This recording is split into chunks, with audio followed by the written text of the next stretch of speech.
went to Congress and engaged in insider trading and made more than $3 million on illegal stock trades because, of course, if you're a member of Congress, you know the next drug that the FDA is going to approve. You know what military contractors are going to get contracts. And she plays the game of a few days before those are announced, buying those stocks. So she's made herself even richer on the backs of taxpayers. And so I need to make sure to be able to raise enough money so that I can go on TV and talk about those sorts of things, talk about how expensive it is to live life right now. And because it's her fault, I've got to make sure to be able to point that out. And every dollar I get just means so much. So as you said, Hugh, go to drewfornevada.com to donate $5, $10, $20. It all adds up, and it means a lot to me. drewfornevada.com. The 3rd Congressional District's got one of those red marks around it at the NRCC. Drew, thank you. Keep coming back. We'll talk to you again before Election Day. Thank you, Adam. Thank you, Harley. Thank you, General Lissimo. Thanks all of you for listening. We'll be here tomorrow on the next Hugh Hewitt Show. The Hugh Hewitt Show is now available on TV. Go to SalemNewsChannel.com or download the app. You can also watch on Roku and Fire Stick. Salem News Channel, the antidote to the mainstream media.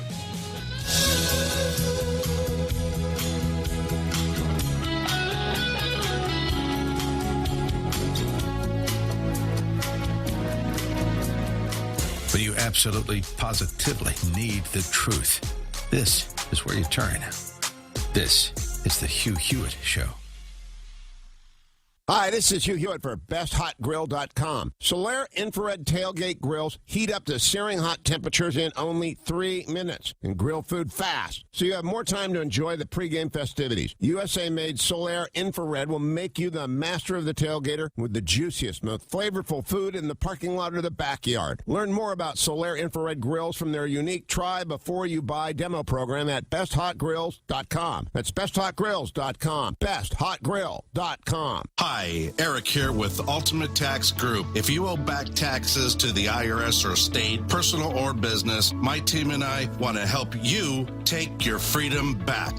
Call Ultimate Tax Group at 888-505-1099. We will stop or prevent bank levies or wage garnishments. We care and fight for our clients. Call us today, 888-505-1099, ultimatetaxgroup.com. This is the Hugh Hewitt Show. I have Dr. Ashley Lucas from PhD Weight Loss and Nutrition here with me today. You know, Dr. Ashley, my only regret is that I didn't start PhD sooner. Mike, I remember the day like it was yesterday when you decided it was time to make a change. You were here in South Carolina for the production of Annie, and we were sitting right here in this studio recording some copy. You looked at me and said, we need to talk. I have to make a change. Daddy Warbucks was about 50 pounds overweight, tired, groggy. I just couldn't get around well anymore. Dr. Ashley, I met you in June. I waited till January to start. I think back and I wonder. This is House Call for Health. A recent study says even light drinking as an older adult harms your health. Alcohol linked to an increase in cancer deaths in older people, and that risk was even higher in groups who had other health problems or lived in low-income areas. Researchers following over 135,000 adults over the age of 60 for 12 years. Their data shows alcohol use, light or moderate, wasn't good for your heart either. Researchers say there was no reduction in heart disease deaths for light or moderate drinkers. The study did reveal that those who drink mostly wine or drink only with meals did moderate that risk of death. Study authors believe that could be due to slower alcohol absorption or possibly other healthy lifestyle choices. Findings appear in the journal JAMA Network Open. An update of the U.S. Dietary Guidelines is released every 5 years, which includes alcohol consumption. The current guidelines run through 2025. For more health news, go to foxnewshealth.com. House Call for Health. I'm Lisa Brady, Fox News. The Point is KUSG, Hagåtña, Guam, 93.3 FM and 104.3 HD3. A warning from the former president. I'm Lisa Brady, Fox News. Very simply, Kamala Harris is an economy wrecker and a country destroyer. Our country will be destroyed if she gets in. But he also just said that 78 days from now, Pennsylvania is going to tell her that we've had enough, that we can't take it anymore, and comrade Kamala Harris, you're fired. Get out. You're not doing the job. Get out. He's in York, Pennsylvania at a factory where the planned focus is the economy and energy issues, kicking off a week-long tour of battleground states as Democrats gather in Chicago for their national convention. President Biden speaks tonight. So does Harris campaign national co-chair Chris Coons, who says he expects a celebration of just how much Joe Biden and Kamala Harris have gotten done to restore our economy, to rebuild our standing in the world, to rebuild our infrastructure, to bring manufacturing back to the United States, to address gun violence. The Delaware senator also telling Fox News he hasn't seen any of the large protests pro-Palestinian groups have planned over the war in Gaza. After hours of meetings in Israel, Secretary of State Antony Blinken says Prime Minister Netanyahu supports the new proposal to bridge gaps on a ceasefire, urging Hamas to accept the plan as well. If it genuinely cares about the Palestinian people that it purports to somehow represent, then it will say yes to this agreement, and it will work on clear understandings about how to implement it. Blinken heads next to Egypt, where mediators plan to reconvene this week. Former New York Congressman George Santos just pleading guilty to corruption charges, appearing in court months after the freshman Republican was expelled from the House. Stocks finished higher, the Dow up 236 points at the bell. America is listening to Fox News. Family Finance has been serving the people of Guam since 1959, and they will continue to be there for you in the years to come. Whether you're looking to get a personal loan for that family vacation or paying off those long overdue bills, Family Finance has got you covered. Apply for a personal loan from $1,000 up to $4,000 by calling Family Finance in Hagåtña 475-4545 or Dededo 633-4473. Family Finance.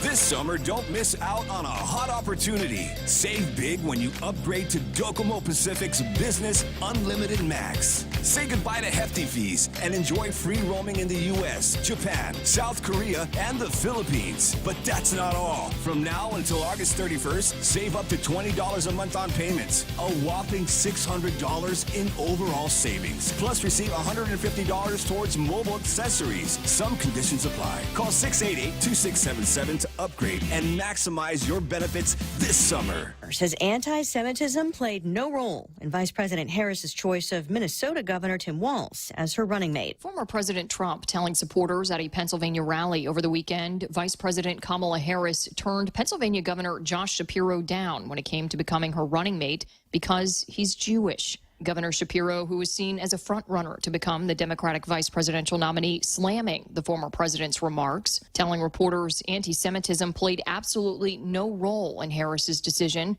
calling former President Trump the least credible person when it comes to standing up to hatred, adding he's trying to use me and he's trying to use other Jews to divide Americans further. Fox's Christian Goodwin, Harris's husband, Second Gentleman Doug Emhoff, is Jewish.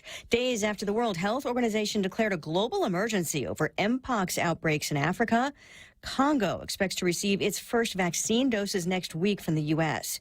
A new form of the Mpox virus is spreading, with cases confirmed among children and adults in a dozen African countries. There are new claims a war began with a forged signature. Saudi Arabia led a coalition against Iran-backed Houthi rebels in Yemen in 2015, a stalemated war that's cost 150,000 lives. But a former Saudi official alleges Crown Prince Mohammed bin Salman forged the signature of his father, King Salman, to launch the offensive. Saad al-Jabri's told the BBC Prince Mohammed did so due to the king's mental deterioration. The Crown Prince, nicknamed MBS, is Saudi Arabia's de facto ruler, pushing major economic and social changes, but he's also accused of brutal suppressions.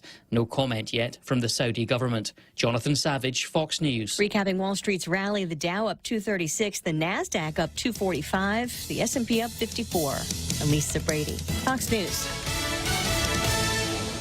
Boss, I got run over by a forklift. Boss, I crashed a company truck. What do we do? Our warehouse and inventory are gone. Hi, this is Dave Silva from AB Risk Solutions, and it's time for Risk 101. Everything you just heard are examples of risk your businesses can face. Our job is to ask the hard what-if questions and teach you how to reduce your exposures and help you recover if things go sideways. We've got decades of experience in Micronesia working with businesses big and small. Call AB Risk Solutions today at 777 877-2668 for a free inspection and quote. AB Risk Solutions, formerly known as Aon. The UOG Endowment Foundation and Guam Visitors Bureau, in collaboration with Choice Broadcasting, brings you Tanel Live on Guam. Join us for 2 shows. Thursday, September 5th for a tropical night with Tanel, an intimate, unplugged VIP show at the Hotel Nico Guam with marmar making and local vendor pop-ups. And Saturday, September 7th for a family-friendly Triton Festival at Jeff's Pirates Cove.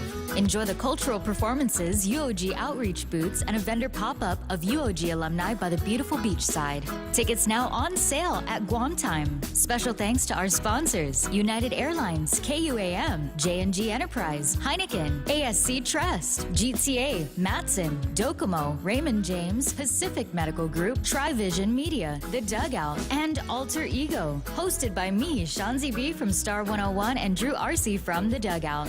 Support college affordability by attending these 2 shows.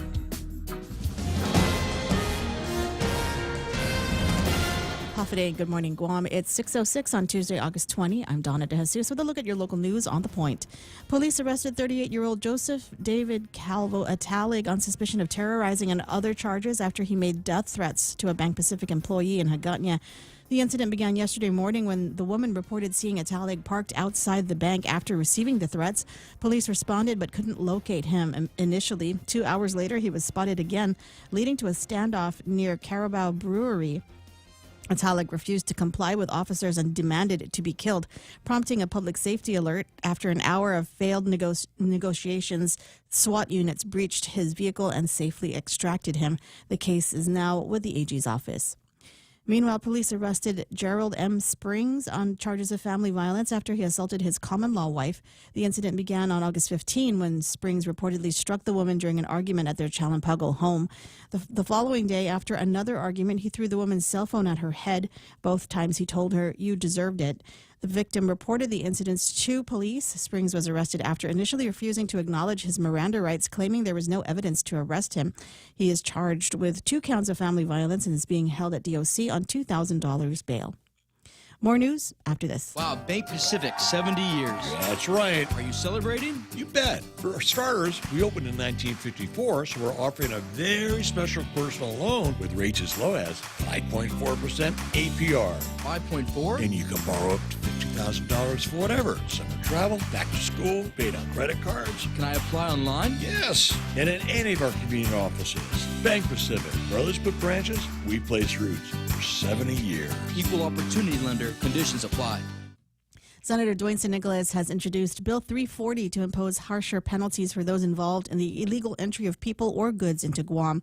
The bill would make it a felony to aid in unloading or securing illegal passengers, merchandise, or baggage, with penalties up to 5 years in prison and fines of at least $25,000 per violation. Current law imposes only minor penalties for such actions. The bill also aims to target crew members and passengers who attempt illegal entry at non-designated ports. St. Nicholas cited over 100 attempted illegal entries since 2022, mainly by Chinese nationals. And J.M. Guerrero Elementary School is opening its doors to students today after passing a sanitary inspection last week. GDOE announced that the school earned a C rating. GDOE is working to have all schools inspected and open by the end of September. Some schools opened last week, and students whose schools are still closed are engaging in alternative learning methods, including attending classes at other campuses or online. GDOE also announced that pre-K students at schools that started on August 15 began classes yesterday, but pre-K students at schools awaiting inspections will experience delays until after the 22nd. And those are your top stories right here on The Point. Now here's Ray with your weather. We're not the only ones that have slowdowns and scroops at the beginning of the year. Yeah. It's Tuesday. What do we love about Tuesdays? Hawaii, brother. Brother, we got the crazy kind of news coming in from Hawaii, brother. I'm telling you. Their DOE is blaming school bus companies for school bus crises that are going on over in the state of Hawaii.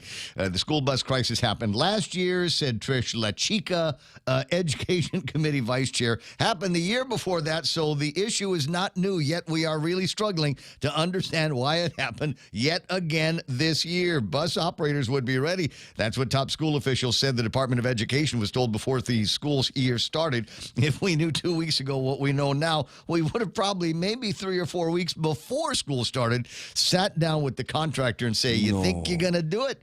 It doesn't look like that. Sup, cause. You folks like scraps with the bus drivers. They're gonna scraps. They're gonna scraps all the time. Where's that guy?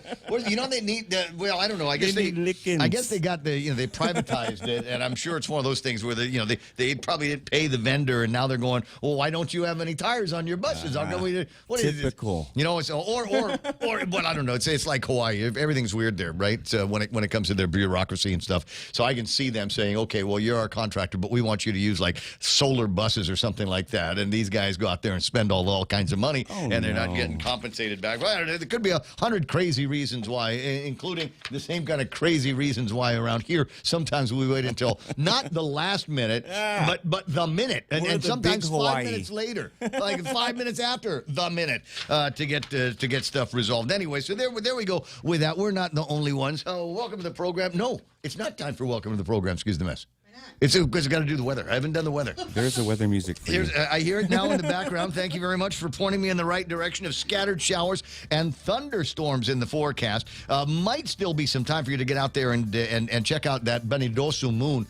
This is like a super moon. It's actually closer to the planet. It's so fat. By about 20 feet or something like that. It's just a skosh closer to the planet.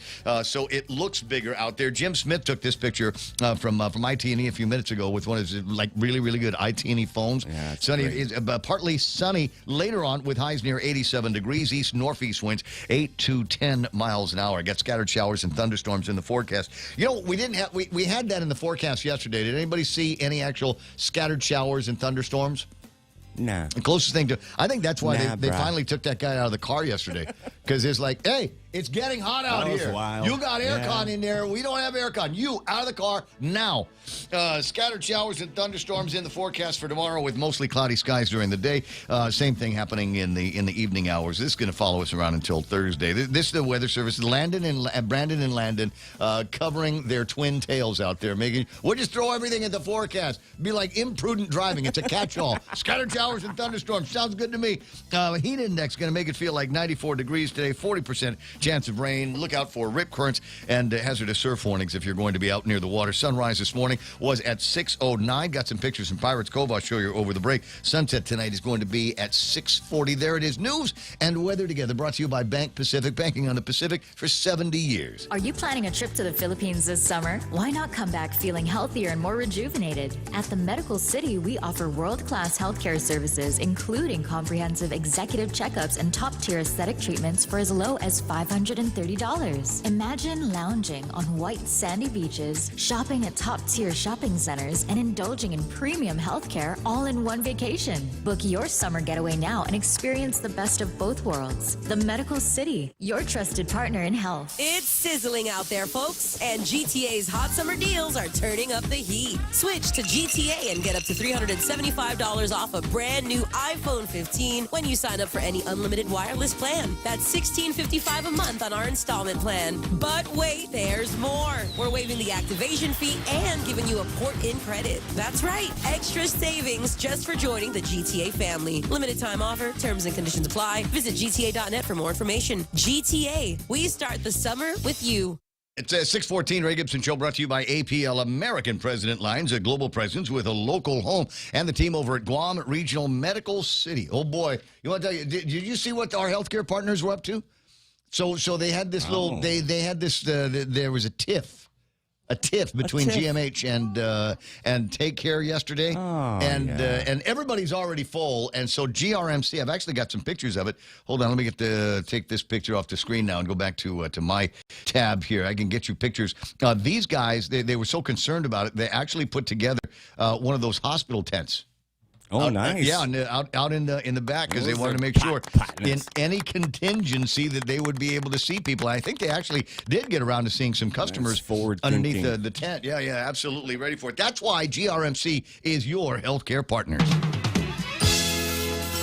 The Ray Gibson Show. Morning talk that matters. Call now, 888-TALK. That's 888-8255.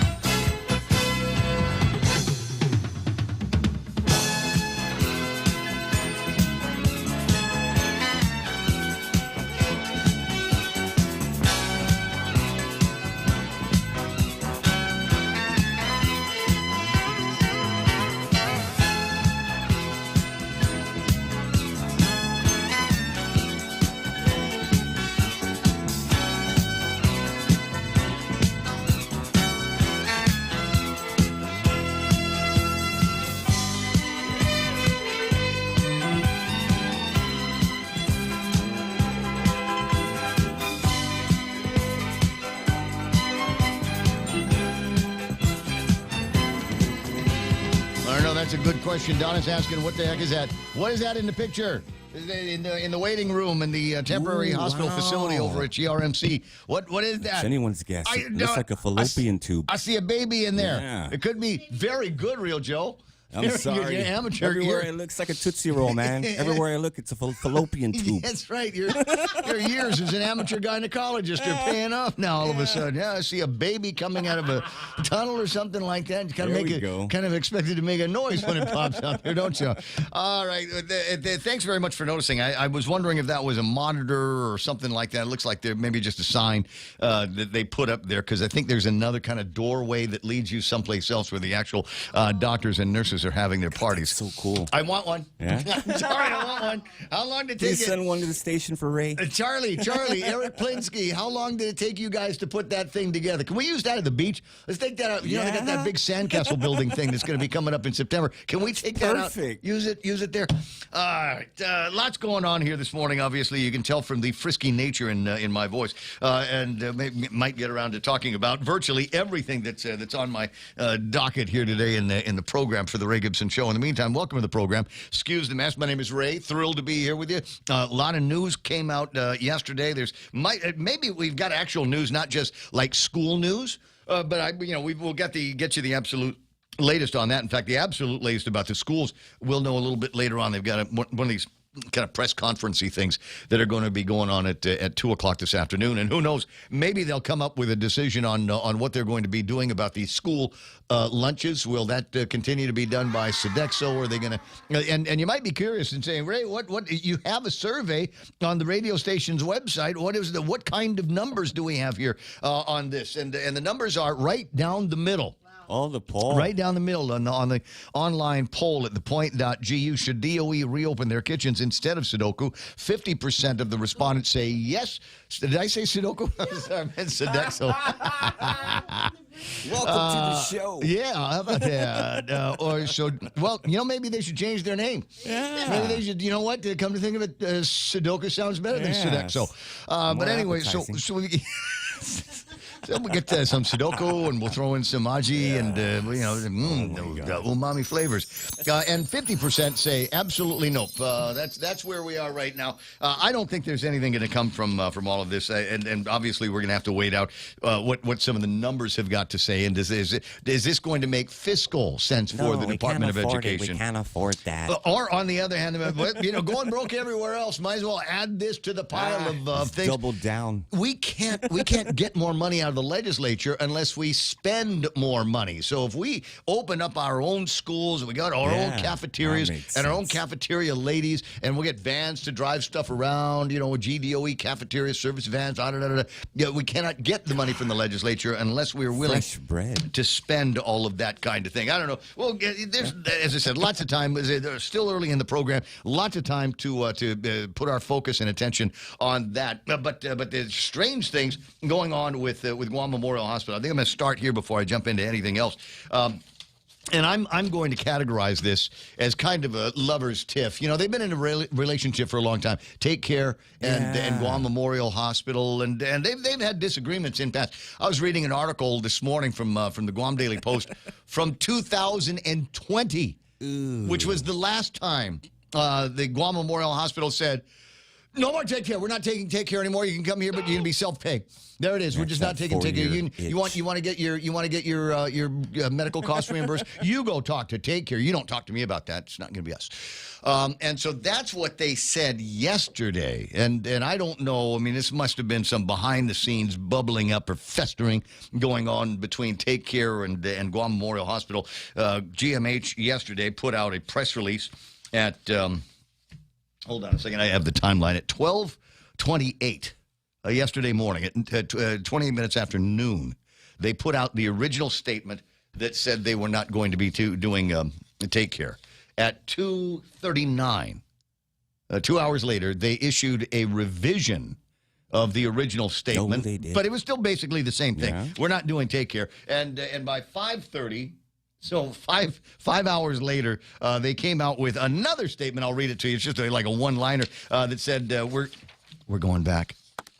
We're going back. I know, and it feels so good. That's exactly the song that was in my head as I was going through all of that stuff. Just wondering what the heck. But the problem is, here's the thing, and this is where the medical professionals in this community are going to be that are ticked off about it, because many medical professionals actually either have patients that were going to GMH or had patients in GMH that were taken care of under Take Care. And can you imagine the anxiety? I'm sick. I'm at everything. GMH, and now you're telling me I got to cover. Turn off the oxygen. I got to cover the nut. At least you don't have to pay for air conditioning because they don't have Stop any. that morphine drip right now. I can't pay for it. It's like $20 per drip here, guys. And pregnant moms, all of that stuff. So there's going to be, I imagine, there's going to be a number of people that are saying, what again? What was the nature of it this time? And thank you very much for 5 hours of anxiety for us and our patients. For what? For what? What's it going to end up to be? The last time, like I said, they went after Take Care. They said Take Care owed them $8 million, and Take Care said, we've given you, here's copies of $8 million worth of checks that we wrote you that you cashed. Why don't you have any records of these payments? You cashed the money. You cashed the checks. You took the money, but you have no record of it. Is it possible that there might be a problem on your end with accounting? And maybe that's what it came down to again this time. Maybe there was a problem at their end with the computers and the accounting, and now they had to come back and say, actually, we are going to take care. So that's why today's theme for today's program is GMH relationship status. It's complicated. 6:22 in the morning. How many times that happened to you, where you just you had it with somebody and the fight. The neighbors can hear it. They call the police and everything, and everybody, the guy goes away in handcuffs, and all of a sudden you're sitting around by yourself feeling like, I miss Take Care. Come back. 622 Ray Gibson Show, 888-8255, 888-TALK. Who gets that phone if it rings? I'll get it. Real Joe will take care of it. It's going to be for you, though. Yeah, as usual. But and then Donna's going to take care of whatever news. Donna doesn't get any phone calls. No, and she's doing her Sodexo on the computer. Wait. Oh, Real Joe went and got me a newspaper this morning, and so all I do is win. Yep. I haven't had a chance to crack this yet. There's a picture of Chris Barnett. This is not a new picture. His hair's grown out a little bit, you guys. You guys got to keep track. This is how we'll know whether they're actually sending photogs over to the legislature or they're just reusing the pictures. This picture of Chris Barnett is the post-confirmation picture. Oh, yeah. Right after. Sending a message. Yep. So this might be a little bit old. Senators talk education funding. Yeah. So we'll put everything back in our own cafeterias. But the real big question I always had was what some of the ultra left-wing stories would be coming out of the national and international news in the Guam Daily Post, but also what's happening with their Sodexo. So their King Classic Sodexo in today's Guam Daily Post, difficulty 2. I may give this a shot at some point today. Clip the thing out. I do miss that.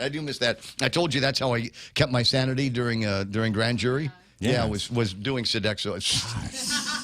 I don't know how you made it. Now it's stuck in my head. Doggone it. Anyway, 6:24 in the morning. It's time to say good morning to all of these Sodexos over here. Sometimes you want to go where everybody knows your name. And they're always glad you came.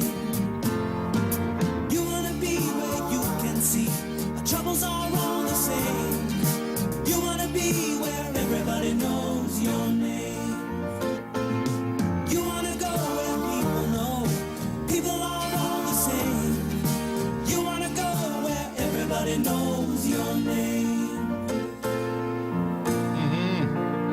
Nice. Got to check my my WhatsApp and see if I sent myself the pictures from Army Lynn. Army Lynn out there this morning looking for, is it trouble? No, looking for early morning sunrises. Hey. We've got one here. That's beautiful. Thank you very much, Army Lynn, for sending that in. And then she sent in a picture that of the moon. That Benidoso moon that I'm talking about. She's mooning you. Yeah, isn't that gorgeous? And you go, what kind of cell phone are you using on that? Can I tell you what I found out about this? What's that? I don't know if it's a Samsung, but there's a brand of brand of phone that they know that people are going to try to take pictures of the moon with. So, and I'm serious, this is true. It must be. I saw it on social media. There is a brand of phone. And when it detects that you were trying to take a picture of the moon, it's already got a picture of the moon in it. It already has a picture of the moon in the phone. It's always the same moon, dude. It's the same moon. It doesn't Some guy bro. took a picture of it and they shoved it in the phone, and it uses artificial intelligence. When it detects that you're trying to take a picture of the moon, it inserts the picture that's already in the phone into the little round space where the moon is. Don't ask me how the technology works. Who's thought it up? I think it's for me. I think it's absolutely brilliant. Is it only for a full moon? What if I wanted to take a picture of the crescent moon? I don't think nobody's ever taken a picture of the crescent moon. I mean, I hear what you're saying, but it's never happened. It's a unicorn. It's like good-looking trannies. Anyway, so 626 on the Ray Gibson Show. What did he say? We start now. We start our first Sodexo is Lori with a Y Duenas. Good to have you online here with us. Auntie Bennett, Lohan Duenas, Ismail Velez, who I saw last night over at the place. Really? Yeah. We were exchanging videos of the shooter guy yesterday. No. Yeah. Yeah, you were close. No, I wasn't. That's right. You were close God. by. No. The Carabao is closed. And so that's what I thought was going on, was the guy found out Carabao was closed and he went on some kind of a rampage. Yeah. It's like, they've been closed on Mondays every Monday for the last 5 years. I thought everybody knew that. I was wondering, I've seen worse for less. I wonder if Ray was there. That's funny. It took place earlier in the day than I normally. I'm glad it wasn't you, dude. Frequent. Now I'm all red. Let me talk to him. I'm his producer. Right. Auntie Bennett, Luan Duenas is online. I think at Brennan Fausto. Let's go. Veteran war fighters. Half a day. Auntie Bennett with her list of Republicans to love. Everybody except Fisher. Ismail says communism. But it's spelled with a K like Kamala is on the ballot. James Bondo saying good morning to everybody. Lori with a Y. Like I said, Rudy Rodolfo, the original Burger King here. And on the YouTube side, Brittany Tollefson doing her sending out her wave thing. I gotta check. Doing her Brit thing. Well, you know what? She's like raising chickens out in the backyard. That's a great movie. What's that? Raising chickens. Is it? Okay. But there's I sent her the graphic that I saw. I thought maybe I'd send it to ThePOINT.gu thing, but I apparently didn't. But basically, it's a sign. It's a great thing. It's about chickens. Is the animal that poops your breakfast because it makes eggs. Oh yeah. Yeah, you get it. Anyway, yeah, so you had to be there. Alpha Day 2. Lori, Jesse Nanetti, Aurelio Paredo. Bandit is online. Nice to see Bill Fritton. Says good afternoon here in the Flatlands. Have a great show, Rayman, RJ, and Double D. Ismail says pro-Palestinian protesters appeared on the stage at the DNC urging for ceasefire. Then Netanyahu agrees to a U.S. ceasefire terms. Oh God! Now the protesters are going to think they did it. Yeah, Henry Menglotnia online, Felix Bamba, Edita Camarillo, buenas to Joe Takai, Mark Anthony. We're all strong because of Eric Chung. Bunker says Kahulos that today is today and today is yesterday's tomorrow. Tomorrow will be yesterday too. Whatever. Oh my God! This is drunk already like Kamala Harris. Well, it's late over there, right? B-Man Dennis Larson. No, you drink anytime you want to. That's right. I think you get to be a certain age, and you realize that time is whatever. Yeah, day drinking, whatever, like golf course time, airplane time. Dennis Larson, B-Man is online. Interesting story out of the state of Hawaii on bee keeping and different restrictions that they've got out there, and restrictions that are going in opposite directions. Yeah, it is. It's very Hawaii. Ken Augustin is online. There's Kevin Kinata. Chris Frank checking in from Hawaii. Look, Tony and Annetto and Pinko Anna. Real Joe, I don't think we've seen the last of Tony Anna. There you are. Never left. Thank you, Ken Augustin. Henry McLaughlin hanging out with Keena McCausley from the upper left-hand corner with her did I tell you we did the math on that? I originally thought that those, I showed you some pictures of these cans of Spam, and it was like $17. In the lock boxes? Yeah, for a 4-pack. It was $17 for a 4-pack. I was wrong. It was $17 for 8 packs. An 8-pack of Spam going for $17. Yeah. Let's do that. You can, but you have to live in the States as opposed to living here. I don't know. Elizabeth Mendiola Kichitu, there's Gerald Young. Good to see Patrick Bumba. Mark Cruz doing his wavy thing. Good on Eunice Mendiola for showing up. What's that? Joe Cruz is here. Says, wow, you're still alive. What you going to do? Make it count. Perhaps. Good morning, though. Chad Nathan Sablan Escura is there. There's Jay Nauta.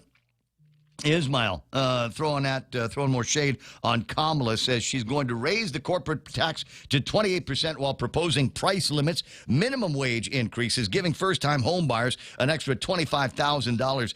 Somebody failed economics. How do you tell a company they can't sell a product for profit and must pay their workers more? Well, that's what happens when you spend all of your life in the political game and never actually having to work for a living anywhere, never having to sweat out payroll and with possibilities of HR crises and all of that stuff. That's what happens. And most of it's going to be gimmicks. I mean, I think most normal people. I'll stop. Because I know. Yeah. No, they're platitudes.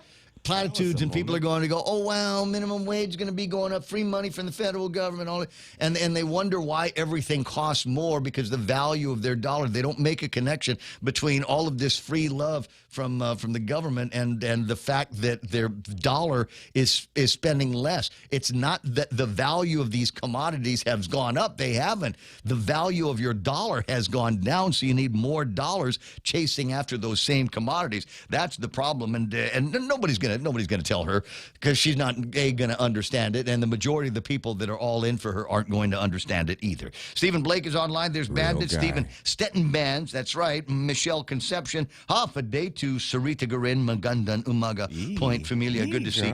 Lonnie Salas, Cousin Tedo out there in the Northlands. Got my brother Renee Lau from the Micronesia Mall. Who else is playing around? Ismail. Oh, boy, there's lots from Ismail today. The intellectually impaired. Harris's equity versus equality sounds like Robin Hood stealing from the rich and giving it to the poor. But for those escaping socialism and communism, they know what comes next. Yeah, socialism and communism. I don't think it's worked out for anybody. I got Scott K. Armstrong saying, good morning, all. Glenn Hunter. Oh, morning, Saipan. Good to have Alpha Omega there. Tattoo Shauna Fujikawa Stickles hanging around with us this morning. I wonder how are we going to gross her out today? We'll find a way. Where's man. the picture of the baby squirting out of the fallopian We'll tube? find a way. Wait, hold on, wait. Let me zoom in on that picture of the baby getting squirted out of the fallopian tubes in the artwork at Guam Regional Medical City. Stand by one. Do we have it up close and personal now? Oh, my God, it's 30 centimeters. What's that? There's Bunker JB St. Nicholas Army Lynn. The Christine Oliver saying, let's do this. Absolutely. Steve Love is online here this morning. Steve Love knows all about fallopian tubes. Oh, yeah. Pretty much my guess. Oh, boy. Sarita says, I need my point fixed. Good morning. Carl Meyer. Wow, check it out. Big party in the Windy City. Yeah, what are they up to? About 75,000 protesters in Chicago right now. And you know what, with the distinction, the major difference, I think, between the Republican Party and the Democrat Party is when they were in Milwaukee, Wisconsin, when they were doing the RNC out there, none of the businesses had to shut her up. Nobody had to worry about protesters in the streets. Nobody had to worry about riots. They didn't have to bring in 75,000 police officers from around the state to ensure safety. They didn't have to do that for the RNC. They started planning for that when they first found out we're going to Chicago. Everybody says, better get some plywood. Chi-town. Not again. Gonna get some plywood in here. F. Ramos is there. He's doing his Tuesday commute. Good to see Alicia Duenas Anderson. Good morning, Pika's Best Radio. Oh, Alicia, is it time? Is now? No, it's now the 23rd. On the 23rd, we'll be asking for your votes for Pika's Best. I'm so happy I can count on you for that. Tattoo Shauna talking about Chunky Moons. There we go. Chunky Moons. Yeah, chunky. I don't even know what chonky means, but I'm going to put a Steve Love kind of glint on that. Chonky moons, write it down. We got to go look for a definition a little bit later on. Comosta kayo Sarita says Jerome McDonald. Kevin Canetta says, Ray, you forgot hashtag tell the others when I was talking about sunset tonight. Sorry about that. Hashtag tell the others sunset tonight is going to be at 6:40. We almost blew it, Ray. Yeah. So that's a throwback to COVID times.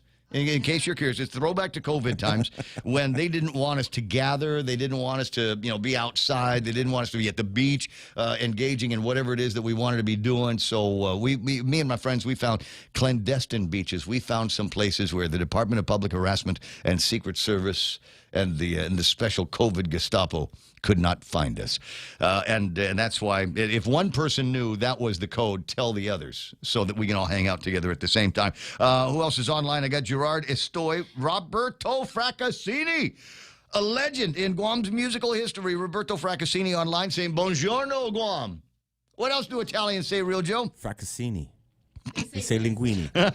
It's linguini. Linguini. Chris Frank talking about Just forget about it. Sudoku. Let me see. The Christine Oliver, like I said, Leslie St. Nicholas, Fideta Francis Duffy, Cecile Bambasuda is online. Gina Marie Tenorio call, wishing everybody a good morning. Bistra says, watching the Chicago protest coverage when I kept warning everybody since 2022 has come to full fruition. Marxism is here and getting stronger. What else you doing? What the Dems and the Republicans must really do is unite against this real threat to democracy and the free economy. Not sure how, but it must be done. Vincent Ray and Pinko Duane is hanging out with us this morning. Ruel de Rooster Drillon, Big Sister Shelley out there. Everybody good out there, she says. Biba Guam, hi Auntie Bennett, Nate Horn, Andy Terlahi, Tattoo Shauna, still giggling about her chunky moons. Chonky. Chonky. Oh, rhymes with honky. Yeah. Okay, I got you. Meganoosh online saying, good morning. I'm so sleepy. Better hurry drink coffee before you go back to sleep. You know what? You might want to just she can't go back to sleep. You're not going to be able to go back to sleep. Drink coffee and go back to sleep. No, she's got a cat. Don't do that. She's got a couple of cats. Yeah. So they're up. Guess what? That means you're up too. RRNC stage was way nicer, and we never saw protesters. Dr. Wen online. I got Sarita, Big Sister Shelley doing shouts to Jerome. Looks like we got a full house this morning. Do me a favor, like, follow, share, comment, whatever it is.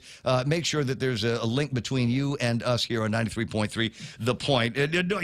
You need not do that for me. Advertisers like to know that there's a lot of people watching and viewing. So if you can help get the numbers up, tell all your friends this is where you're hanging out in the morning. Rudy Rodolfo, the original Burger King, lurking on the YouTube side with Tommy Napati. Mr. Octo 13 saying buenos dias from Fort Lauderdale in Florida. Sergeant Wrecked UM.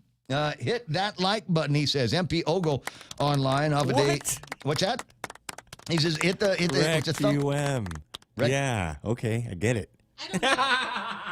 I don't. Yeah, like the planet Uranus. I still don't get it. Yeah. No, I still don't get it. Correct rectum. Oh, that's funny. Okay, 10 barbecues later. Okay, Sergeant Rectum, good to see you there. MP Ogo, Walter Gray, Lupang Guam. I don't want to be accused of not respecting somebody, especially if they've been in the armed forces. Yes, sir. Right away, sir. Tattoo Sean Gumatau hanging out. I'm sorry. I'm going to laugh about that all day. How did I not catch that? Steve, as in Amaguen online. So is Pete Apu, Bad Boy 671 Barbecue, and plenty more. Oh, it's Chris Frank says that's him.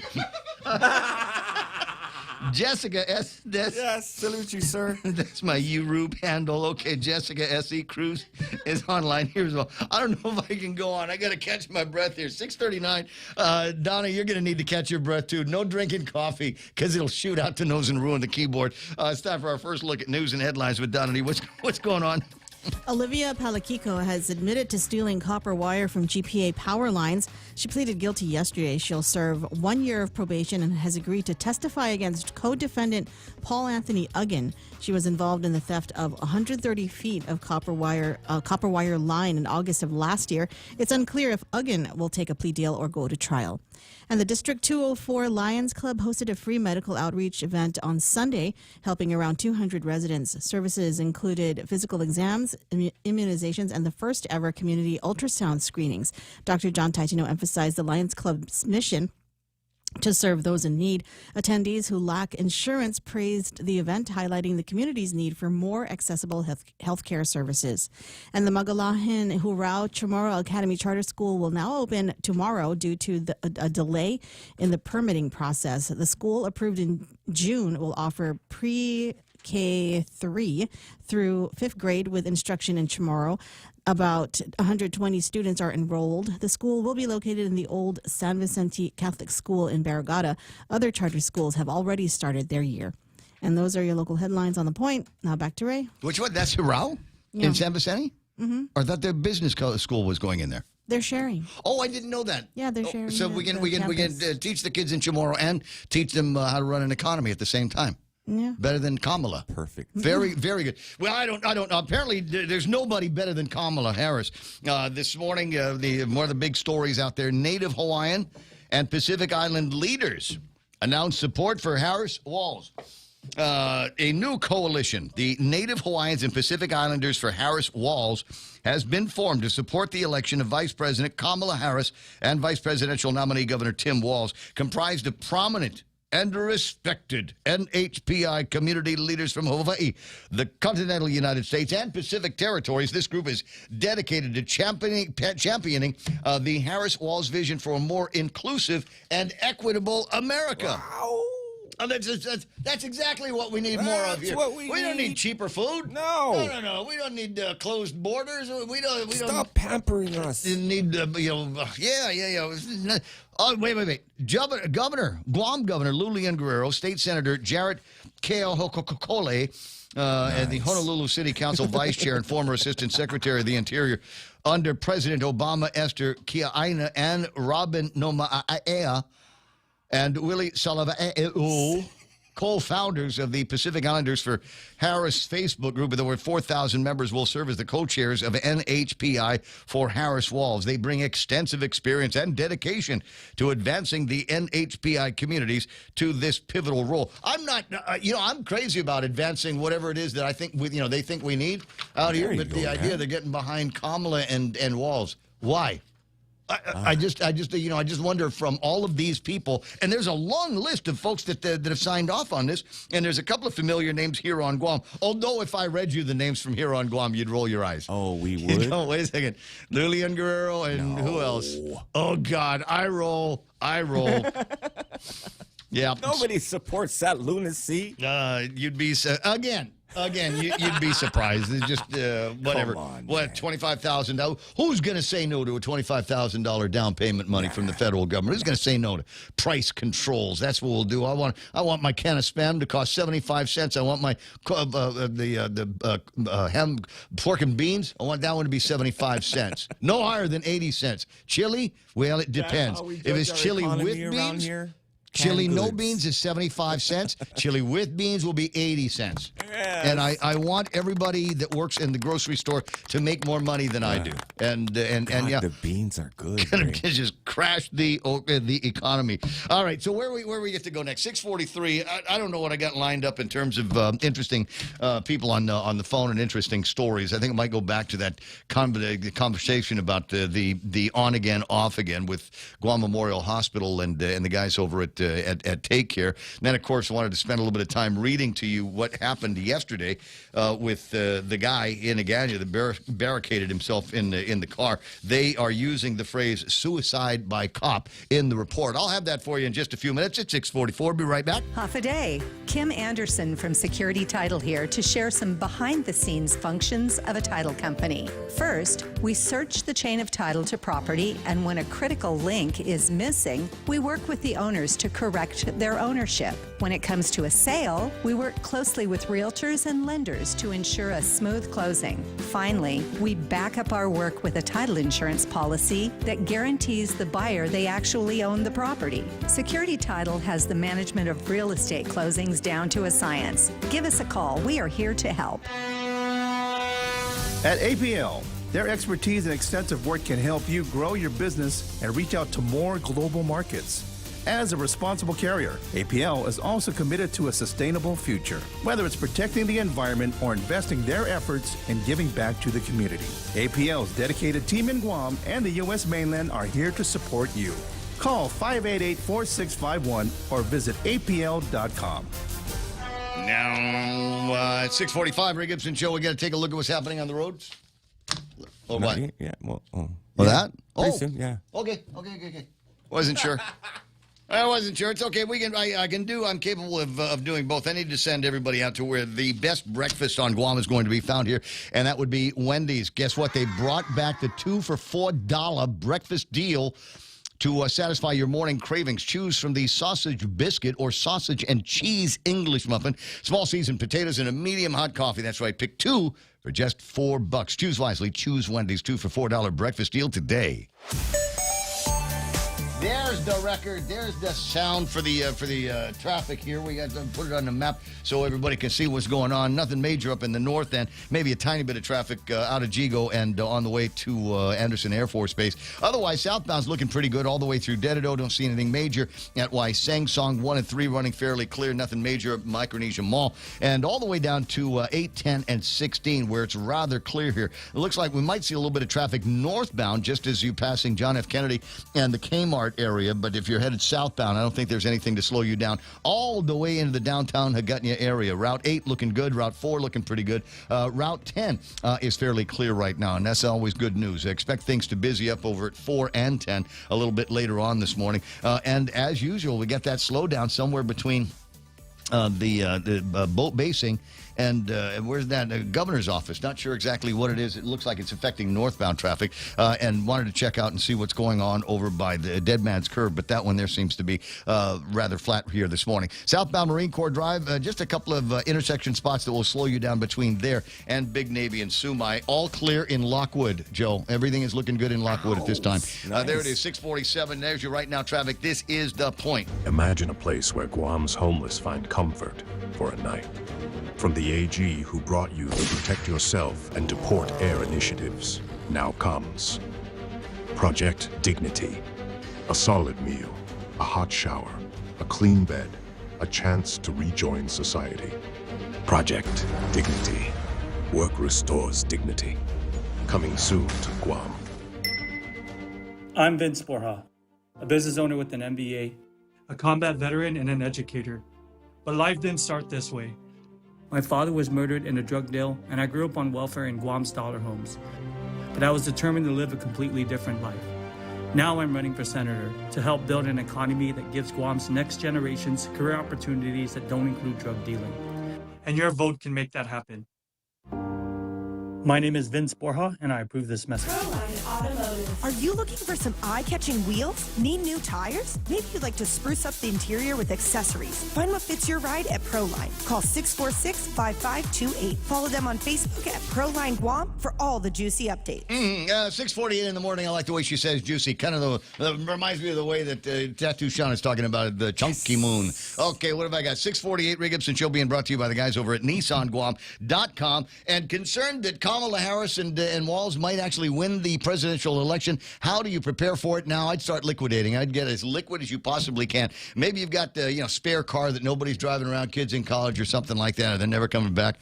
So here's what you do. You take that Nissan, and you take that car. It didn't have to be a Nissan, and drive it to Nissan showroom down in Upper Tumon, and find the guys over in the used car department. There's a crazy guy there. His name is Kuya Lakson, and he will take a look at the car. 32-point inspection, and the car's got to pass all 32 points. It's not like DOE and public health. It's got to pass. There is no C grade. There is no B grade. There's only A grade, past 32-point inspection over at Nissan. Once they do that, then they pay you cash right now. You'll get your estimate on the spot and super incredible values. And then the great thing is you know that car, anything that might have had an issue with, it's going to get taken care of. And somebody out there is going to be driving your pre-loved car around, and you get the money for it. And then you might have a fighting chance at withstanding and being able to survive the coming communist administration of Kamala Harris. It's the Ray Gibson Show. Call now, 888-TALK. That's 888-8255. Sergeant wrecked him. Wrecked him, damn near killed him. Talking about there, it's the Ray Gibson Show at 10 away from the top of the hour, and until I'm not going to be around here anymore, I wanted to take a minute. I don't like reading things to you, but I think I need to read what was put out, mostly at the behest of media people that were sitting around yesterday afternoon going, okay, so we've got videos all over the place of the arrest and the police activity in downtown Augusta, right in front of Carabao. And in fact, one of the videos that you might have seen floating around was actually taken by one of the owners of Carabao. And incredible, I want to say restraint, because I would be using all kinds of colorful language, but this is what it looked like, the view from behind the glass, looking across the parking lot in the outdoor gathering area in front of Carabao, where everything was. And you can make out in the video that I'm playing a number of police officers, trying to breach the car. And finally accomplishing it. There's a guy, and he's got his elbow up, and it looks like he's about to fire a shot into the back window. I think he did. I gave a copy of this to Ismail to see if he could do some audio, firearms forensics on this to find out, because there is glass. The glass was shattered, and then all of a sudden everybody was able to get into the car and pull the guy out. So here's the story as reported by the police department. About 8:30 in the morning, a woman, while at work at Bank Pacific in Augusta, reported to police that she had received death threats from a man known to her, alleging that he would come into the bank and do harm. She also reported to police that she saw him inside his car parked outside the bank. Central Precinct patrol officers responded, where they met with the victim and searched the surrounding areas, but were unsuccessful in finding him. About 2 hours later, police received a second call from the bank, this time from a co-worker who reported the suspect was parked outside the bank. Bank officials immediately locked the bank down for safety for them and the employees and the public that frequents Bank Pacific. Central Precinct patrol officers responded again, and this time spotted the suspect vehicle motoring on Aspinall Drive. That's in Agana. Conducted a stop of the suspect near Carabao Brewery. Patrol officers approached the vehicle and the male suspect, but the suspect refused to comply with the police officers' instructions and threatened the officers. Due to the severity of this threat, police closed down the surrounding street and, in coordination with the island's media, issued a public safety broadcast warning that the police warning the public of the situation and to stay out of the area. The suspect continued to defy police orders to surrender and demanded they kill him. A commonly known plea from suspects known as suicide by cop. Soon after, units from the Special Operations Command arrived on scene and took command of this incident. They deployed de-escalation techniques, but the suspect refused to surrender and continued his pleas to be killed by the police. After nearly an hour of failed negotiations, SWAT breached the vehicle, breached the window to the vehicle, and extracted the suspect safely, but with the suspect sustaining minor injuries while being extracted from the vehicle. Joseph David Calvo Italic, age 38, from Telefofo, was arrested for terrorizing, terroristic conduct, stalking, family violence, resisting arrest, possession of a controlled substance.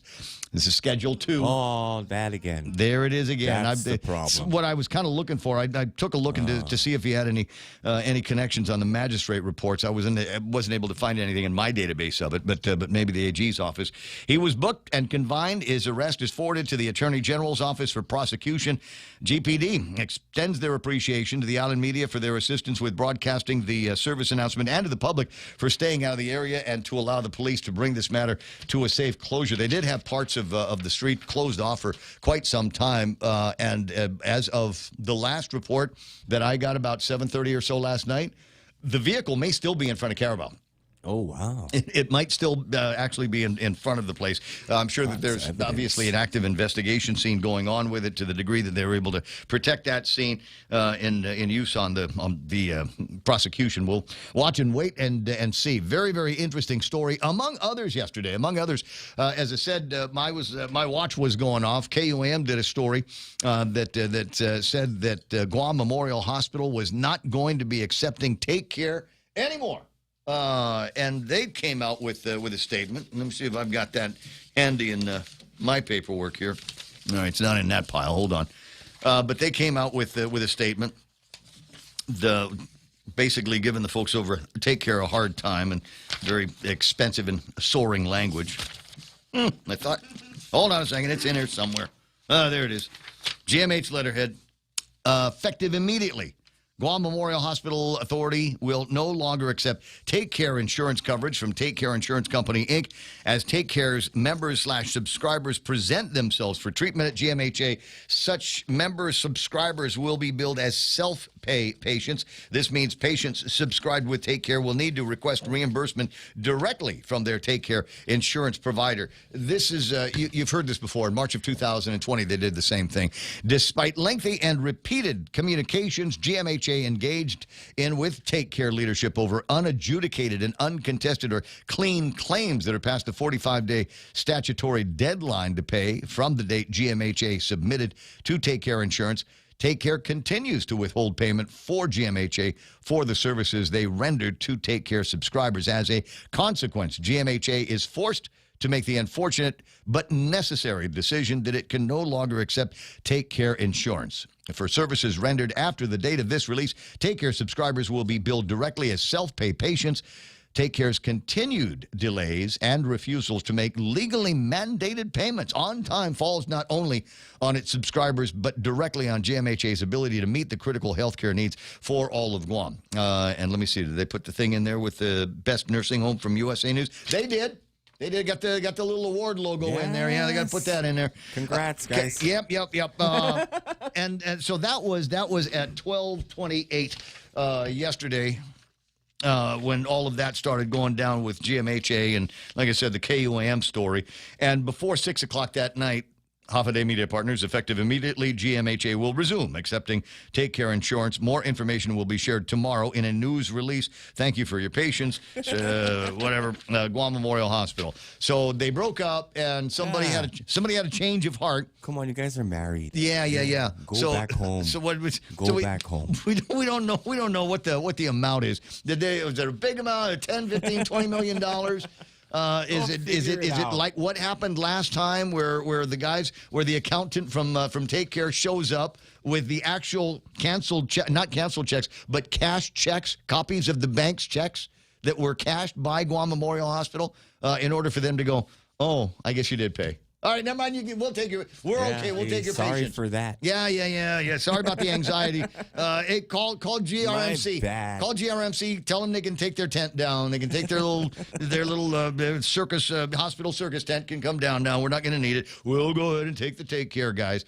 So just another example of the weirdness that is the hospital industry that we've got here on Guam, or at least this hospital. And interesting, a little bit later on, or now, I don't know, a couple of minutes away from the top of the hour, I've got an interesting story about the hospital industry in general.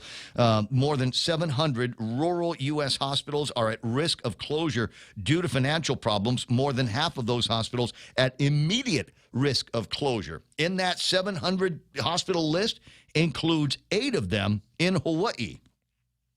That's kind of spooky, because if we can't get something done here, if we can't get something done at GRMC or Guam Memorial Hospital. And we're the Big Island. Yeah, where what are the options? Where do we go next? Maybe the Philippines, depending on what's covered by who. Or maybe we got to get on the airplane and send somebody to Hawaii. Wouldn't it be bad if 8 of the hospitals in Hawaii were unavailable to us here on Guam? So we got to get around to figuring out what these financial issues are that are impacting the hospital industry around here. Sort that all out. Before Kamala Harris starts giving money away again, but sort all of that stuff out and make it so it's a whole lot easier. Is it an insurance deal? Is it just the cost of educating a doctor or an anesthesiologist, or is it just the whole enchilada here, the whole chunky moon thing? Chunky monkey. Thank you, Tattoo Shauna, for another interesting word of the day. That and what were they called? Potato dolphins? Yeah, the potato dolphins. Okay. It's a manatee. It's 6:59 and change on the Ray Gibson Show. Coming up, I got Fox News Live. Donna D is going to take care of news and headlines. I will be subbing for Jerry Roberts. He's got workshops going today, tomorrow, and Thursday, so I'll take care of the Extra Point, brought to you by First Hawaiian Bank. It's all ahead on 93.3 The Point, Pika's best radio station. 3 years running. We're shooting for 4. I don't know if you heard. We're shooting for 4 years. And on the 23rd, we'll let you know where you need to go on the PDN's website on a daily basis, or hourly if you want to vote for Ray Gibson as Pika's best radio personality and The Point as Pika's best radio station. Time now for Fox News. It's his night. I'm Lisa Brady, Fox News. President Biden just practicing at the podium where he'll give tonight's keynote speech on day 1 of the Democratic National Convention. Fox Business's Madison Allworth at the DNC. The advisors and those close to him are going to the media today saying he's excited, saying that he's ready to give this speech. But you do have to wonder, considering less than 30 days ago, he was thinking he'd be giving his acceptance speech. Instead, Vice President Kamala Harris will do that Thursday night. The Harris campaign confirming today she would propose raising the corporate tax rate from 21 to 28%, rolling back a Trump tax cut. The former president calls Harris an economy wrecker. If Kamala gets in, the United States will rapidly become a deindustrialized third world nation. Speaking at a Pennsylvania factory, the first of 6 events in 5 battleground states he plans this week. A march on the DNC by a coalition of groups getting off to a slow start today, but gathering thousands of protesters. They are primarily an anti-Israel, pro-Palestinian organization, and largely they are sticking to that message. They want to end the U.S. funding of the Israeli military. That being said, we've heard them talking about Black Lives Matter issues, reproductive rights, LGBTQ rights, and we also have the counter-protesters who are showing up here. We just saw a group of anti-abortion activists come and attract quite a bit of attention. We have seen pro-Israel demonstrators here, and they had to get some police protection. Fox's Mike Tobin in Chicago, one group demanding immigration reform in the first 100 days of a Harris administration. Former New York Congressman George Santos pleads guilty to corruption charges, telling a judge he fully accepts responsibility. Federal prosecutor Breon Peace just telling reporters he'll finally be held to account for his actions. He will go to prison for at least 2 years. Santos, a freshman Republican, was expelled from the House in December. America is listening to Fox News. BK's new fiery menu now available for a limited time only. The Fiery Bacon Whopper and Fiery Bacon Royal Crispy Chicken Sandwiches are full of heat with creamy fiery sauce, pepper jack cheese, and seasoned fiery bacon. The Fiery Mozzarella Fries and Fiery Chicken Fries available for 8 and 12 pieces. Cool down your fiery flavors with our refreshing Fiery Strawberry and Sprite. Fire your way to BK Tumon Bay, Hagutya, Micronesia Mall in the airport. Home of the new Fiery Menu. You rule. This summer, don't miss out on a hot opportunity. Save big when you upgrade to Docomo Pacific's Business Unlimited Max. Say goodbye to hefty fees and enjoy free roaming in the U.S., Japan, South Korea, and the Philippines. But that's not all. From now until August 31st, save up to $20 a month on payments. A whopping $600 in overall savings. Plus, receive $150 towards mobile accessories. Some conditions apply. Call 688-2677 to upgrade and maximize your benefits this summer.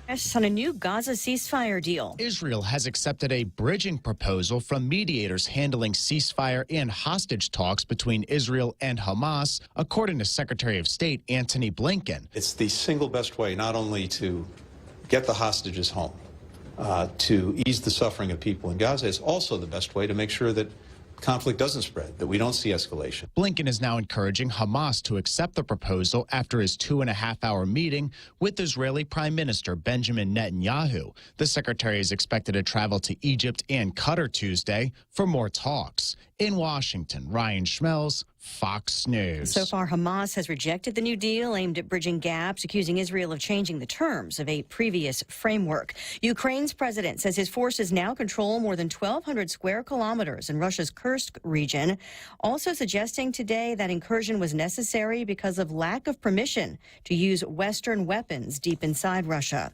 Auto workers are threatening to strike over the timeline for reopening an Illinois plant. The United Auto Workers Union says it's planning to file grievances in May may launch a nationwide strike accusing Stellantis of not honoring production commitments, including the reopening of a mid-sized truck factory in Belvidere, Illinois. On its website, the UAW notes the plant paused production in 2023, but as part of a contract last year, the automaker agreed to reopen it. UAW President Shawn Fain saying in a statement on behalf of auto workers everywhere, "We are standing up against a company that wants to go back on its commitments and drive a race to the bottom at the expense of the American worker." The union goes on to say its goal is not to strike, but that members must be ready to do what it takes. Fox's Kristen Goodwin. Wall Street rallies to start the week. The Dow gaining 236 points. The NASDAQ also up more than 200. And Lisa Brady. This is Fox News. Administrative professionals are the leading support for managers and business owners, and their talents are also utilized by many others in an organization, whether that's in the private sector or public. Admins are counted on to be focused, resourceful, productive, and deliver in many different ways. Wednesday, August 21st, Guam Training presents Admin Magic, the transformative course that digs into areas that are critical for every admin: communication skills, problem solving, finding ways to add extra value to your employer, and taking ownership of your unique position and partnering with your boss for optimum results. Experienced admins will find this course to be a welcome refresher, while it may be a big eye-opener for those newer in their jobs. Admin Magic, just one of 6 powerful courses offered between August 20th and August 29th. Get the details for Admin Magic and the other courses offered at GuamTraining.com. It's all waiting for you at GuamTraining.com. Family Finance has been serving the people of Guam since 1959, and they will continue to be there for you in the years to come. Whether you're looking to get a personal loan for that family vacation or paying off those long overdue bills, Family Finance has got you covered. Apply for a personal loan from $1,000 up to $4,000 by calling Family Finance in Hagåtña 475-4545 or Dededo 633-4473. Family Finance. Your 7 o'clock local news is brought to you by AB Risk Solutions. Half a day at 7:06. I'm Donna DeJesus. Here's a look at your local news on The Point.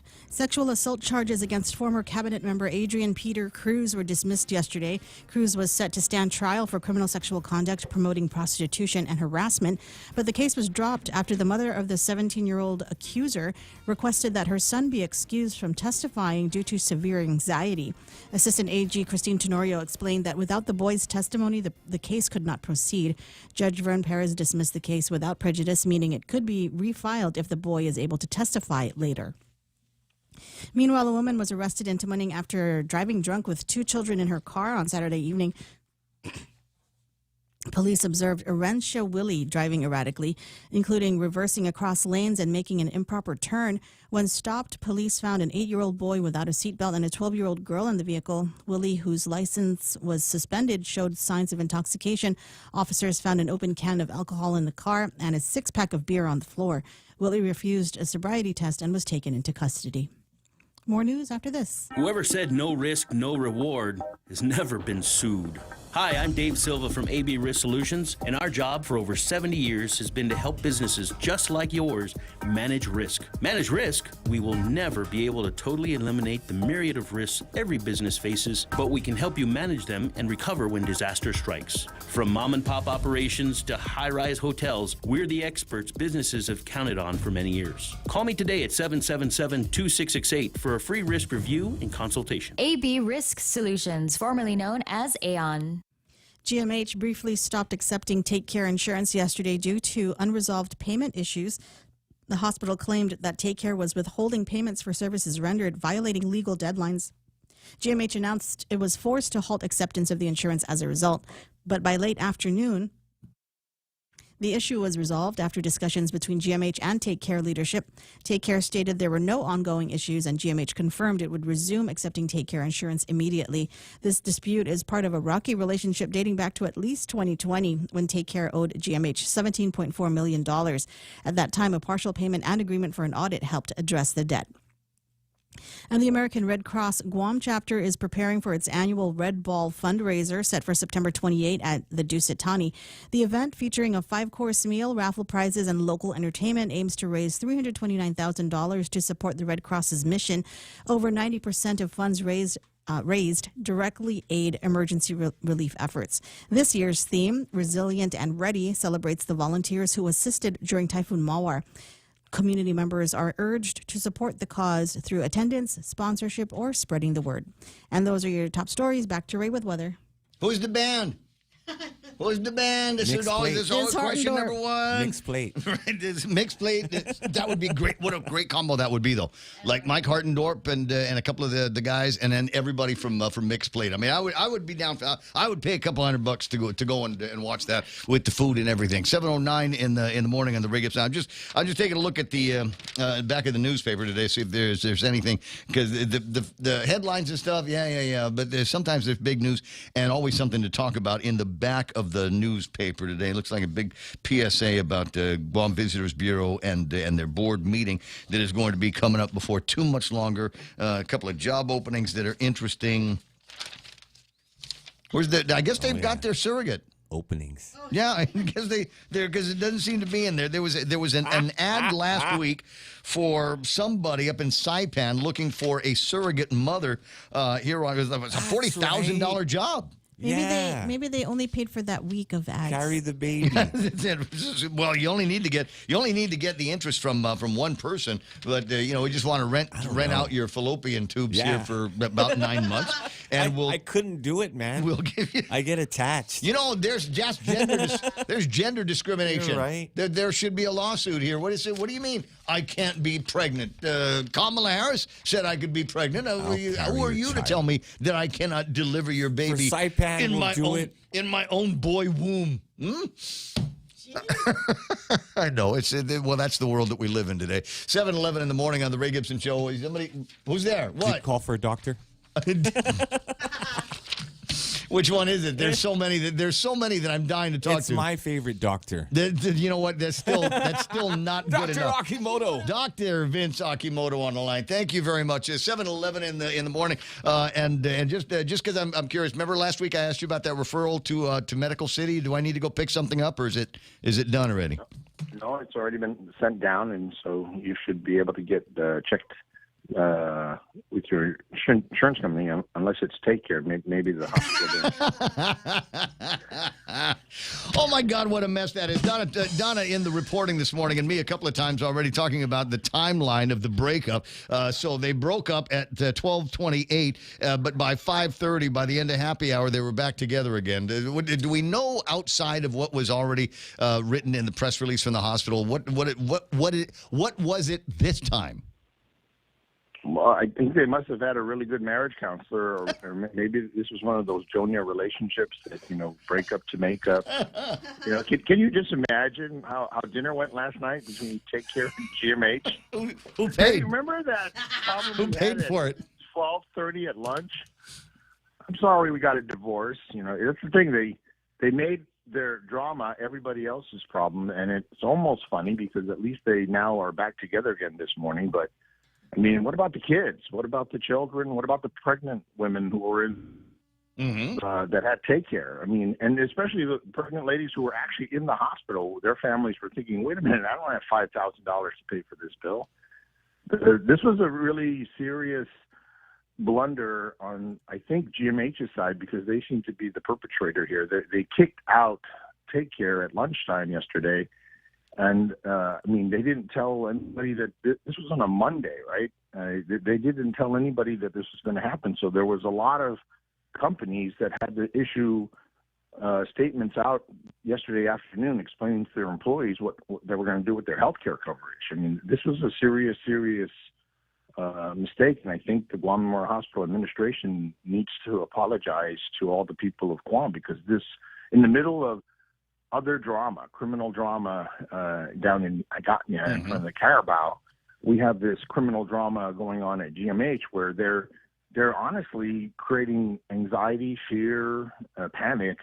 What's it all about? Money? I mean, for this, they were essentially attacking the women and children who or paying for their Take Care insurance. I mean, they have their reasons, but this is exactly like when mom and dad fight. But I'm curious, why would they want to take patients and put them in a self-pay position, considering the lousy track record they've got being able to collect from self-pays? I think this was a personal problem. I don't think you do stuff like this when you're thinking rationally or you think things through. This is someone got angry yesterday at Take Care, and they made Take Care pay a pretty price. I mean, I highly doubt Take Care pays them any money. I mean, who's going to come up with how much money did they owe? $5? I don't know. It's not listed, and I haven't heard anything from. I reached out to a couple of people over at Take Care, and I'm awaiting some kind of an answer from them.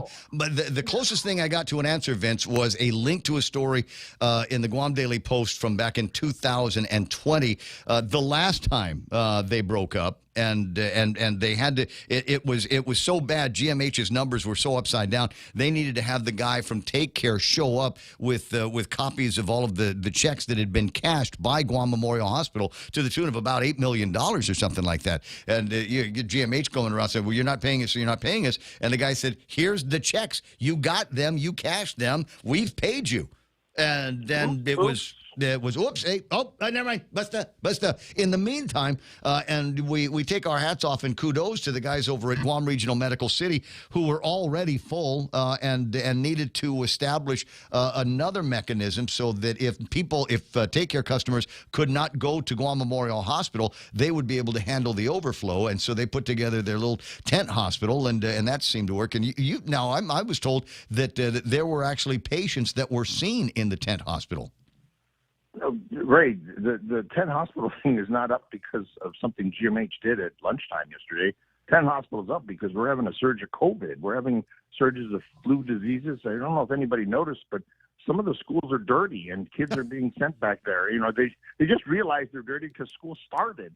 And this is such a selfish thing on GMH's part. They know that GRMC is full, so sending Take Care patients over there. It's creating not just chaos but medical errors. It's unnecessarily telling people, look, your sickness is not worth our time. We just want the money. I mean, this is everything upside down about what a government is supposed to do as a government hospital, right? I mean, you can't turn people away, but you can turn away their health insurance and tell them go to the other hospital or fork out cash that they gave it to Take Care. I mean, the money that they would have paid GMH is all being given to Take Care. Take Care is really good at collecting their premiums, and they'll cut you off if you don't pay, right? So here's the deal: if this is a thing between the higher ups, I mean, I think they could have picked a better time than 12:30 on a Monday morning, because obviously this was not a time for cooler heads. So it is unacceptable. Well, I'm wondering if there was a cooler head. I'm wondering if at some point, whether it was in negotiations between Take Care and Guam Memorial Hospital, or is it possible that the governor reached out from the RNC or the DNC in Chicago, saying this doesn't look good for me, it doesn't look good for Josh? Can you imagine what she must have felt like over there in Chicago, watching all the anti-abortion protesters and the pro-Palestinian protesters and all this chaos going on in Chicago? And then she gets this tweet, Take Care just kicked out of, I mean, she used to work for Take Care when it was FHP, or it still is FHP. So this is not something I think the governor can take any blame for. She's not even here. Right. Well, but I wasn't trying to paint it as that. I'm wondering if a political decision was made at about 5 o'clock yesterday afternoon. Said no, we're not kicking Take Care out. Sorry, not in an election year. But by then the damage had already been done. You know what this is like is, I mean, I know this has never happened to you, but you're walking down the street with this lady and she's all pretty and dolled up, and then your girlfriend or wife says, "I saw you with another woman. Quick, we're done. Go, get out of my life." And it turns out you're walking down the street with your mom. Here's my mom. No, there's a lot of people I think that can actually relate to that. I don't think that's as far-fetched as you think it is. 7:18 in the morning. Dr. Vince Akimoto, I appreciate your time and your expertise on this, and I hope that all of your patients that have been referred to services at Guam Memorial Hospital under Take Care's insurance are able to get the care that they need today. We are take care. That's the whole thing. American Medical Center is a take care customer. Yeah, I know. That's what I'm saying. Is I hope your take care customers are able to get the care that they need. Yes, absolutely. And our patients who are actually sick right now, because fortunately we were checking, most of our staff is all well. Actually there is one person in the hospital. So we're on top of the situation on a personal level, but also, yeah, you're right. We're glad this crisis is over, and we'll move on to the next one. Have another. We'll see what the next crisis is going to be. Hey, but U.S. News says they're hospital of excellence, right? Yeah, you can buy. Hey, I'm probably going to be Pica's best doctor. Hey, vote for me, and then you're Pica's best. You know, that's the truth, though, right? Have a great day, sir. That's why I love that guy. Wrecked him, damn near killed him. All right, it's 7:19 in the morning on the Ray Gibson Show. We got to move on. Got to keep the program moving forward here. Jerry Robertson, the extra pointer. I'm subbing for Jerry here in just a second, but I do want to take a look and see what exactly happened on. We didn't take the first break, did we? We didn't do the weather. We didn't even do the weather. We didn't do the first break. All right. So we'll do weather at first break because you've got buttons that you got to push. Scattered showers and thunderstorms are in the forecast today, tonight, tomorrow, and tomorrow night, and Thursday night. Partly sunny during the day, mostly cloudy in the evening time, except tomorrow, where it might be mostly cloudy both in the morning and in the evening. You just gotta look for the transitional weather that we're going through right now. Mostly cloudy during the day on Thursday, mostly cloudy Thursday night. With a heat index today, we'll feel like 94. There's about a 40% chance of rain if some of those showers and thunderstorms sneak around. Rip current warnings, hazardous surf in effect. Sunrise this morning was at 6:09. And in case you missed some of the gorgeous sunrise pictures from Jeff over at Pirates Cove, great place to park outside and get your coffee, or just kind of stick around after sunrise and wait out until they open the kitchen for lunch. Sunset tonight is going to be at 6:40. #Tell the others. There it is. News and weather together at 7:20 on The Point. For all your real estate needs, call the professionals at Hoffaday Realty. Jody, Saran, Libby, and Lolita, and they'll take care of you on every step of the real estate process. No worries. Just contact Hoffaday Realty at 588-4232 or 588-HOFFA, or email them at hoffadayrealty@gmail.com. They're at 426 Tell in San Antonio, Suite 204 in Tamuning. Open Monday through Friday, 10 to 4. Hoffaday Realty for all your real estate needs.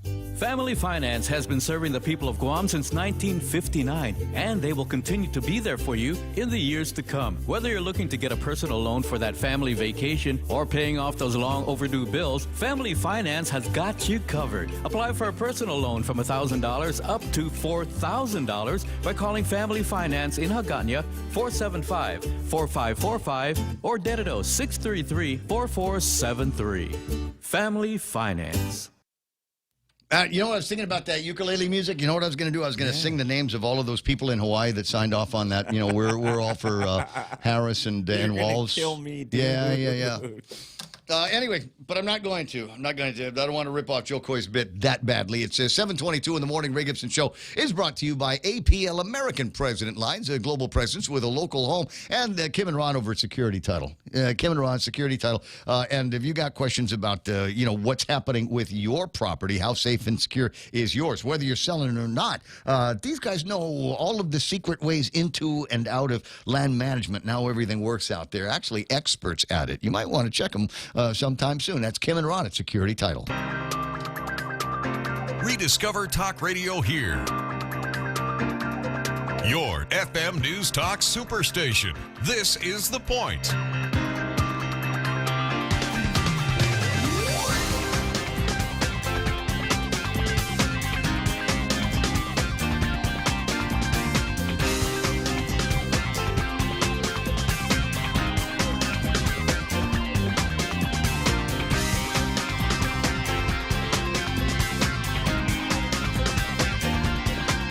Taking a look at a couple of things to share with you a little bit later on, including, oh, God, I hope this never happens to us. There is the Pearl City Cemetery in Hawaii, which was run by a guy, and the cemetery's owner died, leaving a management vacuum, and immediately homeless encampments sprung up in a cemetery. And this is like 12 years ago, as I said. And here's the thing is there's no respect for the dead. Fires have broken out, destroying all of the records there. Crypts, The doors have been taken off the crypts. Walls are crumbling. Headstones toppled. And they were once used as makeshift flooring for the encampment. More than 4,000 people are buried there. Tiny homes at the cemetery are actually mausoleums. Homeless are still living inside. Trash everywhere, and it smells terrible. And now this is a companion story to another deal that came out in the Hawaii Free Press, where the state is going to be very, very extremely aggressive in ridding the city of Honolulu of homeless people. To which I ask, well, what are you going to do with them? Send them here. That's exactly what. That's exactly where my head went. That's exactly where it went. As I was thinking about, this is going to be an interesting. Maybe we'll start seeing a whole lot of people getting off the airplane from Hawaii with a bag and smelling like they weren't in first class, like they were in mouth breather class on the airplane. So anyway, that's going to make an interesting story. But I wonder if it's something from that perspective, is it something that we should be wary of here on Guam? And number one. Number two, maybe we ought to see what they do with their homeless. Maybe there are best practices that we'll see from Hawaii that we might be able to do here. Not that anything that they've done in Hawaii seems to have helped out with their homeless issue. 7:25 in the morning on the Ray Gibson Show. We'll take a look at what's going on in the markets. That's what I said we were going to do about right now. You ready? Here it comes. S&P 500 up by about 54 points today. NASDAQ picked up 245. By percentages, they are 1.39% bigger than yesterday. So I guess that makes them the big winner here. Dow Jones Industrial Average up by 236. FTSE is up by 45. Nikkei down by 674. The Hang Seng Index up by 139. Shanghai's up by 14, and the DAX picked up almost 100 points in trading here. NASDAQ, the big winner, led up by Advanced Microsystems, NVIDIA Corporation, Illumina, Dexcom, and Moderna. Around the bottom, Starbucks Corporation, CDW, Fastenal, Supermicro, and Monster Beverages. Not sure why Starbucks is around the bottom. They're picking up a new CEO from Chipotle that's supposed to be a real turnaround artist, and the guy's going to make 9 figures. You heard that right. The new Starbucks guy's going to make 9 figures. This is the coffee business. It's the logo business. I don't know. I've had pretty good coffee at Starbucks, but I don't know that it's any better or worse than what we get from Jerome McDonald when he sends over some coffee from the States every once in a while. Oh, by the way, there's another package coming in this week. Bet. Yep, and so another excuse to keep us out of the Starbucks places. I don't know. I mean, it's just kind of, if it's there, it's there. I had when I was in where was I? Tokyo. A little bit ago, I could have gone to a Starbucks, but there was a Tully's down the street, and frankly, I think Tully's is better. Even though they got a whole bunch of logo stuff on the inside as well, it's not as kind of in your face, purposely trendy like Starbucks is. All right, what have I got for commodities? Gold at $25.42. 60 cents. They were up by $4.80 from where they were yesterday. I got to right click on that because I'm almost positive we are in record territory again for gold. Oil at $74.44. So good news on that front. Seems to be moving down in the right direction. It was $76.65 yesterday. And while I'm thinking about it right now, you know what I completely forgot to do? I forgot to get the exchange rates for the Philippines and South Korea. The only thing I've got right now is Japan, 146.63 against the dollar for right now. Yesterday, it was at 147, so slightly stronger than it was yesterday. But considering that the market went down, maybe it's not all good news on the exchange route for the Japanese. 7:27 in the morning. Bitcoin number, Real Joe? We got $59,064. That's right where it was yesterday, wasn't it? I know it was yesterday. It's a little higher today. 59.6, I think is the number. We were down, but now we're up. Good news for all of the Bitcoin people out there. And you're rich. I will say it again, only because it's true. The Bitcoin number means absolutely nothing to me. I don't own any Bitcoin. I don't understand the value of Bitcoin, what it's based on. Dabble. Other than, I don't even dabble. This is as close as I get to it. Man. It's just, I know that if I don't say anything about what's going on with Bitcoin, that's going to be the day that it either crashes or goes to 100,000 per. And they're going to say, wow, how come you didn't mention that, Ray? That's kind of a big deal. Don't you think you should have mentioned it in your morning radio show there, Ray? Mr. Morning Radio?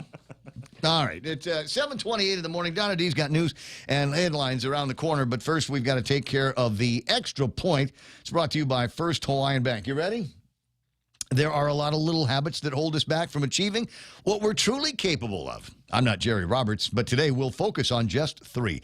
If we could eliminate these 3, everything would be so much better. And that's coming up next on The Extra Point. New benefits are taking flight. Instead of 2 times miles, the United credit card from First Hawaiian Bank is now introducing 3 times miles on every dollar spent on United tickets purchased through United ticketing channels. Apply by August 31st, 2024, and if approved, you can earn 35,000 miles when you spend $1,500 within the first 3 months. Get on board with the First Hawaiian Bank United credit card. It all starts with yes. Terms and conditions apply. To learn more, visit a First Hawaiian branch or go to FHB.com/United. At APL, their expertise and extensive network can help you grow your business and reach out to more global markets. As a responsible carrier, APL is also committed to a sustainable future, whether it's protecting the environment or investing their efforts in giving back to the community. APL's dedicated team in Guam and the U.S. mainland are here to support you. Call 588-4651 or visit apl.com. Habits are critically important to our personal development and our overall results. The good ones drive us forward. The bad ones can knock us totally off the tracks. I've got 3 to talk about today. 3 things that I need to get rid of just as much as you do. Let's see if you agree with the choices. Habit number 1, taking things personally. I've worked with people who are easily offended by the least bit of criticism. Maybe it was somebody giving an opinion that challenged our position or a co-worker questioning a decision. Could have been a simple disagreement or misunderstanding, the kind that happens every day. However, to them, it was a personal attack and an unwarranted personal attack. Some people see an attack anytime someone doesn't agree with them. They may see it as an affront to their integrity. You're not just talking about my work. You're questioning my work ethic, my character, my intelligence, my value to the company. Whoa there. Slow your roll. Work is a thing. It's not us. We can all do better, but we'd rather not hear about that. When the boss tells me I can improve, does he really mean that I'm not doing well enough? If you're unsure, ask the boss. In the meantime, we need to give people the benefit of the doubt that their intentions are legitimate and they're not out to get us. Okay, well, they're probably not out to get us. Habit number 2, worrying what people think of us. And we've said it before, what people think about me is none of my business. Embrace that idea. Some people are paranoid or on their way to paranoid, always sweating about how others see them. Stop it right now. It'll make it crazy if you don't. You'll see normal conversations between coworkers as them gossiping behind your back. We all want to be accepted, and we all want to be liked. That's normal. To handle this, focus first on your job and do your absolute best. Then follow this rule. Always be pleasant, helpful, decent to everybody. People who don't get you and appreciate you doing that, well, you probably really shouldn't worry so much about them. Habit number 3, stop holding on to the past. This is the land that coulda, woulda, shoulda. And the national slogan for people who live in the land of yesterday is just 2 words, if only. We play all of our bad movies over and over, dragging them into our conscious minds and affecting our performance today. That perpetuates the failure. Something that may have happened decades ago that we cannot change is going to drag us down again. Do this. Dredge up that bad memory and ask yourself what you learned from the experience. Write it down and then kiss it goodbye. Tell it you don't need it any longer. Let it rest in peace and replace it with another movie. How you learned a valuable lesson that will help you in the future. Don't take things personally. Don't worry about what people think of you, and don't dwell on the past. Conquering these 3 habits will make for a much better work life and life in general. That's the Extra Point. Get out there, make something good happen today. For 93.3 in the Ray Gibson Show, I'm still not Jerry Roberts for First Hawaiian Bank. That's the Extra Point. It's 33. Dude. What's that, Joe? We don't even need Jerry anymore. We got you. No. Because while I was doing that, I'm kidding. That prevented me from doom scrolling into social media. My buddy Andrew says, you have helped me make about, I'm not going to put the number out. I've helped him make some money this summer talking about Bitcoin. He says, you've announced each Bitcoin dip, and I bought big each time that Bitcoin went down. He'd throw some money at it, and dollar cost averaging basically is what he's talking about here. Here we go. And so he bought on the dips, and that's one of the ways that you become a modern day Rockefeller. At 7:33, Donna D with news. Look at news and headlines for us, being brought to you by guys over at Burger King. Rudy Rodolfo online, inviting you to try the all-new fiery menu. Starts with the fiery bacon Whopper. Not doing meat today? All right, talk about this. Fiery royal chicken sandwich. I know it's meat too, but whatever. Find that over at the Burger King. You need to munch on something else while you're doing that. I can eat with both hands. The fiery chicken fries and fiery mozzarella fries are waiting for you at BK, where you rule. Ray Gibson Show in the news here, also being brought to you by Pika's Best Realty for 2023. And they're going to be Pika's Best Realty in 2024 with your help. Remember Joe D., Saran, Libby, and Auntie Loli, and a team of professionals fighting for you at, well, sorry, I don't mean to make it sound political, but they're doing their best for you. You got questions, they'll answer them at 588-4232. Now with the news and the headlines, here's Donna D. Donna, what's going on? What I miss? In Saipan, 78-year-old Moses Cabrera pleaded not guilty to charges related to the death of his 71-year-old brother Pedro. Moses is accused of using a hammer during a violent argument over family land. Pedro is said to have threatened Moses with a knife. Moses admitted to leaving Pedro's body in Garapan. He will return to court on September 16. And the governor's school opening readiness team, or SORT, will continue its work on public school campuses today. J.M. Guerrero passed inspection and will start in-person classes this morning. Chief Brody Elementary will begin an alternating schedule at J.M. Guerrero's campus on Thursday. And Skip Entertainment Company is celebrating its 40th anniversary with a gala at the Dusitani Grand Ballroom this Sunday, the 25th. Skip, initially known as Sunshine Kids in Production, began as Children's Productions Incorporated. Original members praised Skip's founders, Terry and Lee Knapp and Joyce McCauley, for their crucial roles in the company's success. And those are your local headlines. Back to Ray. I think they're coming in this week, like Thursday morning, right? Yeah. Yeah. We'll have a chance to talk with Terry. And one of the girls, I mentioned this the other day when I initially plugged it, who is on Broadway. Yeah, Heather Manley, who's on Broadway. She's going to be in town for that big gala show on the 25th. 7:35 in the morning on the Ray Gibson Show. News and weather. What do we got to take care of? Traffic and stuff as the program continues. Be right back. KFC's $5 breakfast deals are the best and most affordable ways to start your day. The Colonel's Chicken and Rice Bowl, $5. Chicken fried steak, $5. Sausage, biscuit, and gravy, $5. And they all come with a fresh coffee. KFC $5 breakfast deals are served starting at 6 a.m. daily at your favorite KFC restaurant. KFC, it's finger-licking good. Choose the right pediatrician for your child. Your child may need to be seen by a doctor throughout the year. An FHP pediatrician can help ensure your child is safe and healthy. Now accepting new patients. For appointments, call 671-646-5825, option 1. Most insurance plans accepted, including Take Care and GovGuam self-funded. Self-pay patients welcome. Open Monday through Saturday, 8 a.m. to 5 p.m. FHP Pediatrics, our island, your clinic. Why do I know? I was looking for something. I got a thing in my news feed on Facebook talking about a Marianas festival that's taking place. And I'm like, dude, this looks like fun. And then the more I read it, the more I realized this isn't going to be on Guam. It's going to be this coming Saturday at Blue Lake Regional Park in Portland, Oregon.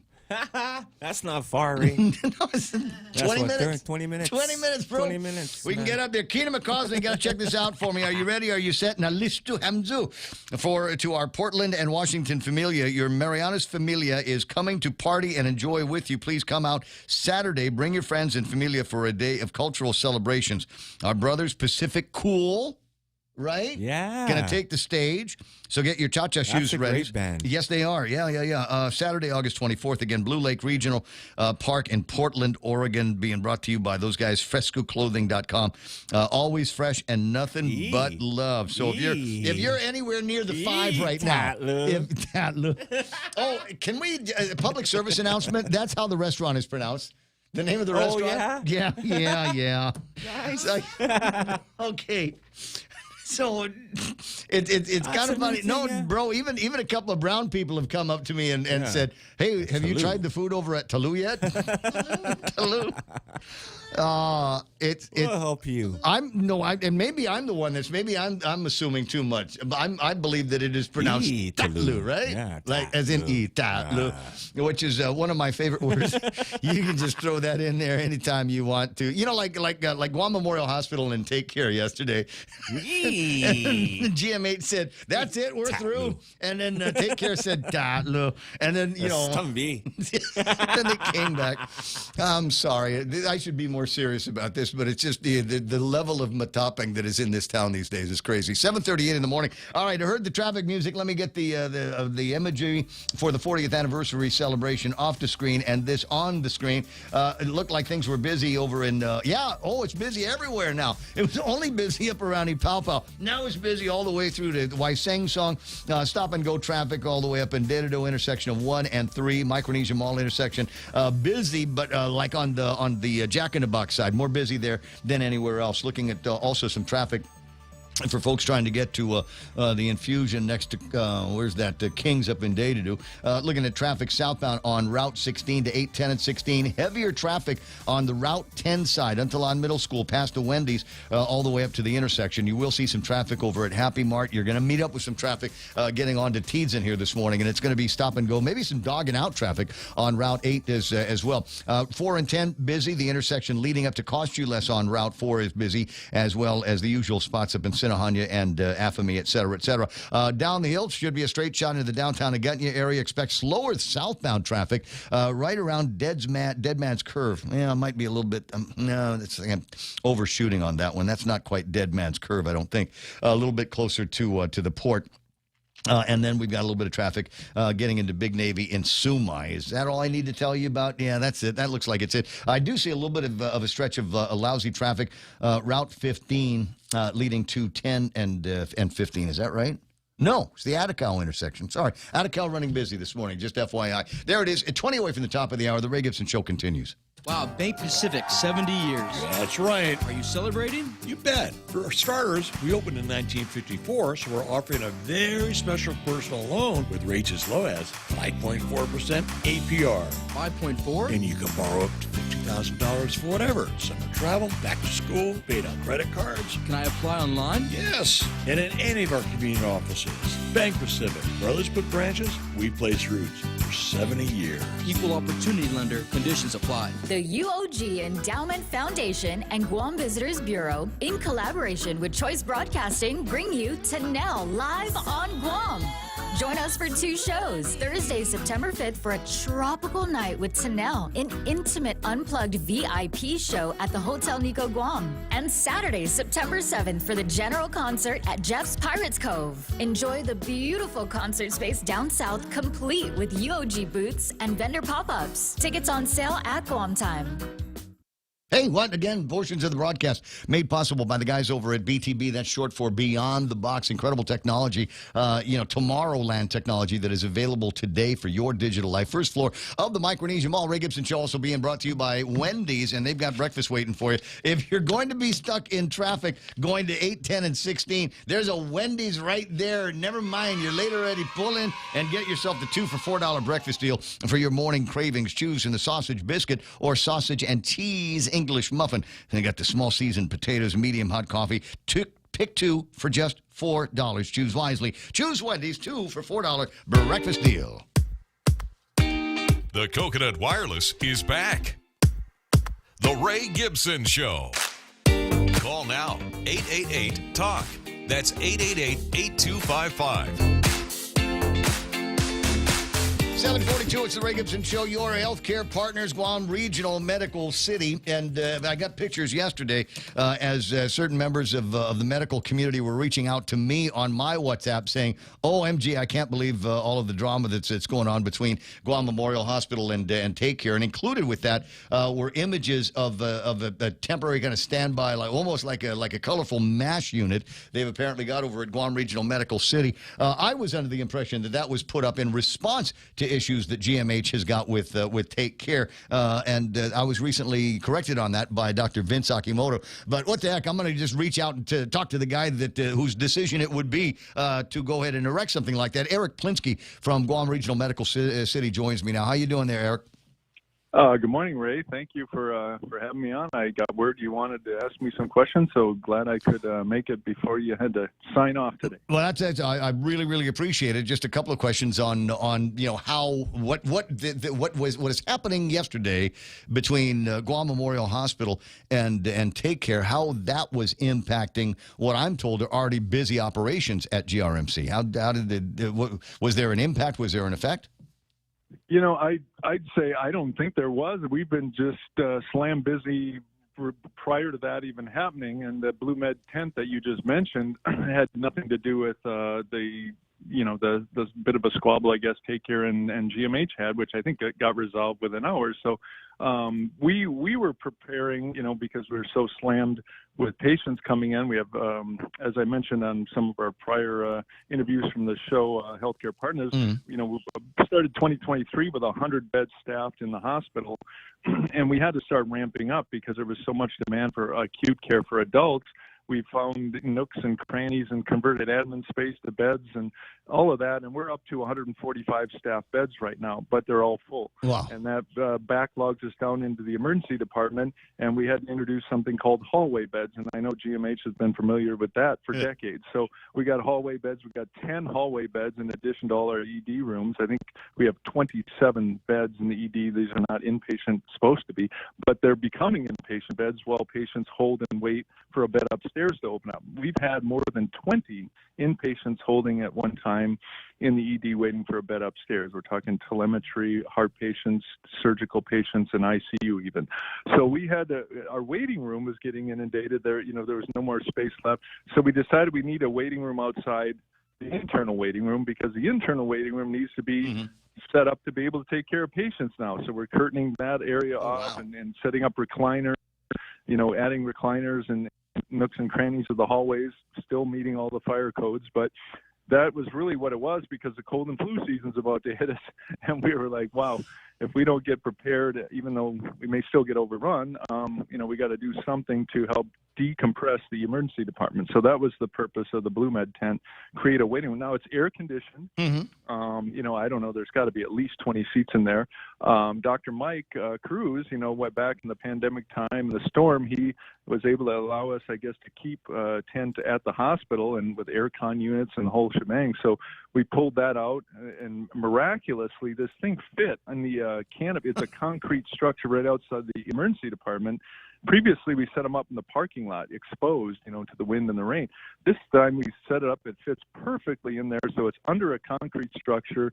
It doesn't block the ED entrance, so it's like just an offshoot right there to the emergency department walk-in entrance. So we're getting ready to get that available, so I think this week that should open up and we don't have additional waiting room area that'll be air conditioned. I suppose that ought to be some kind of a notice that we'll put out on your behalf, is that GRMC is slammed. Your healthcare partners are, and you're using the words that I hear from medical professionals all the time, unfortunately, absolutely slammed.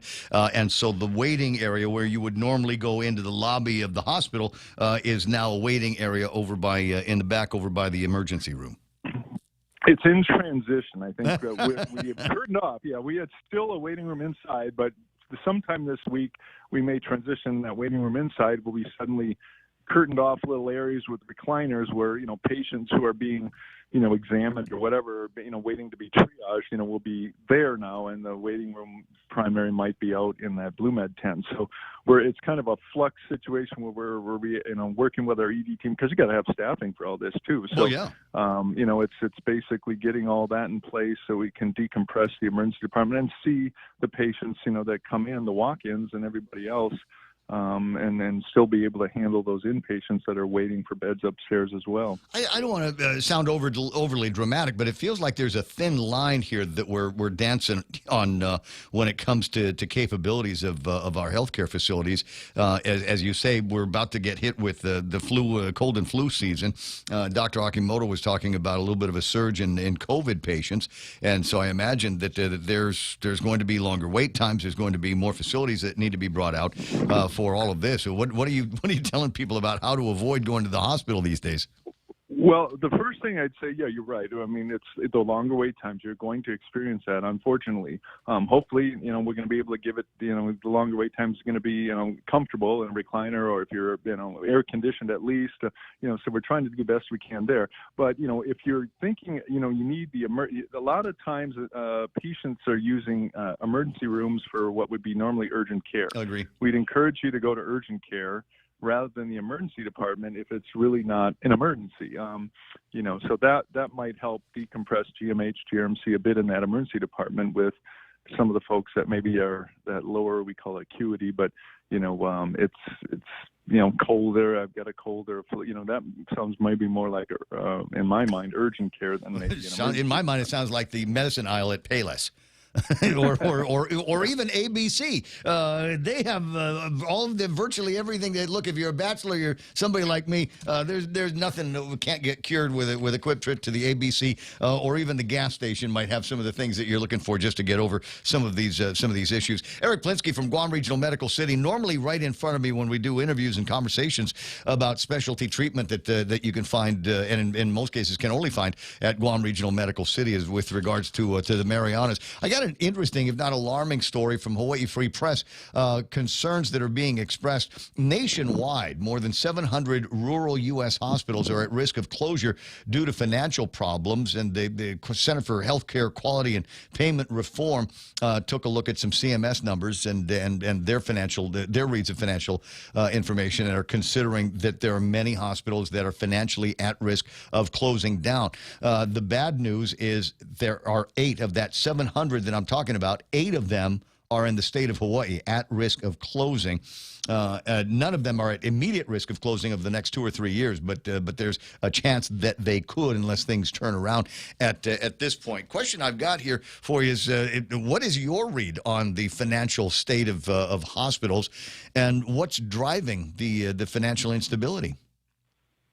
Well, in the mainland U.S. and including Hawaii, they have a reimbursement system referred to as D Delta Romeo Gulf, DRG. It stands for, diagnostic related group, something like that. So if you, Ray, go in for a hip replacement surgery in the state of California, Medicare, for instance, would say, well, we've regionally costed. We get all these cost reports from the hospitals in the western region of the U.S., and on average it costs $15,000 to do a hip replacement surgery. So that's what we're going to pay.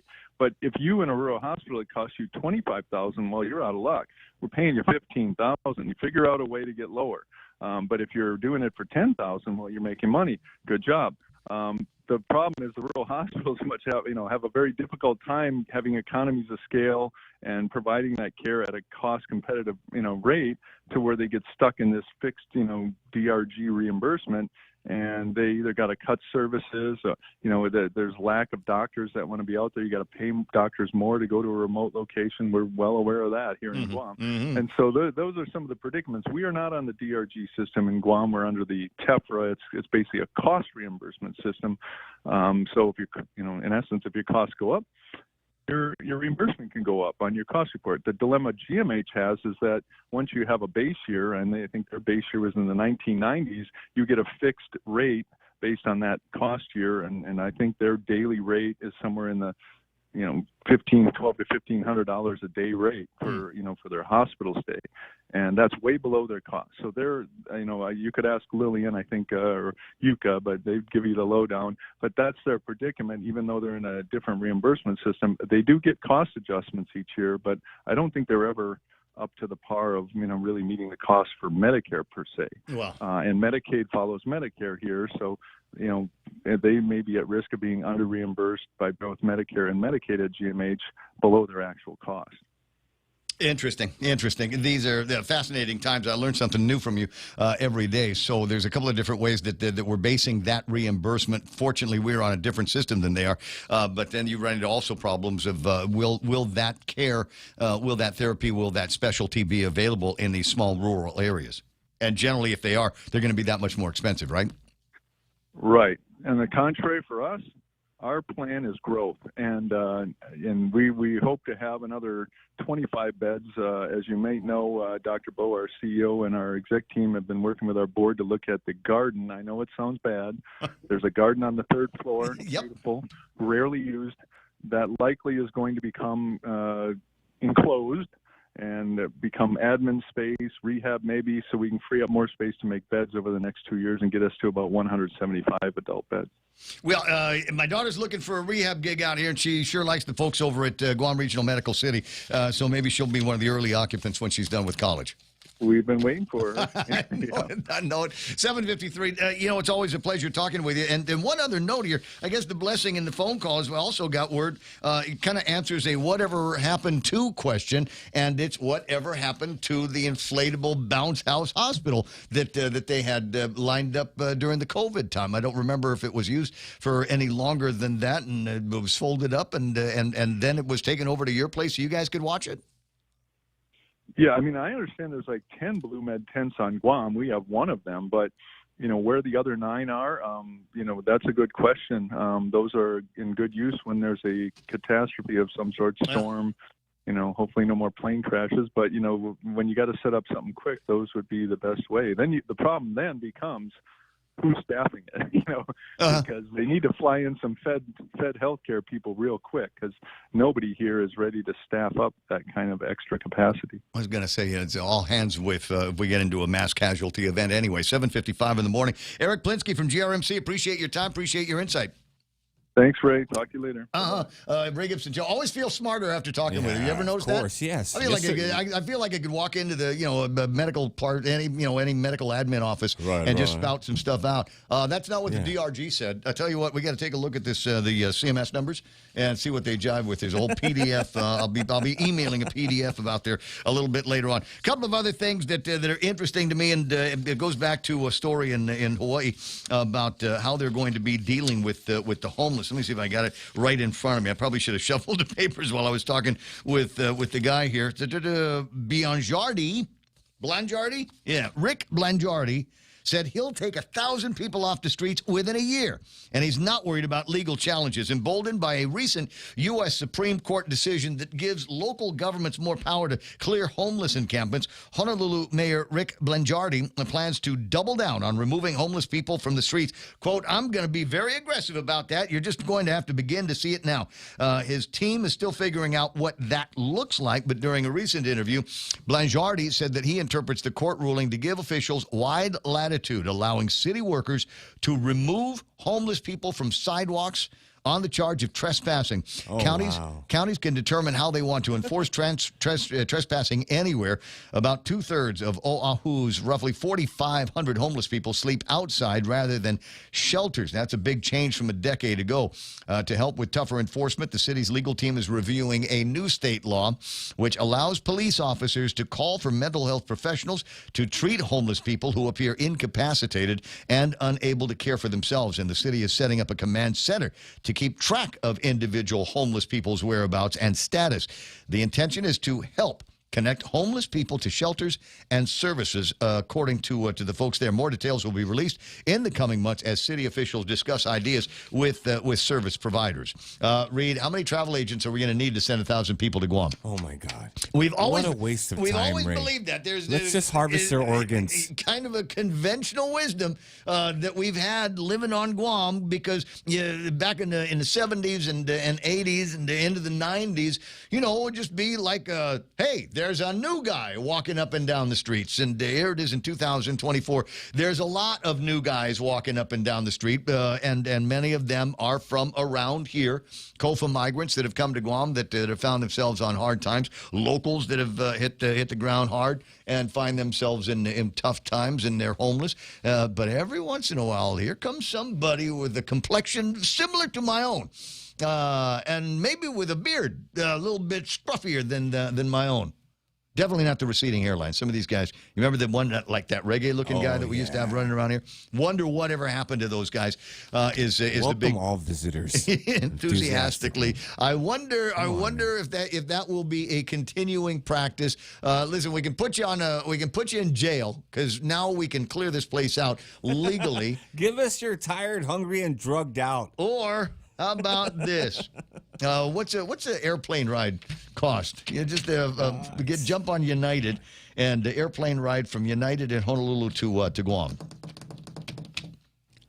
I don't. Yeah, I'm sure it's probably. I'm sure it's cheaper than us going One there. way. I'm sure it's cheaper from Guam to Hawaii. Somebody, if you're online right now, do me a favor, look that up. What would it call? One-way ticket from Honolulu International Airport to Guam, USA. Hit me up with that number. I'm not good at the United website, so you find out for me, because it might end up being cheaper to do that than to go through the adjudication and administration process of getting these guys into even the help programs that they have in Hawaii, which are probably, because it's Hawaii, the most expensive treatment that you can get, brother.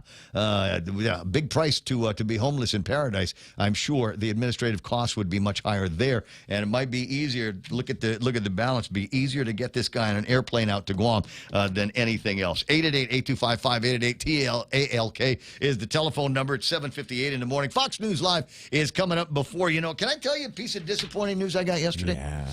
It's about one of my. Yes, you want to hear the disappointing news? I want to hear more disappointment. I'll get you some. I'll get you more details on this. But I got an email from one of my favorite Japanese people on the island, Ayaka, and Ayaka. I worked with Ayaka and a bunch of others at Aki Matsuri last year. In, what was that, November, I think it was, out at Governor Joseph Flores Memorial Park. Place goes crazy, and you're out there doing the bon dance and drinking sake. Just a fantastic time. And there's going to be another Aki Matsuri. There is going to be another Matsuri, but it won't be. It won't be in November. No, they're pushing it off until April of next year. Arg is right. It's one of those things. I'm looking. Can we just have a small one in November, and then we'll make plans for another bigger one in April? Who do I need to talk to, and in what language do I need to stress my disappointment with that decision? It's 8 o'clock and time for Fox News on Pika's Best. This is The Point. His big night. I'm Lisa Lacera, Fox News. President Biden doing a walkthrough at the Democratic National Convention in Chicago ahead of tonight's speech. He was asked if he's ready to pass the torch. The president set to speak just before 10 o'clock Chicago time. His advisors say he's excited to address delegates. That's according to former Biden Chief of Staff Ron Klain. Now, Biden's enthusiasm apparently ends at the speech because he will not be staying for the rest of the DNC. He is immediately flying to California for vacation. Fox's Madison Allworth at the DNC. Vice President Harris said to formally accept the nomination on Thursday night. Today, her campaign said she's calling for raising the corporate tax rate to 28%, reversing a tax cut for corporations put in place by former President Trump. The former president took his campaign to a Pennsylvania factory. Former President Trump at a component factory in York spoke in few specifics about economic plans for a second term, but doubled down on his assertion of how bad another Democrat in the White House for 4 years would be. Kamala Harris is an economy wrecker and a country destroyer. Our country will be destroyed if she gets in. This appearance is part of what Republicans are calling counter-programming as Democrats hold their convention in Chicago. The vice president and former president are virtually tied in Pennsylvania, which many say is pivotal to the election. Fox's Gernal Scott. Breaking just moments ago, the U.S. intelligence community says Iran is responsible for the hack of the Trump campaign.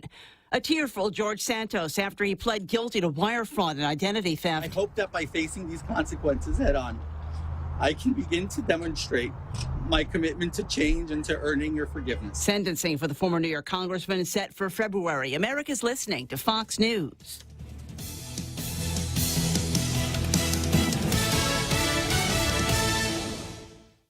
Baby boomers, Gen X, millennials, Generation Z. The majority of Guam organizations, both private and public, have 4 distinct generations employed. Some have 5 if you add traditionalists, ages starting at 78. Trying to lead a team that spans multiple generations is a huge challenge. Different needs, different wants, different ways to communicate. Each generation looks at one or more of the others as the problem. And frustration levels can be high. Thursday, August 22nd, Guam Training presents Generations, a course that will encourage understanding between all age groups, which leads to collaboration, innovation, higher productivity, and employee retention. Differences don't have to be deal breakers. We'll talk about influences, potential sources sources of tension and motivating factors that can bring people together, not drive them apart. Generations, just one of 6 powerful courses offered between August 20th and August 29th. Get the details for Generations and the other courses offered at guamtraining.com. It's all waiting for you at guamtraining.com. Flooding in parts of the Northeast yesterday, turning deadly. At least 2 deaths in Connecticut are blamed on the raging floods, destroying roads and structures across the state since Sunday. And on New York's Long Island, a rare flash flood warning is prompting rescues. And floods are overtaking cesspool systems, leaving health hazards. I am signing a declaration of emergency, which hopefully will get some aid to our local businesses and homeowners. Bruce Blakeman, the Nassau County, New York executive. In the town of Stony Brook, an entire street collapsed from floodwaters. Eben Brown, Fox News. British tech magnate Mike Lynch and 5 others remain missing after their super yacht sank during a storm off the coast of Sicily. 2 American brothers have been jailed in Dubai. Air Force vet and Mr. Louisiana, Joseph Lopez, hope to generate some glamorous social media content in Dubai, the city of gold. But after being invited to a yacht party as American guests back in May and then charged $2,700 for food and drink they didn't order, he and his brother Joshua blacked out, found themselves in an unmarked police car, and now they'll be gathering content in Dubai's most notorious jail, sentenced to a month in prison for drinking alcohol. Police denied their request for drug and alcohol testing. The Emirates have relaxed their alcohol laws somewhat, but an aid group detained in Dubai is blasting the Emirates' treatment of visitors, saying they were drugged by locals, and we see tourists targeted all the time. Therese Crowley, Fox News. The Directors Guild of America is set to pay tribute to Francis Ford Coppola at its annual DGA honors in October. The 85-year-old has been nominated 5 times and won its award for outstanding achievement twice, for 1972's The Godfather and for The Godfather Part 2 in 1974. His latest film and first feature in 13 years, Megalopolis, opens in theaters next month. I'm Lisa Lacera. This is Fox News. Family Finance has been serving the people of Guam since 1959, and they will continue to be there for you in the years to come. Whether you're looking to get a personal loan for that family vacation or paying off those long overdue bills, Family Finance has got you covered. Apply for a personal loan from $1,000 up to $4,000 by calling Family Finance in Hagåtña 475-4545 or Dededo 633-4473. Family Finance. I'm Vince Borja, a business owner with an MBA, a combat veteran, and an educator. But life didn't start this way. My father was murdered in a drug deal, and I grew up on welfare in Guam's dollar homes. But I was determined to live a completely different life. Now I'm running for senator to help build an economy that gives Guam's next generations career opportunities that don't include drug dealing. And your vote can make that happen. My name is Vince Borja, and I approve this message. Boss, I got run over by a forklift. Boss, I crashed a company truck. What do we do? Our warehouse and inventory are gone. Hi, this is Dave Silva from AB Risk Solutions, and it's time for Risk 101. Everything you just heard are examples of risk your businesses can face. Our job is to ask the hard what-if questions and teach you how to reduce your exposures and help you recover if things go sideways. We've got decades of experience in Micronesia working with businesses big and small. Call AB Risk Solutions today at 777-2668 for a free inspection and quote. AB Risk Solutions, formerly known as Aon. Half a day, it's 8:06. I'm Donna De Jesus with a look at your local news on The Point.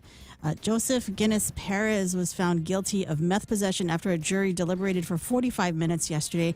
The jury acquitted him of the intent to deliver charge, but convicted him of possession. Perez was pulled over in July for an expired registration tag. During the stop, officers found meth in his vehicle. The AG's office plans to seek the maximum 5-year prison sentence for Perez. They noted that meth addiction leads to various crimes and argued that incarceration is necessary for detox and rehabilitation. And the AG's office is investigating Brian Cruz, an employee accused of leaking confidential information. AG Doug Moylan's letter to Cruz, who has been absent since July 19, demands his return to the office. The investigation also involves Assistant Alternate Public Defender Peter Santos, who is reportedly Cruz's attorney. Santos is accused of having a conflict of interest and was warned he might be called as a witness. Santos defended his role, stating he is representing Cruz pro bono and challenged the AG's claims of conflict. The leaked information reportedly includes internal emails, which Santos argues are public records. Moylan declined to comment, citing personnel confidentiality. More news after this. At APL, their expertise and extensive work can help you grow your business and reach out to more global markets. As a responsible carrier, APL is also committed to a sustainable future, whether it's protecting the environment or investing their efforts in giving back to the community. APL's dedicated team in Guam and the U.S. mainland are here to support you. Call 588-4651 or visit apl.com. The military's F-15 bed-down project at Andersen Air Force Base is expected to strain Guam's housing market and vital services. The project, set to begin in 2025 and finish by 2029, will bring 500 construction workers and require over 200 permanent Air Force personnel and their dependents. Training events will also bring 200 additional personnel twice a year. This influx will increase demand for housing, medical services, and emergency services. While the project aims to enhance military posture in the Indo-Pacific, it may cause temporary strain on local resources and infrastructure. But some economic benefits are anticipated, including job creation and increased local spending. And senators are debating the annual budget, focusing on education funding. GDOE requested $303 million for fiscal year 2025, but was allocated $256 million. An amendment by Senator Chris Barnett allows GDOE to use unspent funds from previous years, totaling up to $28 million.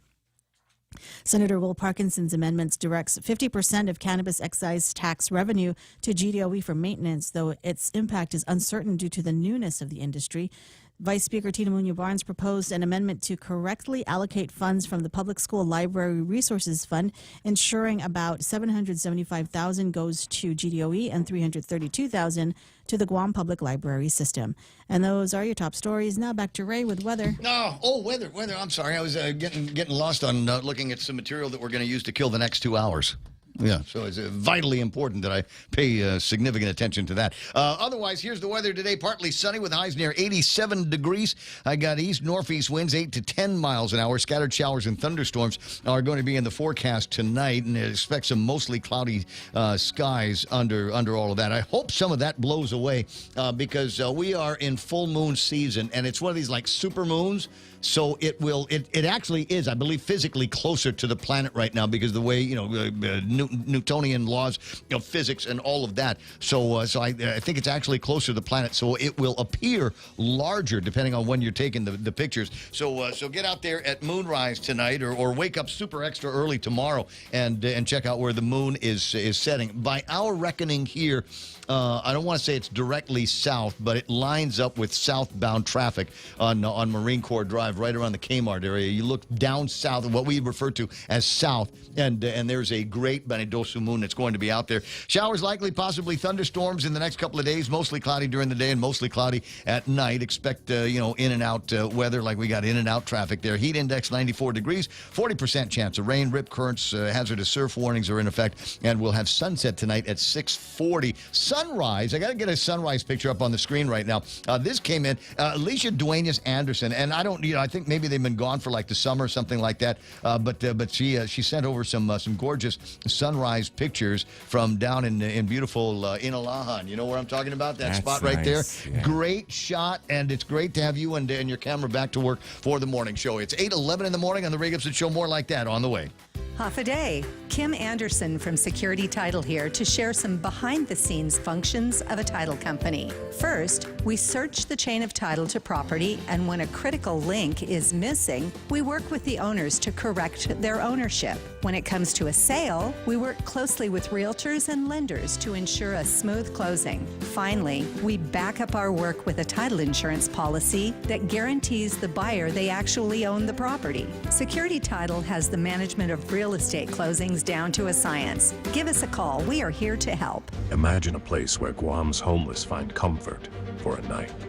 From the AG who brought you the Protect Yourself and Deport Air initiatives, now comes Project Dignity. A solid meal, a hot shower, a clean bed, a chance to rejoin society. Project Dignity. Work restores dignity. Coming soon to Guam. Ding. It's a total ding. Portions of the program brought to you by APL, American President Lines, a global presence with a local home. News to fill your mind. Talk to get it out. The Ray Gibson Show. Call now, 888-8255.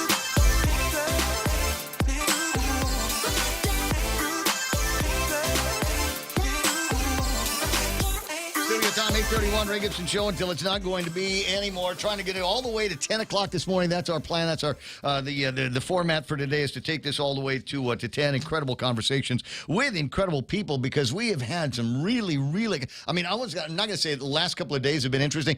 Hell, just yesterday was interesting. We get the potential for a shootout that could have gone completely in the other direction, and thankfully everybody is okay as a result of ComEd's and excellent police work. Phil Flores from Bank Pacific reached out almost immediately with a note of gratitude to the men and women of the Guam Police Department for the swift work that they did and the restraint that they showed, etc. And now we can find out what the problems are and how people can get the help that they need, which I think is terrific. So we got that, and then there's the drama yesterday between Guam Memorial Hospital, and that's what it is, plenty of drama, no plot between GMHA and Take Care. They broke up at 12:30, and by 5:30 they were back together again and sipping cocktails at happy hour. What was that all about? And what was the trigger for the breakup initially, and what happened in order to get them back together? I keep checking my email to see if there's anything in there that would provide me some guidance on what exactly happened and how that peace deal was struck. Wow, we've got a ceasefire in Israel, and we got in Palestine. We got a ceasefire between GMH and Take Care. How sweet! 8:14 in the morning. Hans Ada from the racetrack people coming up here in just a second, talking about a get together they're going to be doing this weekend. But first, I want to get my very close, very dear personal friend, Catherine Castro, Hoffa Cat Lady from the Guam Chamber of Commerce. Buenas and Hoffa Day. Hoffa Day. Good morning. How is everybody? Well, you know what? Everybody's good. Everybody's good. I don't have a cold or a flu yet, and apparently from the way it sounds, don't get a cold or a flu if you can avoid it, because and if you do, check with your clinic first before you go to the emergency room anywhere, because they're all packed up right now with the patients they have to see immediately. Can you imagine how much worse it's going to get when everybody starts coming down with sore throats and body aches and all of that stuff? Anyway, but I wanted to talk about this. The chamber, talks about doing business on Guam and looking for data to help support policy and guidance for a lot of businesses in the community. And you've got a workforce survey that is that online right now? Can we start filling it in? Yes, please do. We're talking. We've been talking about, okay, we're short, right? We need, you go to restaurants, you go to different places, and you notice that the folks are, they could use some help, right? And so our committee said we need more data on this, like exactly how many jobs, what kind of jobs, and and how do we compare it, right? So what was it like prior to the pandemic? What was it like after the pandemic? And just it's a short survey, but the data will really help us. And as we look forward and look ahead at how are we training people, and what exactly are our businesses looking for in the employment? Who are they looking to employ? So that's it. That's a quick. I think the answer. So I mean, just anecdotally, you and I go through the same process. You start to look at your operation, and you go, okay, well, I've got a need. Maybe I can go out there and do some advertising or some headhunting and try to find somebody that can fill that need. But it just feels like there's so much of the workforce that's just not doing it anymore for whatever reason, and maybe holding out for that good job. I mean, I can't tell you how many employers I've talked to that said, yep, had a job fair, and we offered, I don't know, half a dozen people a job. 3 of them bothered to show up the next day and take that job, and of those 3, I've only got 1 that actually still works for the company because the other ones didn't stick around very long. So I think it's, I think, it might come down to, the supply and demand and the needs of the business community, I think, that have already been met perhaps by higher salaries or additional hours to get people to come in. But I suppose, and I'm also kind of curious from your perspective, are you hearing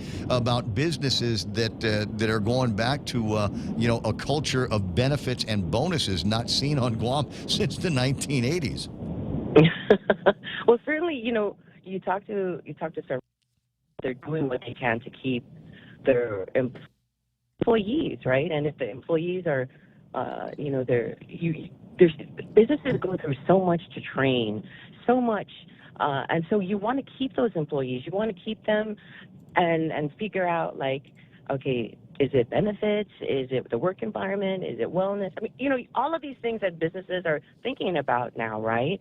And what we're hearing from, especially younger folks, is we need, we're looking at these types of benefits, right? Sometimes it's not necessarily pay, right? So we're taking a look at all of these various options, and we're looking at, and obviously we need data in order for us to say, okay, how are we going to fill the need if we don't have data, right? So this is step one, and we're just encouraging the businesses to fill out this information. It's quick, short, and then we'll take it from there. You brought something up. You used the word, and sometimes I roll my eyes when I hear it, because it feels, I don't know. It just feels like something Ray Gibson would roll his eyes at. Wellness. You were talking about wellness. To what degree is wellness the responsibility of a business? Does that get lumped in with work-life balance, that kind of thing? Yeah, well, probably not the best person to talk about this. Probably want to. Do we need to have yoga classes in the thing? Or are we gonna break for Pilates? I don't think you need to go that far. Okay, you need to go that far. But certainly, I think for example, as years ago when I was a young mom, and sometimes there's a little bit needing more flexibility to take care of kids, take care of self. And maybe back when I was a young mom in the 90s, it wasn't as flexible, right? So maybe there's some flexibility things that we need to take a look at. Every business is a little different, so depending on the types of services that businesses offer, right, they can certainly have more flexibility, and some you cannot have flexibility, right? But there's other ways that businesses can provide benefits to their employees. So, this particular survey is. Let's get the data, and then we'll break it out from there. Specific. We'll go into working committees and sort out the next. I'd like to be a part. You got to get Jerry Robertson on this, because he's one of these guys. He's got a finger on the pulse. But you talk about wellness and work life, and maybe an opportunity for remote work on days where that makes sense. Maybe I don't need the time off. I just don't need to be in the office to do this. I want to stay at the house and watch the kids tomorrow's first day of school, or we got to get ready for this, that, and the other. So can I remote work in on a couple of days a week to maintain that, I don't know, kind of sort of balance. I'm also kind of curious to what degree people's side hustles are impacting their desire to work full time. Do I need to give you 40 hours a week? Because if I give you 40 hours a week, that might mean 10 hours that I can't go out there and do my Sensi or work on my food truck or my side recreational marijuana business. Well, sure. Certainly. This is something that every employee and employer needs to have a discussion about, right? And work what's best for them. And maybe it's some you're going to come to an agreement between the two of them, right? Or between the both parties. And again, every situation is different, and every person that has a side hustle has different, positions in their economic, life, and so. They just have to, some people just need to make that decision. Are you going to be working for somebody full-time, part-time? And is that going to, have that relationship with your employer to make those, what compromises you're going to make, and how do you move forward from there? Yeah. Right? Well, and some businesses just go, okay, never mind. I just call the computer company, and we're going to automate that position, and then I don't have to worry about any of that stuff anymore. Which might be one of the avenues that many businesses have got an opportunity to explore. If I can't get a worker to do this job, maybe I can scale down that job or find a piece of equipment that will allow you to do it. How do people sign up for this? How do they do you have to be a member of the chamber to go and participate in this survey? No, you don't have to be a member. I mean, if anybody has a link, they could forward it, or if somebody wants to contact me at the chamber, I'm happy to forward the link to folks. You have the link. You can certainly share it. We're encouraging everybody to share it. Okay, I got to look because I only printed out one page of the report. But I'll have the girl send me a thing on whatever it is, the email that you send bills on, and then I'll take a look at it. Share that with the listeners. And when is the survey period going to end? Good question. I can't remember. I don't know if we put it on the survey or not. I know that we want to run it for at least 2 to 3 weeks. Okay. And then, yeah. Well, we got time then. All right. So you scratch me, I'll scratch you, and we'll get the links together to our listeners. I'll talk to you pretty soon. Thank you so much. Oh, you're welcome. You're welcome. It's an important thing. It's an important conversation. Old enough to remember working for a guy named Lee Holmes for a big chunk of the 80s and a big chunk of the 1990s. And one of my favorite things about working for that guy is, we had a printing press. That was number one. That was pretty cool as well. We got free TV Guam. But the thing was, every once in a while, there'd be somebody rolling around for a printing press company handing out new handbooks for the employees. And the reason why we handing out new handbooks to the employees was because somebody dreamed up a new benefit for the employees of cable TV, Western Systems, whatever you want to call it. And it didn't make any difference where in the company you worked. Everybody all got the same benefits. We had a great benefits package in our handbook. And frankly, we always believed that we were in competition with companies like DFS. For employees and more to another point, in competition with even the government of Guam for employees. So when Gov Guam got a raise, when there was an increase, especially for line guys at GPA or at the time public GTA, we got a raise as well. Didn't matter whether we can climb poles or not. 8:24 in the morning, Ray Gibson Show until it's not going to be anymore. And I got my buddy Hans Ada on the line. Finally, you've been so busy. I've been reaching out to you since you put that Nissan GTR in front of the legislature. That wasn't mine. No, it's not mine either. I've got a Frontier. It certainly doesn't go as fast as the GTR, but I think my radio's better in the Frontier. Yeah, so we were putting together an event. Yeah. So I wanted to wait until we confirm this event. It's a motorsports community meeting.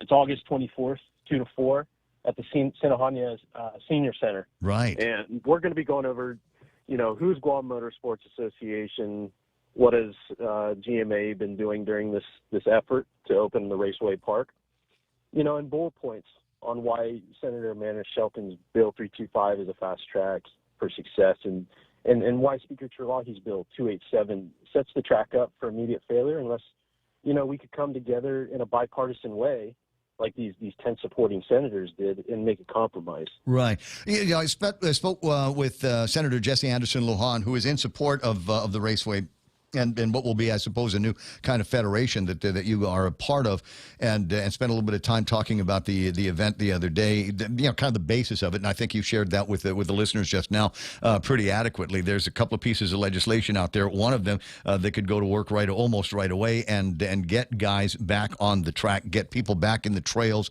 and start making Guam's roads safer because we can get all of the motor guys off of the regular highways and back onto a safe and controlled racetrack experience. So I hope that all of that's going to be happening. The last time you guys were supposed to get together over at the legislature, your public hearing date got shanghaied, and I have not heard yet about a new public hearing date. Have you? No. So we're calling for a hearing for 325. There's no reason why we couldn't have had a hearing for 325, when it was originally scheduled. This is, they're a little busy right now, like you were talking about, with the hospital and stuff and budget. But after, all that stuff's done, there's no reason that we, can't have a hearing for 325. And, GMA is more than willing to compromise, but we're asking the opposing senators to recognize that this nonprofit, volunteer-operated facility, what it can and can't afford, and how many acres it would take to do it safely. This is the only racing facility on Guam. The motorsports community is not going anywhere. They're going to get together. They're going to race illegally. They're going to have meets, at Paseo or whatever parking lot and try to do as much as they can. But this is a unique situation, because this is the only facility on Guam that you could race, and drag race on. And it was built for that. It was built for that, and it was built to be a venue for get-togethers of all kinds of motorsports enthusiasm here on Guam, and including bike trail guys and running trail guys and hiking guys and drag racers, etc. I mean, that was what the facility was designed to be, and we have not had that. And we've talked about, and everybody's got some anecdotal, stories about how guys are dragging on the streets in the village, testing out their metal and down the streets in the middle of the night, as opposed to doing that in a safe and organized place like the Raceway Park. So you've got my complete and total support for any of that stuff. Let's talk about getting more people involved and to the Sinahanya Community Center this weekend. It said something in there about free T-shirts and food and drinks and raffle prizes. What's going on? Yes, sir. I'll have all three of those. But the reason why you should want to How much Outback food are the Joneses going to be giving up this weekend? Huh? Certified Angus beef, bro. That's what I'm coming for. That's a game changer. We'll have lots of Outback gift cards. Fair enough. Fair enough. So, we want to get feedback and ideas from the Raceway Park community, and that's going to improve how the Raceway is operated. That's something I'm very interested to hear, in this organized fashion, because everyone wants to know what's going on, and we need to, we all want the same thing, but we have to have a unified effort, in making this happen. So yeah, that's what this meeting's about. And so you're calling all of the users. I noted that you were even calling for the hash guys to show up, and noted that the get together ends right around time they're supposed to be over at behind the church. Yeah, everyone. Any sporting organization, because something that I'm concerned about is that when they're talking about some of the when I refer to parity with other sporting organizations, and it doesn't make sense that these other sporting organizations got multi-decade leases for $1 a year or $100 a year. Why is it that Guam Motorsports, why is it that Guam Raceway Park is treated like a commercial enterprise? We have to recognize this is just standard procedure that legislatures recognize, is that there's a cost-benefit analysis with a community park. You're not expecting, no one on Guam is expecting to get commercial rates from Paseo Park. We all know that a lot of these sporting organizations or parks it's for the benefit of the community. Mm-hmm. It's not to generate commercial leases. If we agreed to commercial rates, we would default on the first month's rent. And the last thing we want to do is create a failing commercial lease for CLTC, especially at a time where CLTC needs to prioritize all their challenges, with residential leases. So we don't want to make this any harder for them, but we're trying to communicate what we can and can't do respectfully. Yeah, keep the speeches short on Saturday and keep the frivolity up at level 11. We'll keep talking about this over the next couple of days because I'd like it to be full. I'd like there to be a whole lot of people that come out and support the track, support the users of the track, whatever they wear, whether they're wearing something, a uniform to keep them alive in case of a fire or a fiery crash, or maybe just hiking boots and things like that. 8:30 in the morning. Hans, you're always welcome to call in. You got another update that you want to make between now and Friday morning at 10. By all means, give Joe a ring. Thank you. Hey, no problem. I'll see you pretty soon. 888-8255. They gave me a shirt. I got to give them plugs. Yeah, I got me one of those racing shirts. And I still haven't cut the sleeves off yet. I'm working on that. I need to go back. I used to be in the 1980s. Used to be really, really good about getting T-shirts and being able to turn them into muscle shirts. Even though I got the same girly arms today as I did back then. But I'd like to be able to cut the sleeves off. Right? It's the sleeves and then the collar. The collar's got there's.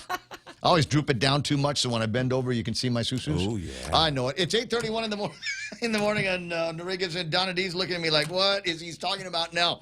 I'm talking about coming up next with celebrity birthdays, special events, and Donna's last big look at news and headlines. That's all happening on the other side of these. It's sizzling out there, folks, and GTA's hot summer deals are turning up the heat. Switch to GTA and get up to $375 off a brand new iPhone 15 when you sign up for any unlimited wireless plan. That's $16.55 a month on our installment plan. But wait, there's more. We're waiving the activation fee and giving you a port-in credit. That's right, extra savings just for joining the GTA family. Limited time offer, terms and conditions apply. Visit GTA.net for more information. GTA, we start the summer with you. At APL, their expertise and extensive network can help you grow your business and reach out to more global markets. As a responsible carrier, APL is also committed to a sustainable future, whether it's protecting the environment or investing their efforts in giving back to the community. APL's dedicated team in Guam and the U.S. mainland are here to support you. Call 588-4651 or visit apl.com.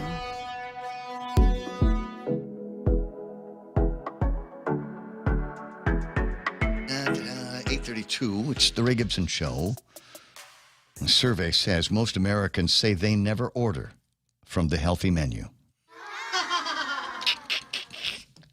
I will order from the healthy menu if it is substantially cheaper. There are places that won't let you order from the kids menu. They won't. They won't. But it's the perfect size. It's usually the perfect size. Yeah, you're absolutely right. It's exactly the right size. Not a lot. I mean, I don't get famished in where I am at life anymore. So I'll go if I like BK. They've got the little Whoppers. Yeah, I'll get a little Whopper and just a little thing of the fries and something. The Whopper Junior. The little Not Whopper. Whopper. No, the little Whopper. It's a Whopper Junior. Okay, Whopper Junior. I'll get a Whopper Junior.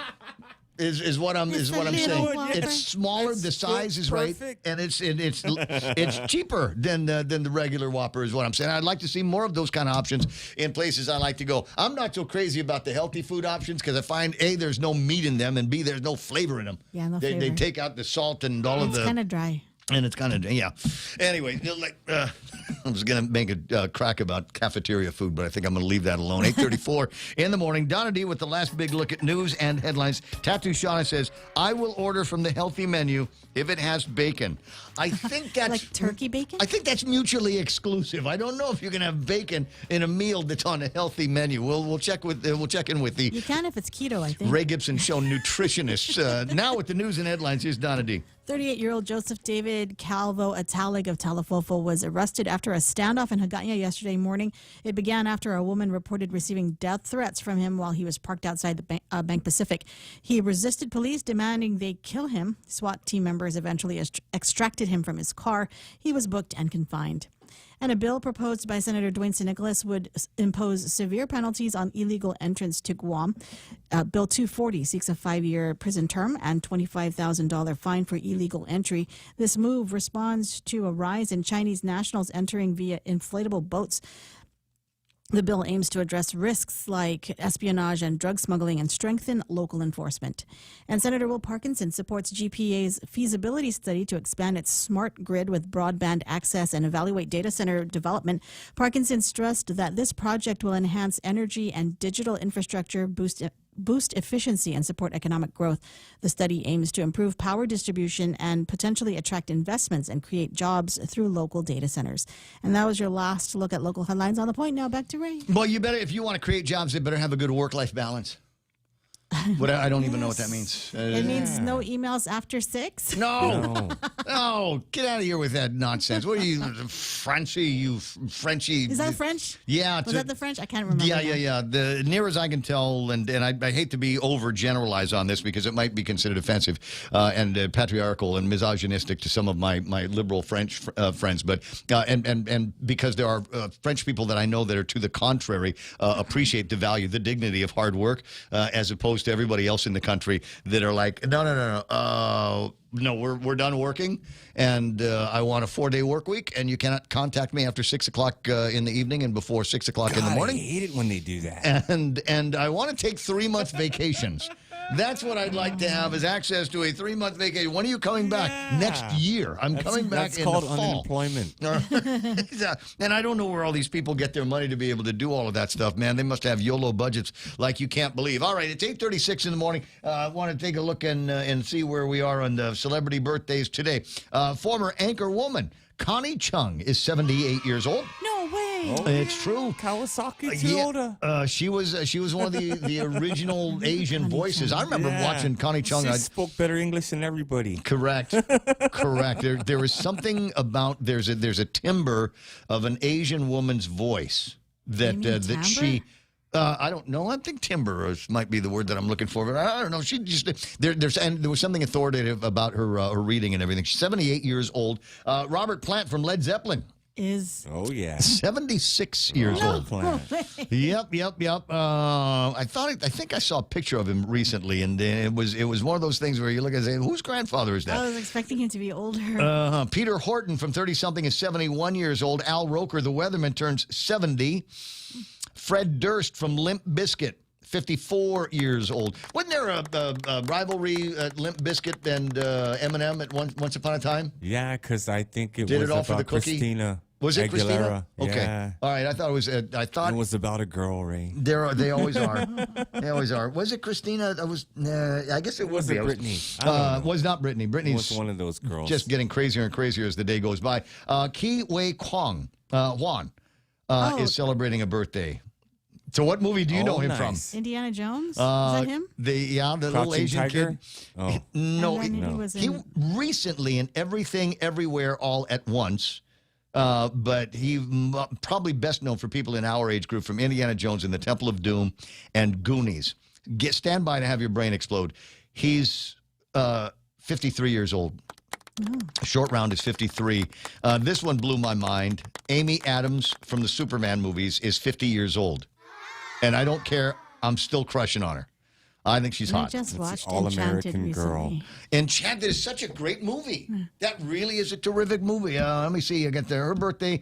Andrew Garfield from the Spider-Man movies is 41 years old. He's only 41. That's what it says in the paper here. And singer/actress Demi Lovato is 32. Hey. Do I? She's young. Do I dig her policies?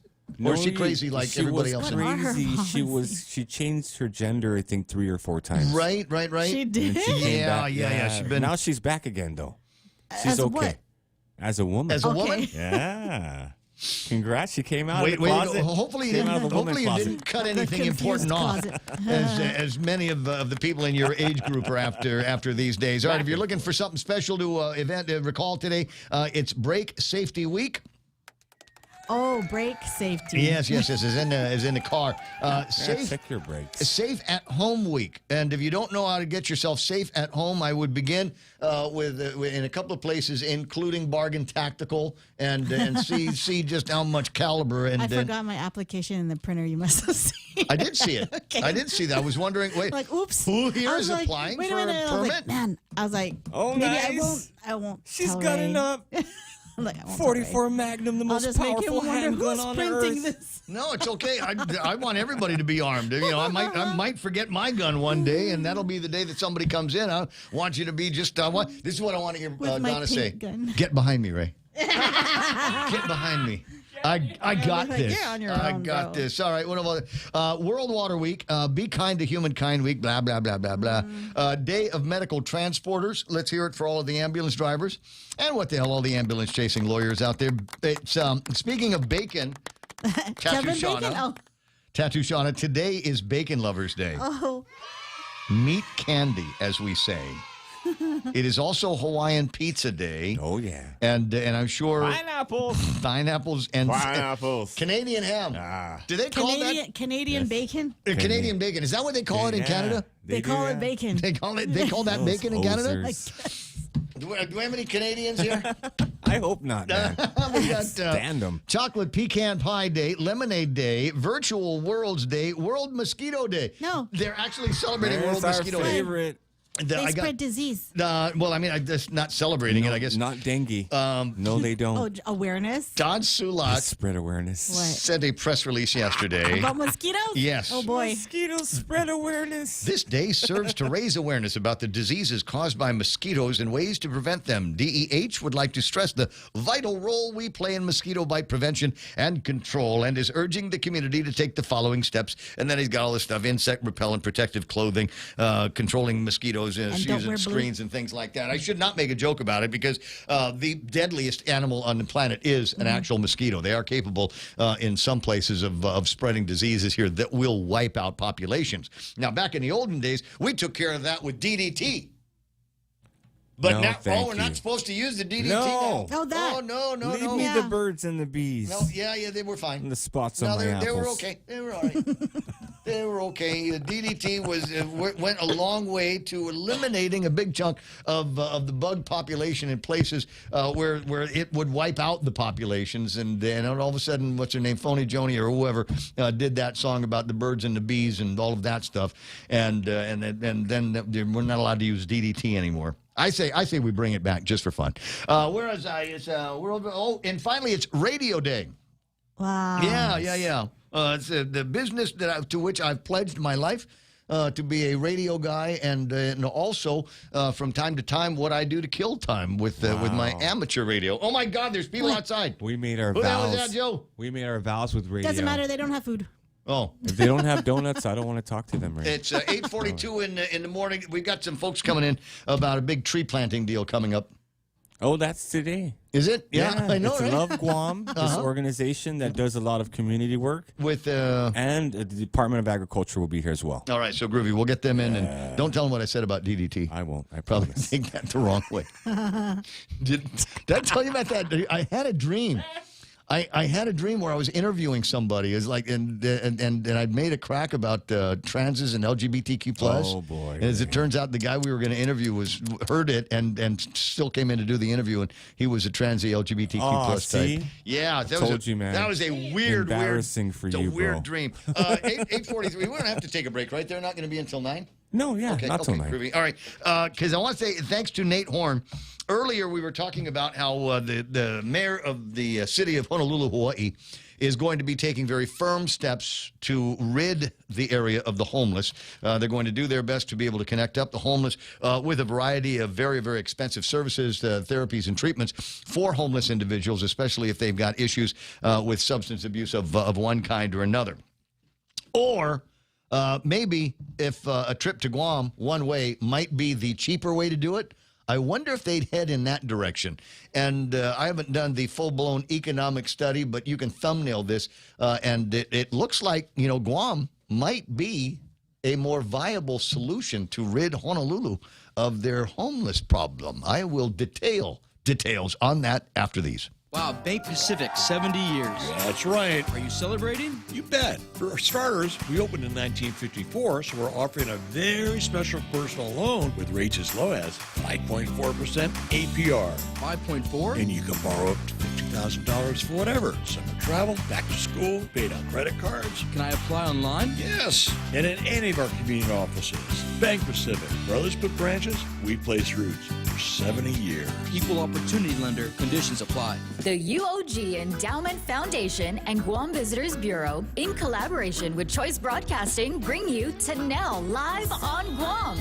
Join us for 2 shows. Thursday, September 5th for a tropical night with Tanel, an intimate unplugged VIP show at the Hotel Nico Guam. And Saturday, September 7th for the general concert at Jeff's Pirates Cove. Enjoy the beautiful concert space down south, complete with UOG booths and vendor pop-ups. Tickets on sale at Guam time.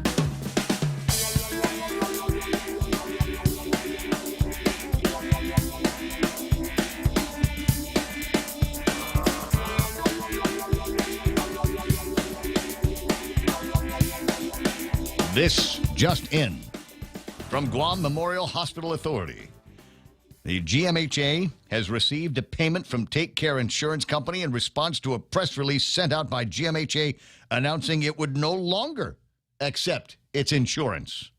Quote, GMHA is pleased that Take Care immediately responded in good faith by hand-delivering a payment yesterday, said Lillian Perez-Posadas, hospital administrator and CEO. GMHA takes its responsibility to the health care of our people very seriously. Yesterday's decision was a difficult one. I am relieved that Take Care recognizes its responsibility and has responded positively. As of August 19th, GMHA reinstated its business relationship with Take Care Insurance Company and will continue to accept Take Care Insurance from its subscribers for the services at Guam Memorial Hospital Association. It's Facebook official, guys. They're back together. Back together again. We're together again. That's that old Hall & Oates song. So earlier I told you the story because I'm a storytelling guy. Warm, intelligent, and full of great stories about how they want to clean out the homeless. About 4,500 of them which is surprisingly low, I guess, in my estimation. I'd always thought that there were more. But about 4,500 homeless people in the county of Honolulu in the state of Hawaii. And it's not clear exactly how they're going to do it. You know, you just can't go in there and start dismantling their lives and throw them in the back of a truck and saying, okay, it's jail or nothing, right? You've got to be humane about it and say, okay, let's get these guys. We'll meet up with all the social agencies and all of the response agencies and see what's going to be best for them. And one of the things that if you don't know, I'll tell you, among the most expensive things in the world are public services in the state of Hawaii. It's all very expensive out there. Blue town, if you will. And it's possible that, we'll get you off the streets, and we'll put you in a program. We'll put you in some kind of a shelter. We'll put you in some kind of a work program or something like that. And then it will just be ka-ching, ka-ching, ka-ching. The costs are going to add up. And it's possible and well within the realm of possibility and well within the realm of what many of us on Guam consider to be past practices of the state of Hawaii. When they finally get tired of somebody being homeless in their town, when they're tired of somebody being criminal and looking the other way on law in their town, you know what? You can't live in Hawaii anymore. And I'm sure that you probably can't go back to the U.S. mainland anymore. So, not everybody wants to live in the mainland. It gets cold up in Portland and Washington. is nice. You know what? How about we send you someplace? You don't have to worry about sleeping outside. You're not going to get. It doesn't get cold on Guam. You're going to be fine. And put you on an airplane. So, Nate went on the airplane website and found this. Let me see if I can. I'm not good at reading airplane numbers, but this one here looks about right. So it's one passenger, one way. And if you booked a flight for the end of August on the 27th, you can go on the nonstop flight, which will arrive on Guam at 6:05, $1,600. Now that's not bad. Are you kidding? That's not now bad. you want refundable seats? It's $3,151. I want Comfort Plus, Ray. I don't need the leg room. I want the bulkhead. What you want to do is don't take a bath for 2 or 3 days. They'll let you sit in any chair you want to. The entire back of the airplane is yours, sir. So it's $1,600 if you want to take the direct flight. Oddly, you can take the Island Hopper for $2,600. I'm not sure exactly why. That's $1,000 more. That doesn't make a whole lot of sense to me. Why would it cost more to put you on a longer flight with, there's 5 stops on this thing. Maybe it's the meal, Ray. We got Kahlua pig. Is it? Yeah, it could be. Maybe some Hawaiian pizza. Maybe they'll hook you up with Hawaiian pizza. It's a luau. But you get to stop in Quaj and Majuro and which ones are those? Kansai and no, that's not Kansai. Pinoys. No, and TKK. TikToks. Yeah, TKK. That's the we don't know those. Manufacturer of zippers. Okay, so that answers that question. So there's about 1,000 that he wants to get rid of right away. And when I say get rid of, I mean out of sight, out of mind. It would not surprise me. As I said, it is something that we have long suspected because, generally back in the olden days, before the Biden administration, when we had something like a functioning economy and there were avenues for folks, it's not like we've never had homeless. It's not like we never had bums in this town. So we used to call them. Ooh, what? Is that a slur? That's a harsh word. Wow. We used to have a guy. We used to have a guy. They used to call me bum. Lived across my grandmother's house. You're a bum. And Daddy had a name for him. He was Bert the Bum. I don't know whatever happened to Bert the Bum. It was good name. Him and another guy, and they spent all their day at the Serena Park where the bridge is in Agania. And bumming around. Literally bumming around. Literally bumming around, and they weren't any trouble. Man. They weren't any trouble, and I don't recall them smelling like alcohol all the time, but that was kind of their headquarters, their HQ, and that I know of. There were no soup kitchens or anything like that back in those days, and so me and my buddies and neighbor kids or whatever, we'd roll out and see him every once in a while. There was one of them that would engage us in chess every once in a while, and my recollection was he was not a dumb guy. And he was pretty good at playing chess. And just wonder. Smart, just kind of bummed out. Yeah. Why don't you get maybe this is a brusque question, but why don't you get a job? I just, you know, It's a hamster wheel, Ray. my grandmother and grandfather have a store over here, and they always need somebody doing something, working in a warehouse or putting trikes together or building lamps or I don't know. Why don't you ask Granddaddy for a job or something? I don't know that he ever did. Did we ever have hobos, says Jose Martinez. Well, I don't know that we'd call them exactly that. But like I said, we had bums back in the day. Rico B online singing Reunited, and it peels so good. Jose Martinez, fresh ground black pepper is on my vanilla ice cream, but pepper flakes is going to be my next topping. This is based on a conversation that Tattoo Shauna, we were having a conversation about current events, et cetera, and Tattoo Shauna hijacked it by talking about how she likes to eat her ice cream, vanilla ice cream with bacon. Ooh. And red pepper flakes on that. Wow. I like balsamic vinegar on mine. A good balsamic. Yeah. A good balsamic. A quality. Yeah. A craft balsamic. Because they do make some that don't quite from the meet. Country. Yeah, they don't have the sweet and they don't have the aroma. Yeah, it's made with high fructose corn syrup. It's a balsamic vinegar like substance that you can get on that. All right. So since we're here. There was a guy I used to hang out with over at the Hilton in the old Galleon Grill. His name is Okusan, Mark Oku. He used to have a sushi place down around GPO, that area. Yeah. Yeah, you remember when they first built the annex? You got Kings over here, and where the 21 Forever 21 is. That area. Anyway, Okusan used to be maitre d' at the Galleon Grill. And every once in a while, you know, if there wasn't anything going on next door at the nightclub, I'd roll in and see him, you know, for last orders, and maybe get in there and do a dessert. And one day he says, "Can I make you dessert?" And I said, "Yeah, you can make me a dessert. That's fine." And so he comes back with a thing of the most expensive ice cream they had. I can't remember, like a Dewar's. What's the one that? Dryers. Briars Dryers. It's the one they have over at the Crown next door. Haagen-Dazs. Haagen-Dazs. Sorry, no, guy. That's his nickname. We couldn't help ourselves. That's his nickname is Haagen-Dazs. But anyway, so he comes over and he's got this really, really, you know, high-end vanilla ice cream, to which he adds a sprinkle of instant coffee. Just dusting a little bit of instant coffee on this vanilla ice cream. And it was good vanilla ice cream. I mean, you could see the actual vanilla beans in the ice cream. That kind of really, really good stuff. No air inside at all. It was super, super good. So he sprinkled a little bit of instant coffee on top of it. And I thought, okay, this is going to be awesome. And then after that, he said, but wait, there's more. We're not done yet. He takes these big half moons of ripe mango. Oh boy! And then he opens up some orange liqueur, Cointreau, I think is what it was. He throws some Cointreau on this, so you've got the vanilla with the sprinklings of the coffee, the instant coffee, the ripe mango, and now it's all drenched in the Cointreau, and then he puts a match to it. Woof.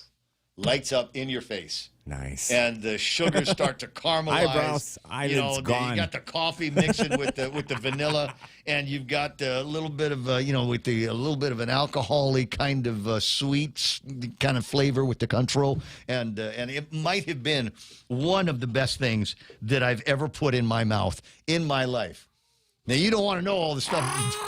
Been in my mouth over my life. But that was good. Tattoo Shauna says, OMG, I'm going to do that. Instant coffee for the win. Thank you very much, Ray Gibson. Big Man Rico says, balsamic dressing, the best, bro. Yeah, I think so. 888-8255-888-TALK. I was talking about World Mosquito Day. And public health, very, very concerned about World Mosquito Day. And what can we do to prevent mosquitoes? It says here, use Environmental Protection Agency registered and approved repellents. Always follow the product label instructions and reapply insect repellent as directed. Wear protective clothing. You know, whenever I'm out in the boondocks doing my hiking, Real Joe, I want you to know I always wear long sleeve shirts and long pants and light colored loose fitting clothes. Heck yeah. No, not at all. Not at all. I wear my shoes, long socks, pair of shorts. Because everything's going to get dirty anyway. You want them fire ants. I have a shirt, but I usually take it off because Guam is hot. I think the most important piece of apparel I have is wrist gloves. and then a hat. Yeah, I mean, I get bit by the LFAs, and I hate it, but I get over it pretty quick. Control mosquitoes indoors and outdoors. Use screens on windows and doors and repair holes in screens to keep those mosquitoes outdoors. Stop mosquitoes from laying eggs in or near water. Once a week, empty and scrub, turn over, cover, or discard items that hold water. Tires, buckets, planters, toys, flower pots, trash containers. Oh, my. And pools. And you mean and like pools. Like Agania swimming pool? Yeah. Like just like the Agania swimming There's pool? chlorine in there. No, there's not. There hasn't been chlorine in the Agania swimming pool in 1,665 days from today. Now, I don't want to point out the irony here, but I'm gonna. We've got one side of the government of Guam that says we need to control mosquitoes. Yes, they're a vector, and they're going to be responsible for the spread of deadly diseases if we're not careful and eradicate otherwise find a way to control the mosquitoes that we've got here on Guam. And right there, downtown Agania, steps away from the Agania Shopping Center, steps away from the church, the Cathedral Basilica, and the legislature, our Congress Hall. This is our mosquito breeding facility. They ought to put up a sign. The mosquito breeding facility and laboratory. Yes. That's what we ought to have in the thing. I'm just saying we need to. If you want to show us, government of Guam, how serious you are about the control of mosquitoes and trying to stop the spread of mosquito-borne diseases, maybe somebody needs to go. And you know what? If you don't die, you'll live. This is not the hardest thing in the world. There is an aisle over at Home Depot. I forget what it is. I'll look it up on the app. But there's an aisle that you can go to on Home Depot, and you can buy a submersible pump. You hook it up to the electricity, 110, that's all you need, and you put a hose on one side of it, and at the other end of the hose. It will. Yes, it will take all of that water out of the Agania swimming pool that is now just a breeding place for the mosquitoes. And another concept that you might want to explore, if we're not going to pump out the water on a regular basis, do what Johnny Atulai did once upon a time. Throw some tilapia in there. And they will eat the mosquito larvae, and they will eat the mosquitoes, and that will be our vector control at the Agania swimming pool. It's 8:59 and change, seconds away, literally, from my last look at Fox News for the morning, and then we'll spend some time with, what are they called, Love Guam? Love Guam. Love It. They're going to be in the program tomorrow and tell us how we can be better stewards of the environment and help plant some more trees. They're good for us. Stand by now. Fox News Live on 93.3 KUSG Agania. This is Pika's Best, 3 years running. And here's another reason why. Fox News.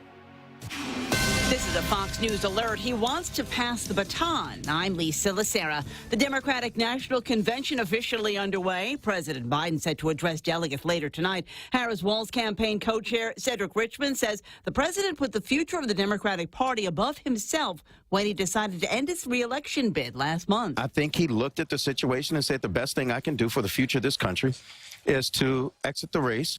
Richmond said the president didn't want to fight Republicans and Democrats and that the president was not forced out. We still had the votes for President Biden to accept the nomination, and that would have happened except he decided to bow out. The president expected to speak just before 10 p.m. Chicago time. Vice President Harris is expected to attend. Former President Trump in York, Pennsylvania this afternoon claiming that if Vice President Harris is elected, she won't allow oil drilling. There will be no fracking if she's elected in Pennsylvania or anywhere else. You'll have energy that will go up 3, 4, 5 times. You'll be paying $10 a gallon for gasoline and a lot higher than that. The former president has been campaigning heavily in Pennsylvania, where polling indicates he's virtually tied with Vice President Harris.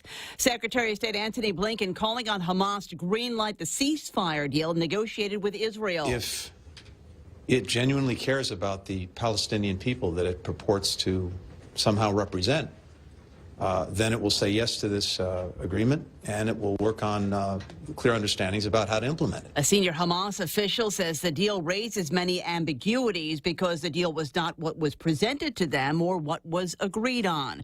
A U.S. soldier has been indicted for lying about his association with a group which advocates for the overthrowing the government. Kai Nix, who is stationed at Fort Liberty, North Carolina, charged with 4 criminal counts of having lied to military authorities. America's listening to Fox News.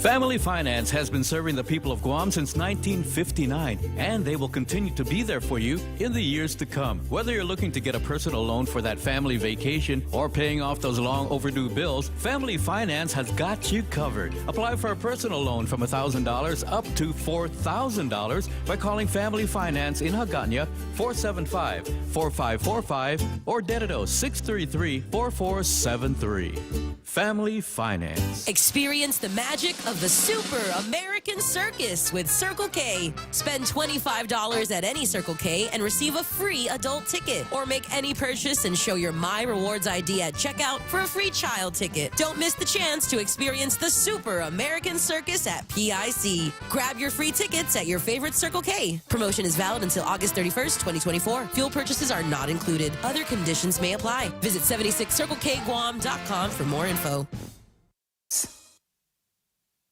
A new program designed to stop the deportation of some immigrants married to American citizens launches today. President Biden announced the Keeping Families Together program in June. Applications can be submitted now. It allows people in the country illegally married to American citizens and here for at least 10 years to apply for permanent residence without leaving the United States, as they otherwise would have had to. They have to leave their families in America with no assurance that they'll be allowed back in the United States. So they stay in America, but in the shadows, living in constant fear of deportation without the ability to legally work. Those permanent residents can then apply for citizenship in 3 years. The Biden administration says about 500,000 spouses are eligible, so are about 50,000 non-citizen stepchildren who aren't married and are under age 21. Chris Foster, Fox News. At least 2 people are dead in Connecticut after heavy rain led to flash flooding in parts of the state. We are filing for emergency declaration. Make sure we get to the front of the line. Make sure that front of the line means we get every resource we can. Governor Ned Lamont, across the Sound, hundreds of homes were impacted on New York's Long Island. A legendary talk show host has died. Dubbed the king of daytime talk, Phil Donahue, who created and hosted The Phil Donahue Show, died on Sunday. In a statement, his family said he passed away at his home, surrounded by family, including his wife of 44 years, Marlo Thomas, as well as his sister, children, grandchildren, and his beloved golden retriever, Charlie. Donahue began the show named for him in 1967 in Cleveland, Ohio, relocating to Chicago in 1974 before eventually landing in New York City in 1985. He went on to win 20 Emmy Awards and paved the way for other daytime hosts. His family requested that in lieu of flowers, donations be made to St. Jude Children's Research Hospital or the Phil Donahue Notre Dame Scholarship Fund. Phil Donahue was 88. Fox's Tanya J. Powers. I'm Lisa Lacera. This is Fox News.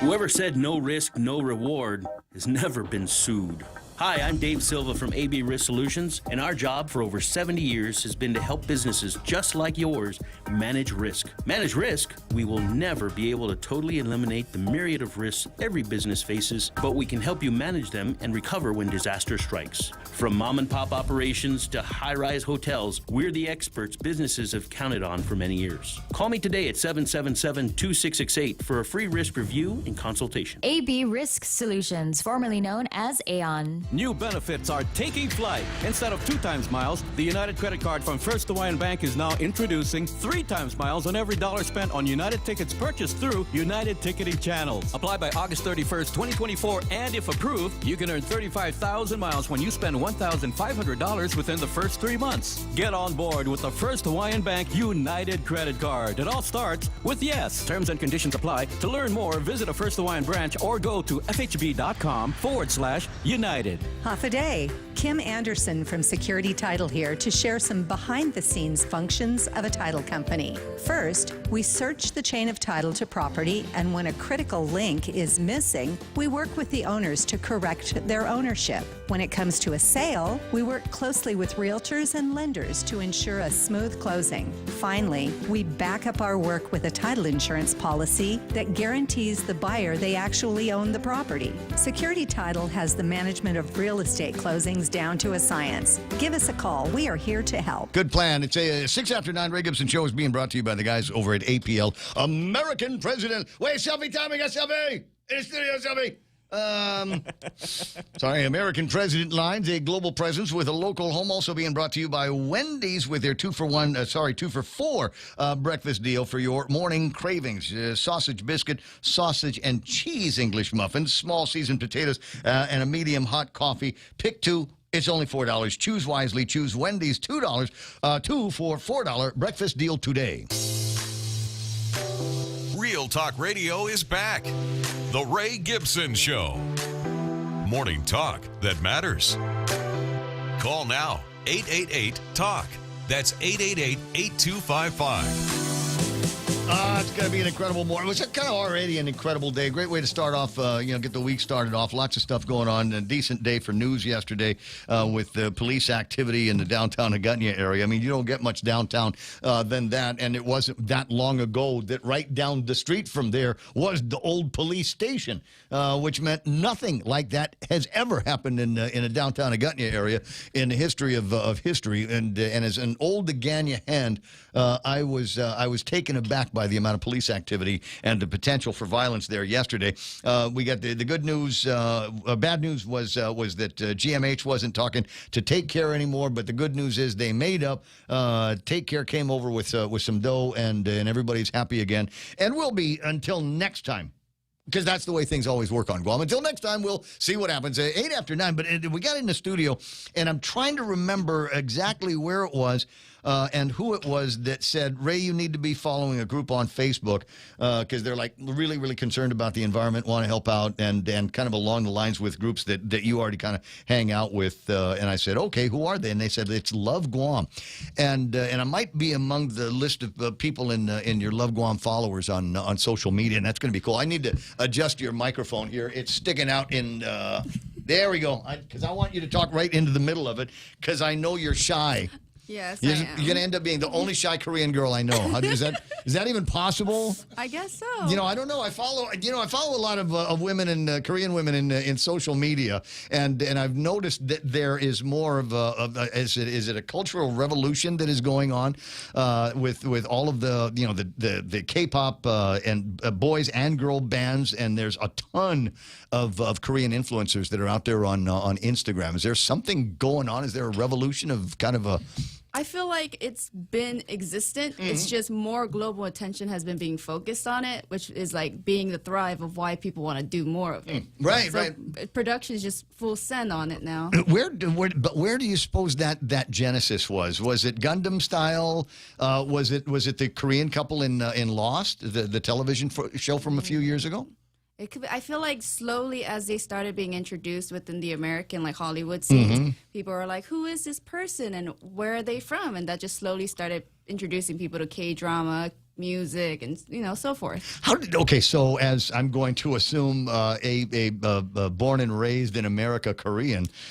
Born in Korea, raised on Guam. Okay, raised on Guam. Yes. I mean, so how does that feel for you, knowing that there's so much of this additional attention and now appreciation for Korean arts and drama and culture? Well, I appreciate it. I feel like it's definitely changed the way people approach me about conversations. Mm-hmm. Usually, it's like, "Hey, how's your day?" And you get to know the person. Yeah, a little bit. Now people start the conversations. "Hey, have you seen this K-drama?" Oh my God! And I'm like, yes, I have. Okay, I have not yet taken the plunge because it's one of those. They say it's a rabbit hole from which there is no return.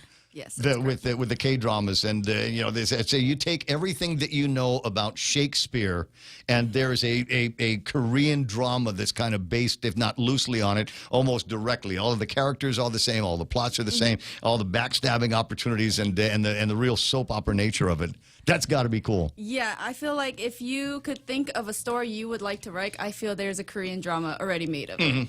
I was going to ask now, even though I said I wasn't necessarily prepared to jump into that rabbit hole, Michelle, if there was one show that a new K-drama, Korean drama, potential fan might go to, what's the one? That's pressure. I feel like there's just so many good things. Like all of them. Pick one, episode one, season one. You'll be fine. Oh, I got you. There is talk about a sequel to what was the name of it wasn't Hunger Games on Netflix. What were the games? Squid Games. They say they're going to do a sequel to. This is completely unrelated to what we said we were going to talk to them about, but it's such a rare opportunity. I've got to take it. So, Michelle, do you know of anything about a sequel to the Squid Games? I do not. I think I've. Did that heard first about episode it. freak you out too? No. Oh, it didn't. No. No, you were ready for it. No, they had a French TV show, if I'm correct, Money Heist, and so it kind of gave me a similar feeling to Squid Games. Okay. So I saw a lot of similarities. So I felt like I was kind of ready for it because I watched the other TV show. I see. So you're like me. We just stuck on television all the time, one way or the other. 9:12 in the morning. I'm gonna make a plug for it's not a Korean drama, but they could make it a Korean drama because Korean dramas and Filipino dramas they run down that same parallel path. So if you want to get into a real dramatic scene, go to Netflix and watch Lolo and the Kid. The last 10 minutes of it, the last 5 minutes of it, will have a hanky ready, have a towel ready. You're going to need it, and I'm sure the same thing exists. So Michelle is in here. She's doing the high talking on behalf of her mother, who is the owner and founder of Love Guam, and that's Hyun Lee. Very nice to have you. And if you don't mind, swing the microphone over to you, and tell me a little bit about Love Guam and how it is that you came to create it. Because when I studied the first time the Love Guam, I went to the hiking. I see the many people doing the volunteer. They doing a lot of jobs. I see, oh, good job. Yeah.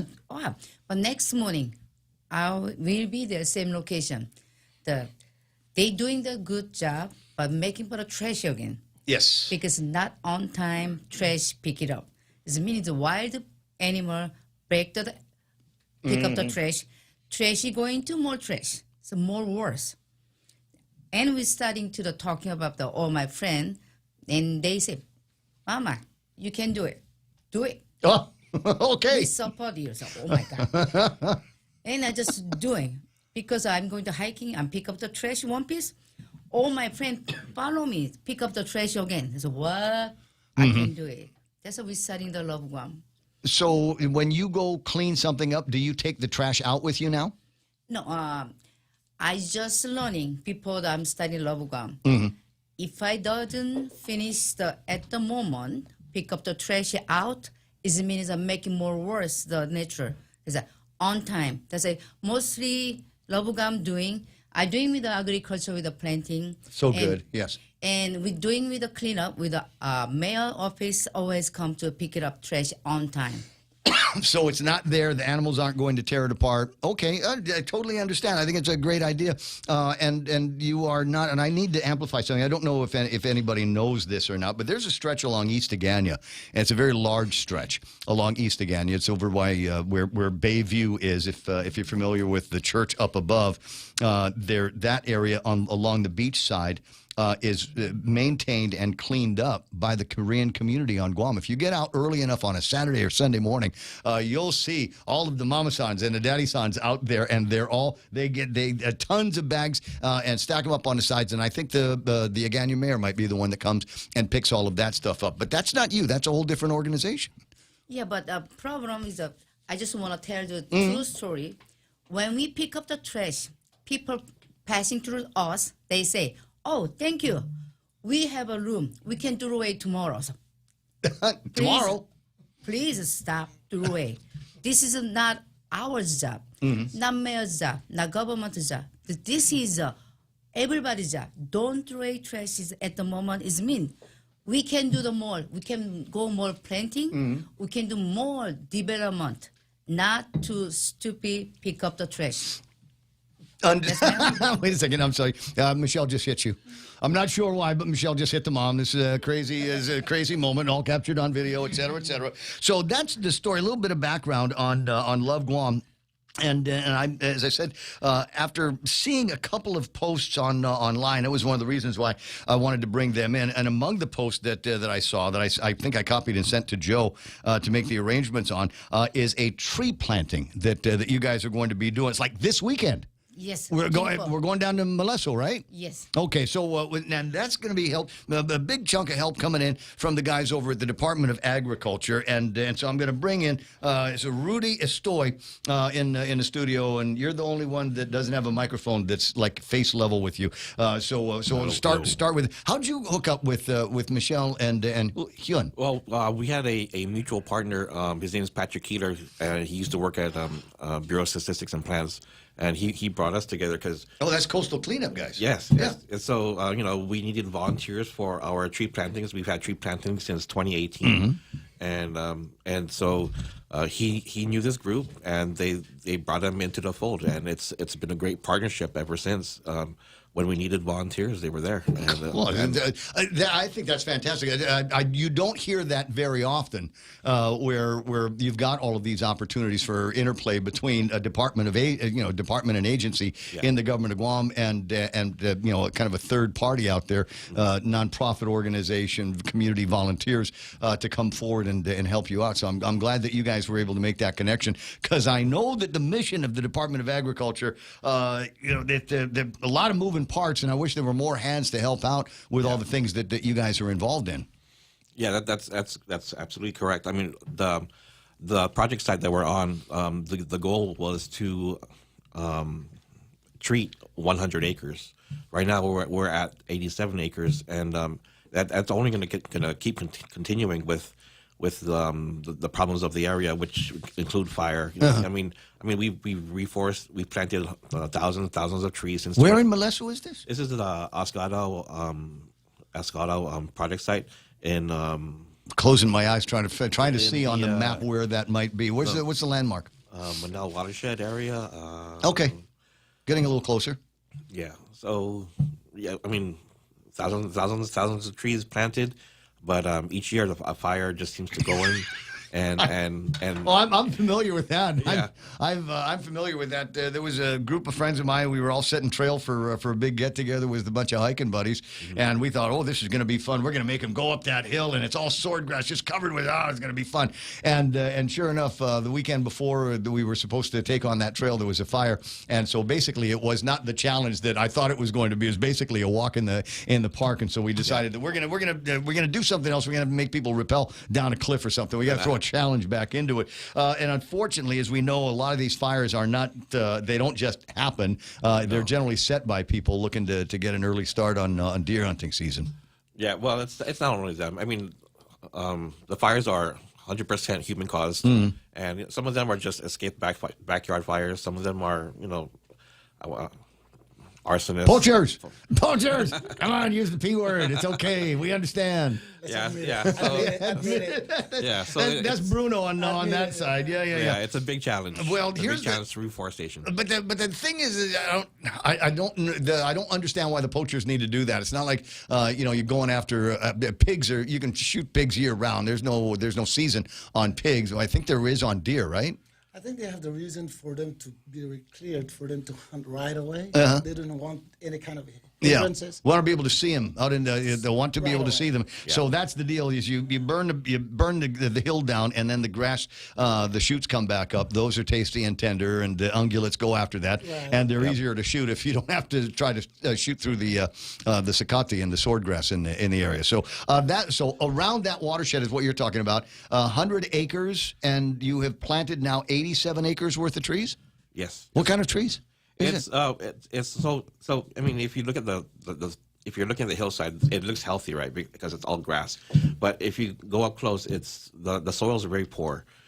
So we are using acacia trees, and these trees are self-fertilizing. They produce their own nitrogen, and we plant them in rows. And the idea is for them to shade out the grass so that it's less occurrence of fire. And in between those acacia trees, we try to intermix native trees. Cool. Yeah. So the long-term goal is to turn the savanna back into native forest. There was a time there that it was more had more of a tree inventory. Yes. Yep. Exactly. I was, show me pictures. I'd love to be able to see some of the shots of old Guam coconut trees, acacia trees, and a bunch of other natural flora that's out there. Well, not the acacia. The acacia is just a nurse tree that we're trying. Oh, I use. see. Yeah, so with that, the acacia, in addition to the fertilizer, all the leaf litter, it helps restore the soil eventually in the long term. Then the idea is to remove those acacia trees and let the native trees flourish. Gotcha. Will that require more planting? Yes, definitely. Yeah. Now, and what about nature's involvement? We like to make a big deal about the Sally, and I didn't realize to the degree that we need to get more Sally in this town to eat whatever it is, and then by aerosol bomb all of these areas with seeds of some kind of plant that will grow. I didn't realize how much pressure those birds were under from the snakes. Yeah. I mean, we have our Division of Aquatic and Wildlife Resources. They're helping the birds on that part. Okay. And so for us, we just need to make a place for those birds. Grow the forest, and hopefully the birds will come back. I had an interview Friday before last with a guy named Scott Vogt, who's working up at Anderson Air Force Base, and then his goal is to reforest parts of Anderson Air Force Base so that it is more attractive to flying foxes, fanihis that fly back and forth between here and Rhoda. Right now, they just fly back and forth, but if we had the right kind of plants here, right kind of fruits, right kind of environment, maybe a lot of these bats would come back and stay. And there's so many moving parts on it. It was a fascinating conversation because it involved not just building up the trees, but taking care of the ungulates in the area and trying to as much as possible, get control of the brown tree snakes and other invasives up in there to make that whole area that much more attractive. It feels like everybody seems to be pulling on the same rope. And I suppose the question I can ask on that, I'm delighted that you're working with Love Guam and volunteer groups. Is there assistance that the Department of Agriculture gets from folks in the military and people allied with the military to come out and help? Bruno's nodding his head up and down. You can say, yes, Ray, absolutely. He said it was going to be an 80-20. He said Rudy's going to do 80% of the talking, and then he gets... I'm going to take only 20%. It's okay. Well, what's your 20% on this? I mean, you get a lot of volunteer groups coming out. And Yeah, I've been in the forest. Move close on the mic. I've been in the department for like over 10 years, Mhm. and I was actually a forest aide at the time, and I recently promoted as a forester. So they handed over to me that kind of I don't know if it's a problem. Mhm. I think so. Here's our project. This is what we need to do. We need to refoliate the southern end of Guam. Yeah, and they give me this kind of assignment, Mhm. and this is gonna be like about 5 years assignment, and I'm gonna be focused on reforestation. And aside from that, is the focus in this is to eliminate the eroded area. I'm sorry. You hit me on this 5-year mission. It sounds like the beginning of Star Trek. A 5-year mission to plant as many trees as possible. So there's a timeline. So I mean, there's an expectation. I think of projects, and it's something I might be able to get done in 3 months or 6 months. So you're talking about a 5-year timeline on all of this. The idea is because we've been planting and we've been bombarded with a lot of problems, fire, typhoon, and then I have to focus on this because usually we've been a lot of assignments and we are scattered. So they want me to focus in this area. So 5 years probably, I don't know if this is too short, but I have to try my best. Are there other projects like this that are as involved? And kind of far flung. Just as somebody's envisioned, we've got an issue here, and we're going to take care of this, but it will require X number of years, X number of man hours, an army of volunteers. What else you got working? Well, I think a lot of our grants are based on that type of format where it takes X number of years to get this much done. And it takes time to grow a tree. Yeah. So and there's like I said, there's a lot of moving parts. It's not just getting the trees on the ground. We still have to bring in the volunteers to help us because we're short staffed. We have to make our partners out there within the community to help safeguard our project site. If there's a fire, help call it in and we can respond as fast as possible to save the area. So there's a lot of moving parts and we just need the community's help. such as Love Guam. Well, I was going to say I want to bring the conversation back to Michelle and Hyun and talk about this. Is this the only major project that you guys are working on, other than your regularly scheduled volunteer work? Yes. So usually, so far when we started, it was more of a cleanup focus. We focused on cleaning up areas that were known as illegal dumping sites, or the mayor would reach out to us and say, "Hey, this area needs help." Yeah. And we're like, "We got it." Wow. How many? I'm sorry. I got to ask this. How many times do you go back to the same place? Ooh, very often. Yeah. Majority of our volunteers are Tengiz actually and from the Taragi, military. places like that.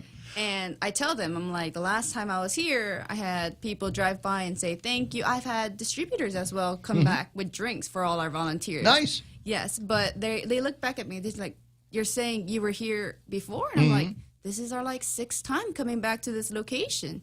And it kind of saddens their heart, because a lot of them that do volunteer aren't here for a long term. They're here either just for a short time, or they're just stopping by. Well, you had the opportunity to work with some carrier people. Yes, the Abraham Lincoln was our recent one. They reached out to us prior to even pulling into Guam, requesting. So one of the ladies on the ship actually was on a separate ship that we worked with. And they stated, "I've volunteered with you before. Is it possible to volunteer again with my new ship?" Yeah. And they brought about 80 plus people to help clean up the beach sides of the Fujita Road. So the beach side looks great, but the road leading up to it, there's a lot of trash hidden underneath the bushes. Grass has grown over it. Oh my God! EPAL Park, EPAL Yes. Beach Park. Is another one of these places. You get the parking lot on this side, and there used to be a fence in between the parking lot and what was the old Pacific Islands Club. And there's a spot in the fence, and there has just been uncontrolled dumping down there. Unfortunately, you start to see a whole lot more. You're talking about Fujita. There's a spot on the side of the outrigger that connects up in between the tennis courts on behind the Reef Hotel and the beach area there. And a lot of people, they go to the beach and they just I've got a trash can. Put their stuff in the trash, and then they leave their trash there instead of taking it all the way to the car, sticking it in the trunk, sticking it in the back of the truck. Never makes it to the back. It just gets dumped over there, and people need to worry about that. There's a spot in Pago Bay last year for coastal cleanup. Me and a bunch of friends went down there, and must have been two big truck loads worth of trash, and in some cases it was big, monstrous trash. What are you guys doing when something like here? What do we got there? Looks like a car. Michelle, what do you want to do? How do you deal with that? So we usually so the mayor sends people over with a truck. Yeah. So we get to fill those truck up, and that's when we get to ask them. We're like, "Hey, we can't obviously pick up a car, but the tires, car parts that have been pulled out and just thrown to the side." We asked them, we're like, "Is this something that you guys could throw away for us today?" And if it's not, we just leave it closer to the car where it's a bigger issue. That way it can easily be tackled again when they are prepared to When you tackle guys come back. Yeah. So there's a little bit of management involved in that. What did your mother write down in her hand? She was trying to let me tell people that she's also participating in the coastal cleanup in the EPAL Beach area. We've got one. We just had that about 4 or 5 months ago. I think that we did a cleanup down there. Yeah, September 21, they're doing a new coastal cleanup for this year. Oh, but that's attached now to a bigger deal. Yes. There's going to be, and we were talking about this yesterday. I'm actually working to help with the promotions. My voice will be on the commercials to promote. It's not just coastal cleanup. They're going to be down there building sandcastles, and they're bringing in people, actual sandcastle builders from off island to come in and be a part of this. There'll be demonstrations, obviously, local sandcastle competitions. There's going to be music and food. It's going to be a big kind of a gala day. I participated in a cleanup down there a few weeks ago that was put together by the coffee store across the street from PIC Good Cha. I was working with them and helped the Chinese community was a big part of putting that all back together. And that's another thing that's kind of exciting to me, but also sometimes a little bit disappointing is why does it seem like there's all these communities of people expatriated from Korea or Taiwan or someplace, and they're the ones that are cleaning up the mess. Why aren't there more folks like me that are from around here that bend over and pick up trash? We got to find a way to encourage them, and that's why we've got you guys on the show today. I imagine you can use as many hands as possible to help put a hole in the ground and stick a plant. Is that the recipe here? Fertilize. Oh, and fertilize. There's a bunch of things in my head that I don't want to actually say on the radio in front of mixed company. So, Rudy, what is the process? I mean, what do I have to do? I mean, I'm okay with my thumbs are green. You know, I won't kill the plant by touching it. Well, when you show up, basically we break you guys up into groups of 4 or 5. You know, one person is carrying the planting bag. The other person makes the hole for the plant. Mm-hmm. The third person plants the plant. Fourth person puts the fertilizer. And I usually say that the last person is the most important one. The last person is the person taking pictures for Instagram. Hey. Right. You know, some people won't do anything unless they get some social media time on this. And I'm not going to say a bad thing about that in this case, because that's how I found out about Love Guam was the social media post, and that's such a big deal about it. You can go to Facebook right now and find them there. Michelle, what's the link up on Instagram? Oh, we actually don't have an Instagram running. What? Just because the posts that we do tend to be long filled with information and a lot of photos. We post about 80 plus photos for each event. Mm-hmm. And Instagram can't really handle those. So what we do is we just try to focus on Facebook. I and got you. email. But you can cross-post now. Well, yes, but not all the photos would be posted. Uh-huh. And we want it to be everything at once. People don't have to go through two social media platforms to find their photos. Is this a good event for single people? Yes. I mean, Didn't take any time to answer that question, if did you're she? not going to look for somebody, if you're here to volunteer, single or not, Well, I'm just saying, you know, we've already got something in common. We like to clean things up. Good for the environment, all of that. Great date idea. Not a bad date idea. Yes. Yeah. How many that's got to be a swipe right credit on Tinder, right? is love for the environment. I'm looking at Joe like he would know.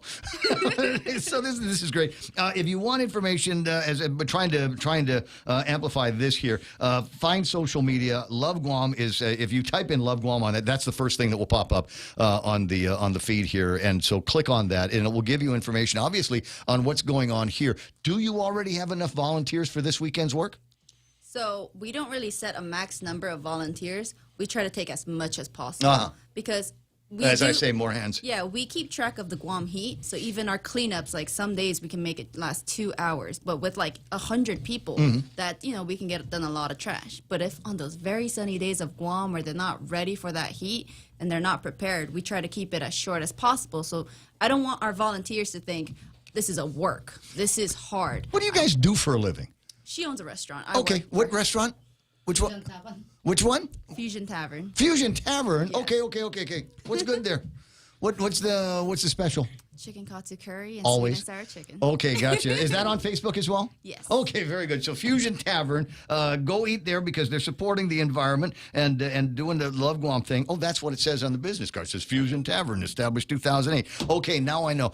So you got that. So if you want to know more information, social media, or go and get yourself some, what'd you call it, chicken katsu with curry? Chicken katsu curry. Okay, you serve beer? Yes. Okay, wonderful. Okay, I think that's all we need to know about getting people out there. Is there a time of year? Is there a better time from what Jerome McDonald saying? Go for it, Ray. You sure love Korean women. What? Is that am I telegraphing something here in this broadcast? It's starting to get hot in here. What the hell? I'm going back to the work questions. Thanks, Jerome.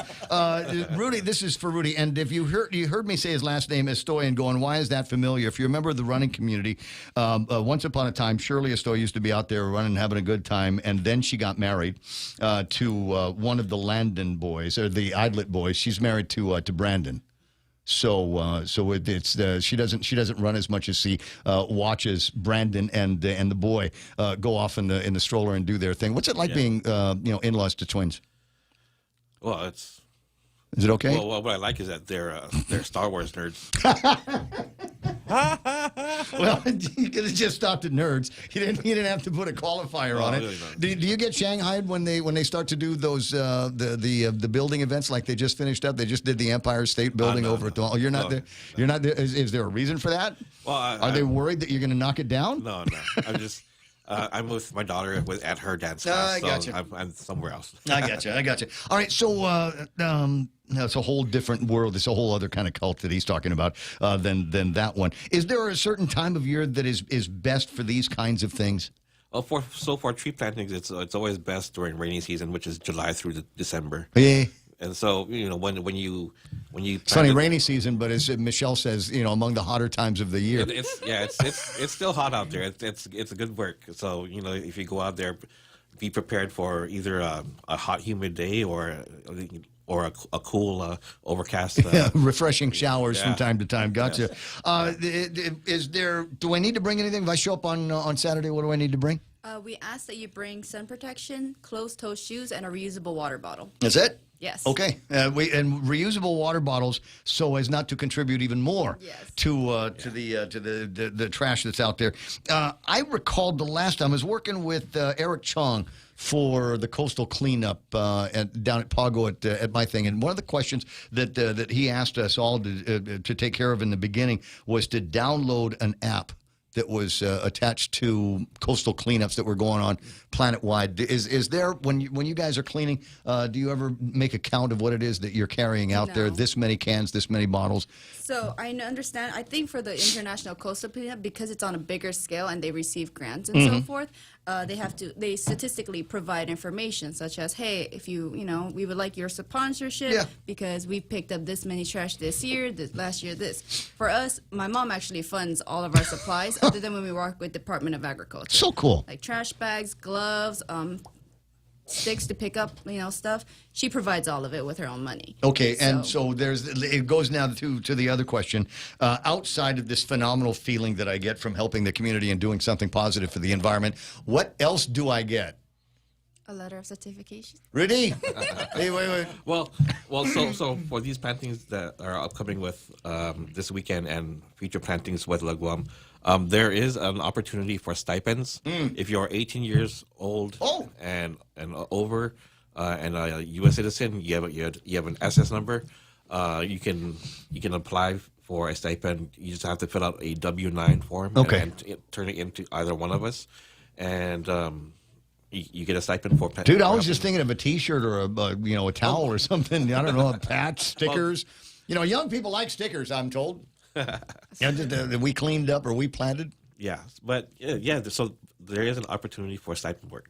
All right. Well, listen, I think it's a fantastic program, obviously, and I want to get as many people behind this as possible. Opportunities to hang out with Hyun, meet Michelle, and the rest of the crew from the Department of Agriculture. Find other things that they're doing. Agriculture has been on the go and on the grow for the last couple of years. I think Chelsea's done some great work out there, kind of shepherding things and adding to the capabilities of our Department of Agriculture. Still a lot to get done, and it doesn't get done sometimes by the people that punch in every day. I mean, sometimes it comes down to volunteers, whether they're military volunteers, members of the restaurant and the hospitality community. Go ahead, Jun. Is okay? Yes, I just want to tell you guys, because we're just talking about the planting only, but I'm going to the Islands Girls Powers to training to they doing the electric measuring tree to project.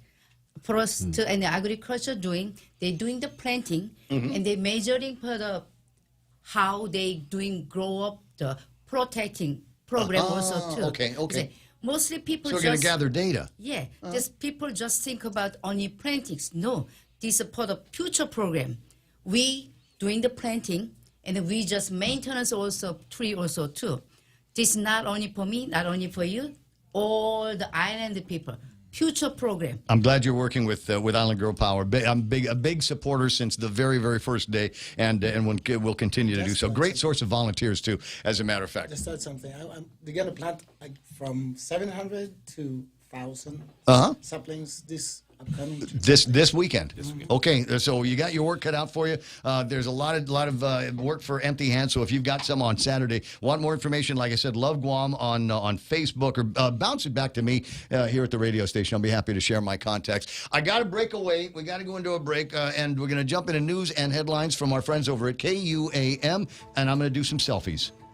Buenas and Holiday Guam, I'm Jonigan Charfris. Here's a look at 3 stories you need to know for Tuesday, August 20th. 4 of the island's public schools are set to open this week. The governor's school opening readiness team, or SORT, on Monday was waiting for more materials and supplies to get some of those campuses prepared. GDOE officials said SORT will continue assisting at the schools this afternoon. SORT was deployed to 16 schools last week. An important note, there will be a delayed start for Head Start students at Chief Brody, DL Perez, Finnegods, Machinao, PC Lujan, Price, and Upi UP elementary schools. These Head Start programs will not engage in alternating schedules or sites and will return to their classrooms once their home school passes public health inspections. For more details, stakeholders can contact GDOE's Head Start Central Office at 671-475-0484.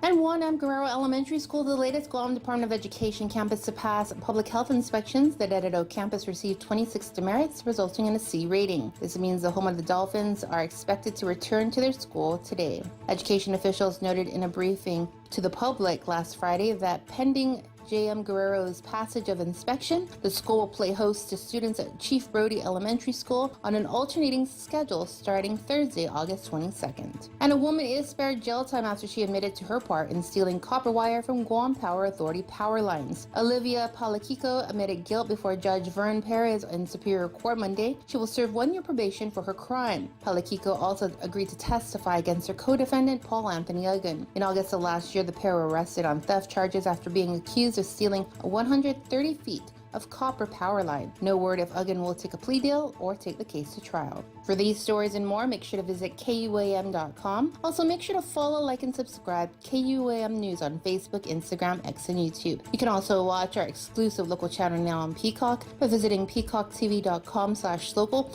and start watching your favorite shows, movies, news, and KUAM TV8 today. For KUAM News, I'm Jonigan Charfris.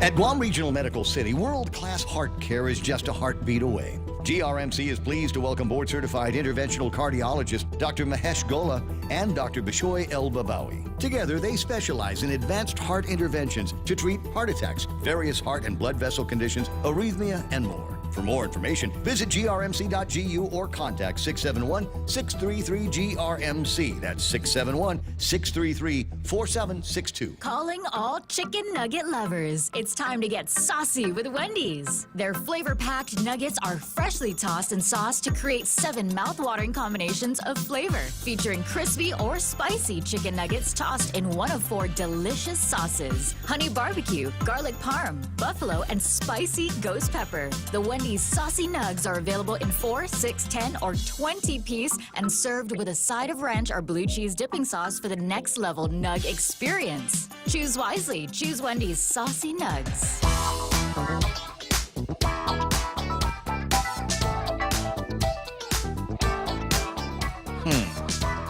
Fusion Tavern, Korean food, cold beer. Okay, down. Yeah, Yeah. sounds like a good mom-in-law. 943. Just saying. I'm just saying. It's all right. 888-8255-888-TA. Okay, that's the telephone number around these parts. Don't ask me what's going to be coming next. I got about 17 minutes between now and the end of this program here. And as I've said a couple of times already this morning, this is one of those kind of interesting days with just a whole bunch of story opportunities and talk opportunities in front of us. There it is. Living in the Pacific, says Hyun Lee, owner of Fusion Tavern, single-handedly probably does more for the cleanliness of this island than any other person that I know. I think it was living in the Pacific that turned me onto the group in a message, a DM on the social medias. And I want to say thank you very much. I appreciate the connection with him. And I know we get a chance to be working together soon. So earlier, I was talking about something in the conflict in Hawaii. Hawaii Free Press comes out their Monday, our Tuesday. So if you've listened this morning and said, you're talking a lot about Hawaii, if you're new to the program, that's why. And for the most part, the reason why is because there's a lot of stories coming out of Hawaii that are there, but for the grace of God go us stories. Tell him, Ray. Exactly. And, we say, you go, well, you think it's bad over here. They've got it in Hawaii, too. And in most cases, it's worse because it's another big island that they've got to play around with, and a lot more money they've got to play around with. And they've also, there's we've got our own level of matopping around here. And I don't know what the word for matopping is. I don't know what the analog is in Hawaiian. Donkey. Chunky. Chunky. I don't even know what that means, Tattoo Shauna, but I like it already. Is there a Japanese character for chunky? Does that work? Chunky All right. butt. So they are trying to make some changes to the rules on something as simple as, are you ready for it?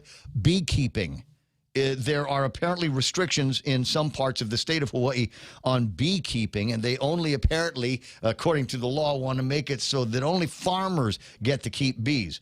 And most people that you and I know that keep bees aren't traditional farmers. They're people, and they've got a little bit of room in the backyard that they can put a couple of these bee houses, hives, I guess they're called, and be able to every once in a while get some honey out of there and get some wax, make some honey butter, whatever it is. You can make edibles out of that? Yes, sir. Okay. Honolulu. Sorry, choked on that completely. Honolulu lawmakers are considering legislation that would restrict beekeeping. In contrast, the aim on Hawaii Island is just the reverse. Free the bees. Bill 144, under consideration by the Hawaii County Council, aims to foster small-scale agriculture and increase local food production by liberalizing the county's zoning rules as they apply to beekeeping. But at the Honolulu City Council, Bill 64 would tighten the zoning screws on Hawaii Island. That measure would specify the state's Right to Farm Act applies to beekeepers. It would add bees to the existing definitions of livestock, cut required setbacks from 1,000 feet to just 25, and make beekeeping a permitted use in all county zoning districts. Reasonable standards of the number of hives per lot. In addition, the State Department of Health would no longer be required to inspect sites for proposed apiaries as it does for pigs.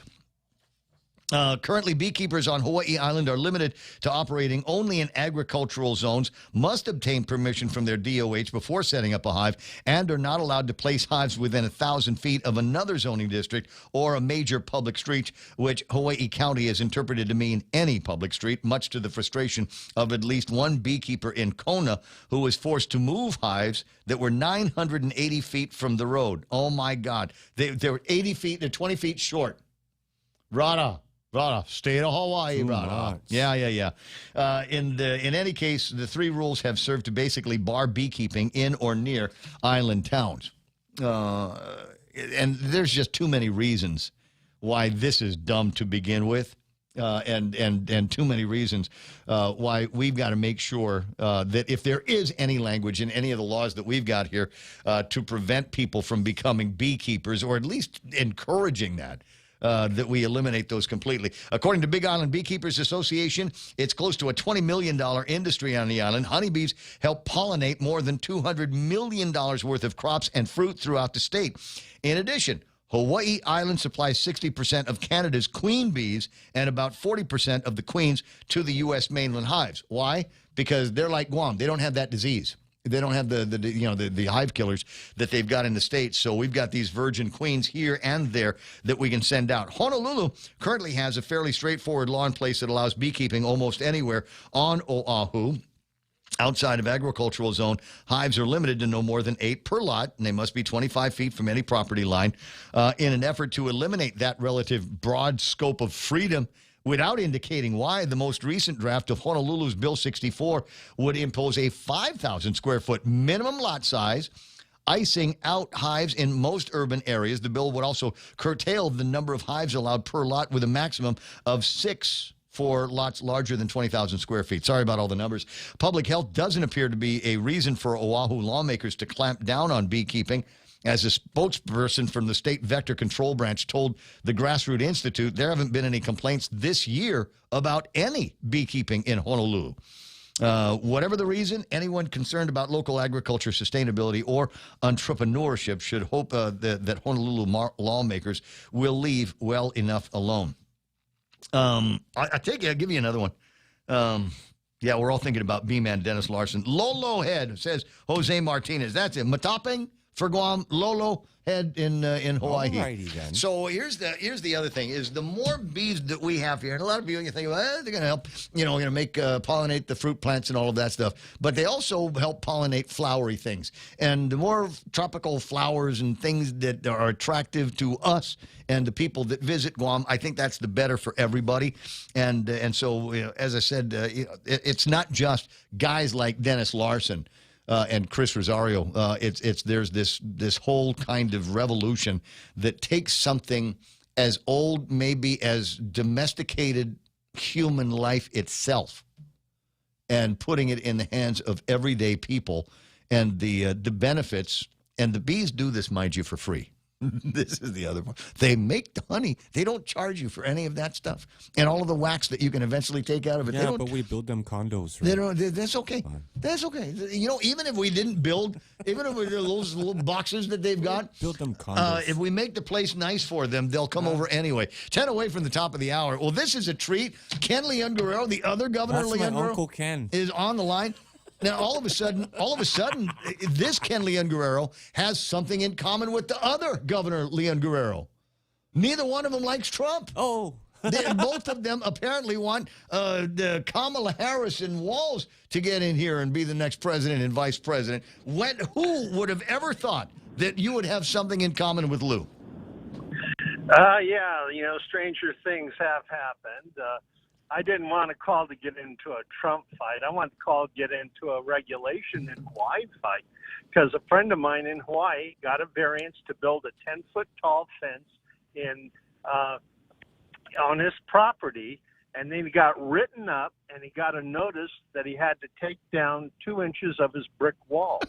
Because he had a brick wall, he had a permit for an 8-foot high brick wall, but the instructors were claiming it was 8'4", and they wanted him to take down 4 inches of his wall. He says, no, it's 8 foot. You know, that's what I paid for. That's what the variance is. He says, you know, I went out and measured it. It's 8'4". So he went out and measured it. It was 8 foot. So he called the inspector. The inspector came out, and the inspector is measuring from the top of the grass. And he had that ornamental grass, you know, that kind of poofs up in his yard. And so the inspectors are saying, no, it's 8 foot visible, you know, and visible right here is, you know, your wall's too high. You have to take off 4 inches. Oh my God. He says, well, that doesn't make any sense. He goes, well, that's the regulation.